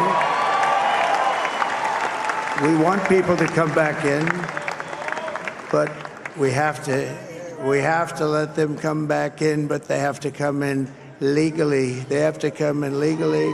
Let me also express my tremendous appreciation for Susie and Chris, the job you did. Susie, come here. Come here, Susie. Chris, come here, Chris. Susie likes to stay sort of in the back, let me tell you. The Ice Maiden, we call her the Ice Maiden. Come here, Chris. Come here, Chris. Susie likes to stay in the background. She's not in the background. Come here, This wasn't expected, but I just want to thank, obviously, President Trump for this journey. It was a great one, and he's a hell of a candidate, and he's going to be a hell of a great 47th president. And this team that we had, the best team, and, of course, even my boss, Susie Wiles, the best. Thank you. Thank you, and thank you, Susie. Look at her, she's shy. I've never seen her be shy before. Susie. They're great. Everybody up here is great. Everybody up here is very special. But the Trump, who did you say? Oh, let me tell you, we have a new star. A star is born, Elon. Now he is. Now he's an amazing guy. We were sitting together tonight. You know, he spent 2 weeks in Philadelphia and different parts of Pennsylvania, campaigning. You know, he sent the rocket up 2 weeks ago, and I saw that rocket, and I saw it coming down. I saw it. When it left, it was beautiful, shiny white. When it came down, it didn't look so pretty. It was going 10,000 miles an hour, and it was burning like hell. I said, what happened to your paint job? He said, we've never made a paint that could withstand that kind of heat. And but I saw it come down and turn around. And it was, you know, it's like 22 stories tall, by the way. It looks a little smaller than that, but it's big. And it came down, and you saw all that fire burning. And I'm saying, only Elon can do this. It must be an Elon. And I tell the story. I told it last night. I had a man on the phone. I had the screen muted, no sound. I was talking to a very important man, happens to be here. And that very important guy, one of the most important people in, I would say, the country, actually. But, you know, I was president, and now it looks like I was going to be maybe president again, so I figured I could ask him to hold. So I asked him to hold. And especially because you're going to be president again, they hold. So I took the phone down, and I'm looking at the screen. I'm seeing this crazy thing that's going around and coming down. It looks like it's going to crash into the gantry. And I said, oh, no. And I said, do me a favor, do you mind holding for a couple of minutes? I want to see this. I thought it was a space-age movie or something. I put the phone down. Bad part, I didn't pick it up for 45 minutes, and he was holding. But this spaceship came down, and I saw those engines firing, and it looked like it was over. It was going to smash, and then I saw the fire pour out from the left side, and I put it straight, and it came down so gently, and then it wrapped those arms around it, and it held it, and just like you hold your baby at night, your little baby. And it was a beautiful thing to see, and I called Elon. I said, Elon, was that you? He said, yes, it was. I said, who else can do that? Can Russia do it? No. Can China do it? No. Can the United States do it other than you? No, nobody can do that. I said, that's why I love you, Elon. That's great. And you know, when we had the tragic Hurricane Helene, and it hit North Carolina, they were really devastated, the water. This was a big water, as big as we've ever seen, water hurricane. It built lakes out of nothing. Fields became lakes, and the danger was unbelievable. And the people from North Carolina came to me and they said, would it be possible, at all possible, for you to speak to Elon Musk? We need Starlink. I said, what's Starlink? It's a form of communication. So I called Elon, and I'll tell you what, he had, and it was very dangerous. People would die. They had no communication. All the wires were down. I called Elon Musk. I said, Elon, you have something called Starlink. Is that right? Yes, I do. What the hell is it? He said, it's a communication system that's very good. I said, Elon, they need it really, really badly in North Carolina. Can you get it? He had that there so fast, it was incredible. So, and it was great. It saved a lot of lives. He saved a lot of lives. But he's a character, he's a special guy, he's a super genius. We have to protect our geniuses. We don't have that many of them. We have to protect our super geniuses. I want to thank some of the guys. You know, we have up here today the U.S. Open champion. He's a fantastic golfer, slightly longer than me. It's a ball, a little bit longer than me. Just a little bit. Bryson DeChambeau is up here someplace. What happened to Bryson? Where is he? Bryson. Oh, he was shot. He's hitting balls. Oh, he's on the way. He's hitting balls. Bryson. Oh, look at him.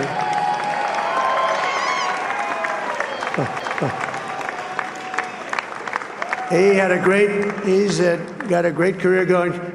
Great U.S. Open, Bryson. That's a fantastic job. And we also have a man, Dana White, who has done some job. He's a tough guy.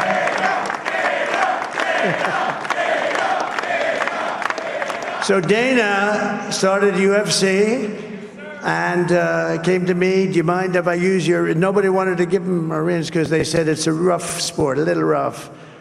And I helped him out a little bit, and I went, and they said, this is the roughest sport I've ever seen, but I began to like it, and he loved it, and nobody's done a better job in sports. And you know, he's a very motivational kind of a guy, what he does. He gets these fighters, and it's become one of the most successful sports enterprises anywhere at any time.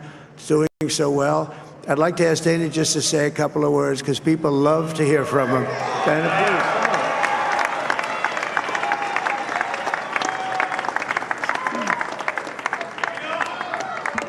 Nobody deserves this more than him, and nobody deserves this more than his family does. This is what happens when the machine comes after you. What you've seen over the last several years, this is what it looks like. Couldn't stop him. He keeps going forward. He doesn't quit. He's the most resilient, hard-working man I've ever met in my life. His family are incredible people. This is karma, ladies and gentlemen. He deserves this. They deserve it as a family. I want to thank some people real quick. I want to thank the Nelk boys, Aiden Ross, Theo Vaughn, Bustin' with the boys, and last but not least, the mighty and powerful Joe Rogan. And thank you, America. Thank you. Have a good night.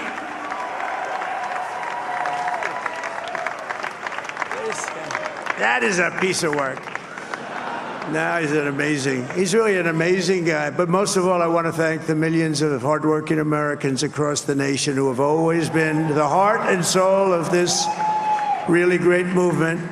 We've been through so much together, and today you showed up in record numbers to deliver a victory like like no other. This was something special, and we're gonna pay you back. We're gonna do the best job. We're gonna turn it around. It's got to be turned around. It's got to be turned around fast, and we're gonna turn it around. We're gonna do it in every way, with so many ways, but we're gonna do it in every way. This will forever be remembered as the day the American people regained control of their country.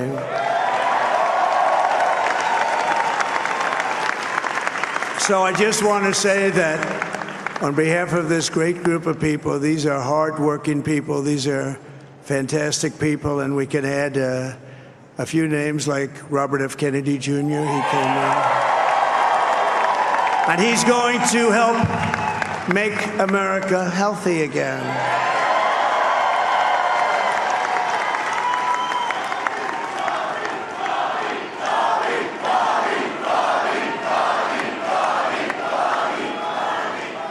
And now he's a great guy, and he really means it. He wants to do some things, and we're going to let him go to it. I just said, but Bobby, leave the oil to me.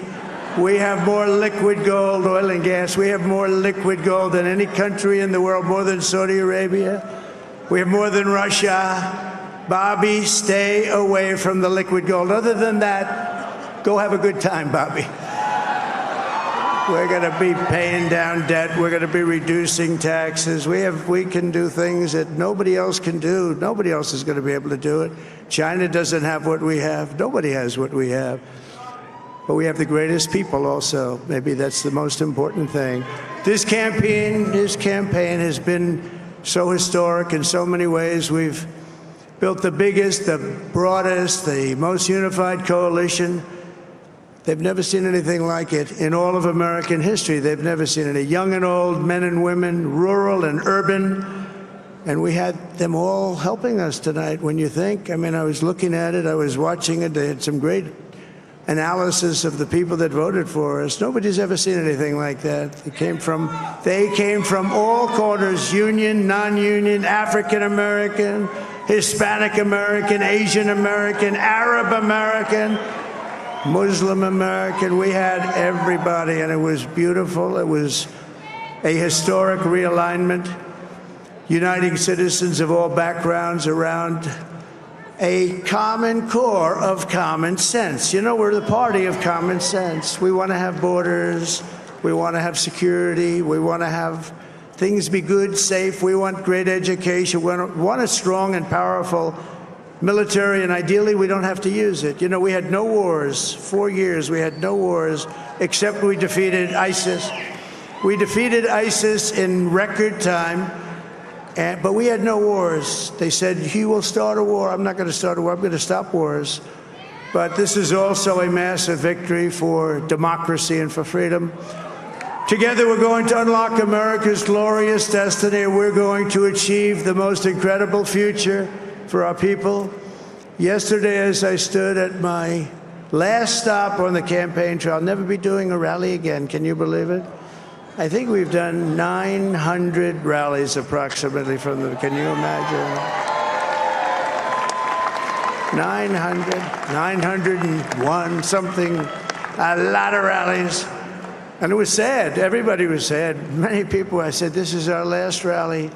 But now we're going on to something that's far more important, because the rallies were used for us to be put in this position where we can really help our country. That's what we're going to do. We're going to make our country better than it ever has been. And I said that many people have told me that God spared my life for a reason.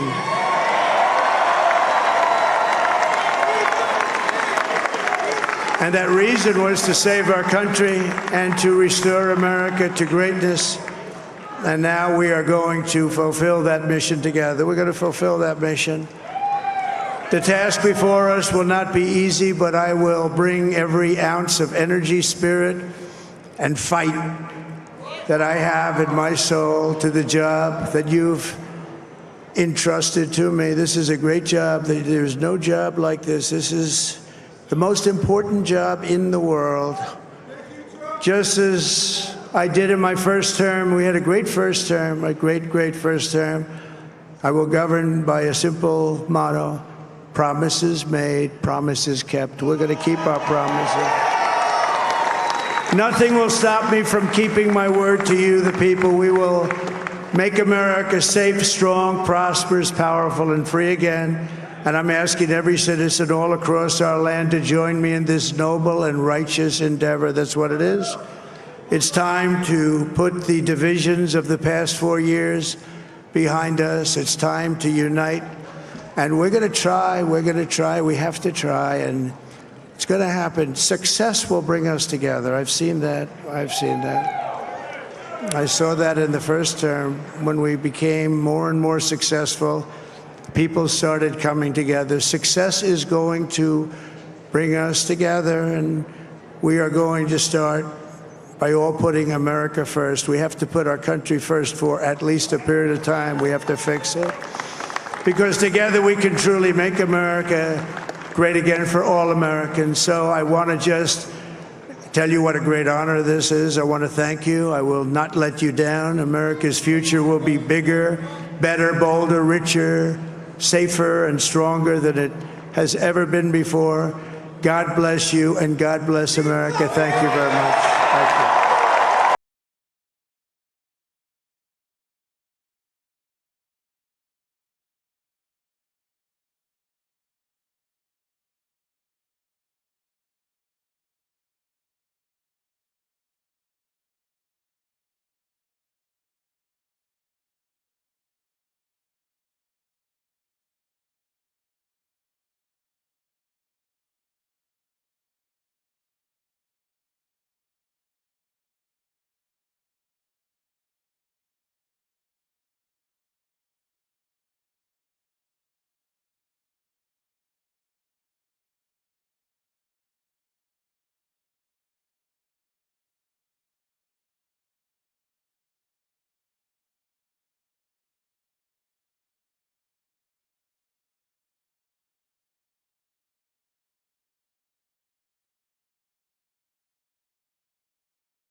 Nice.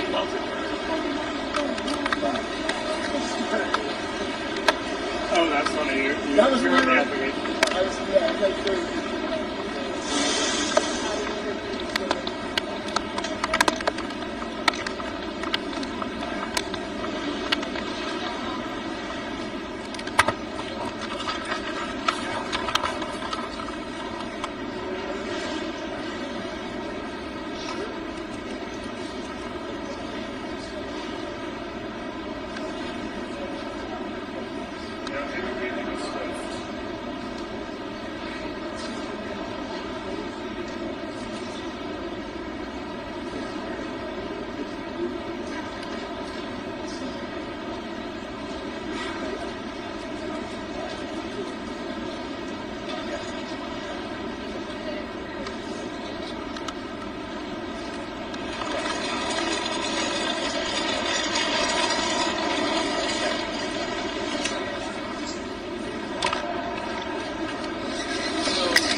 There's objects too. So like objects like the law enforcement.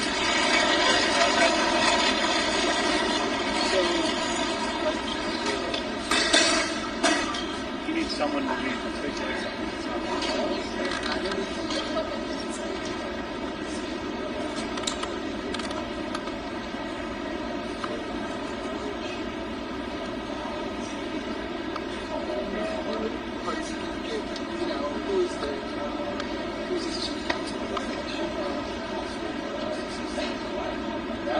And the guy who hired him probably just sweating. Huge breath of fresh air for him.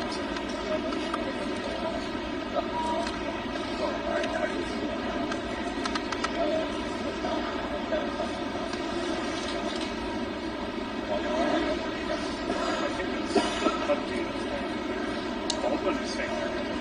So I think that's Trump called. Let's see, Trump called it in conjunction with oversight here. Could be something.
That's why I was wondering, because I hope.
Thousand times, right?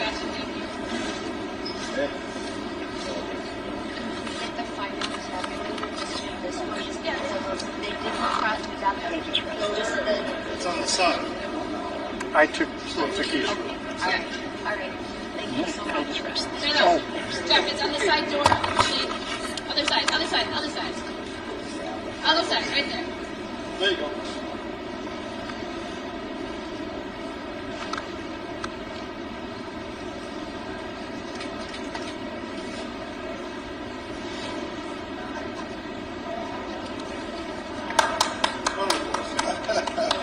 Intelligence. Yes. Right there. It's okay. Thank you.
shield and pull like a red. Follow that cart.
Yes, it's all blown back. So.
Just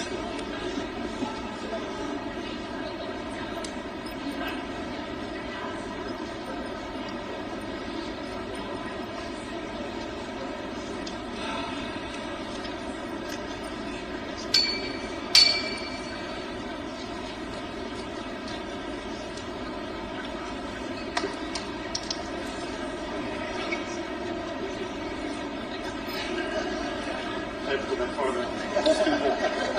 You can appreciate that.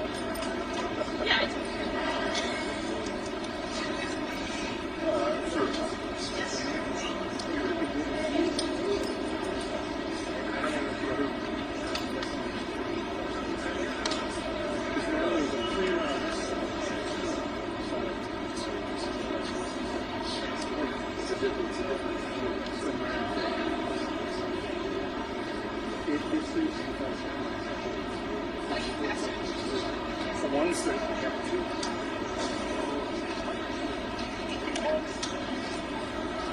We like that.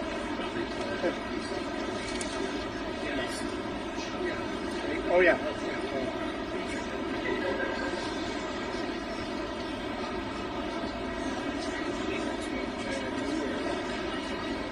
They're all made by U.S. centers, and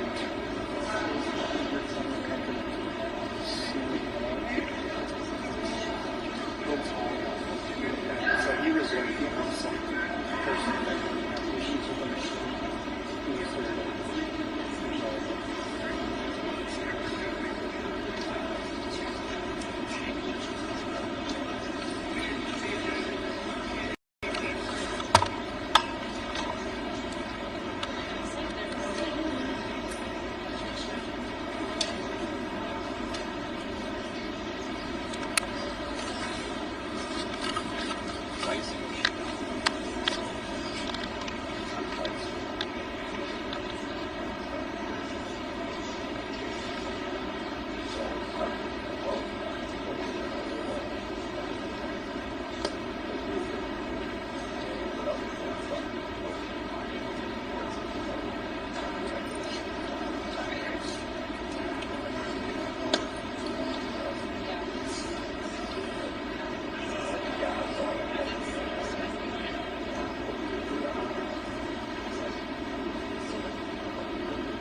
done.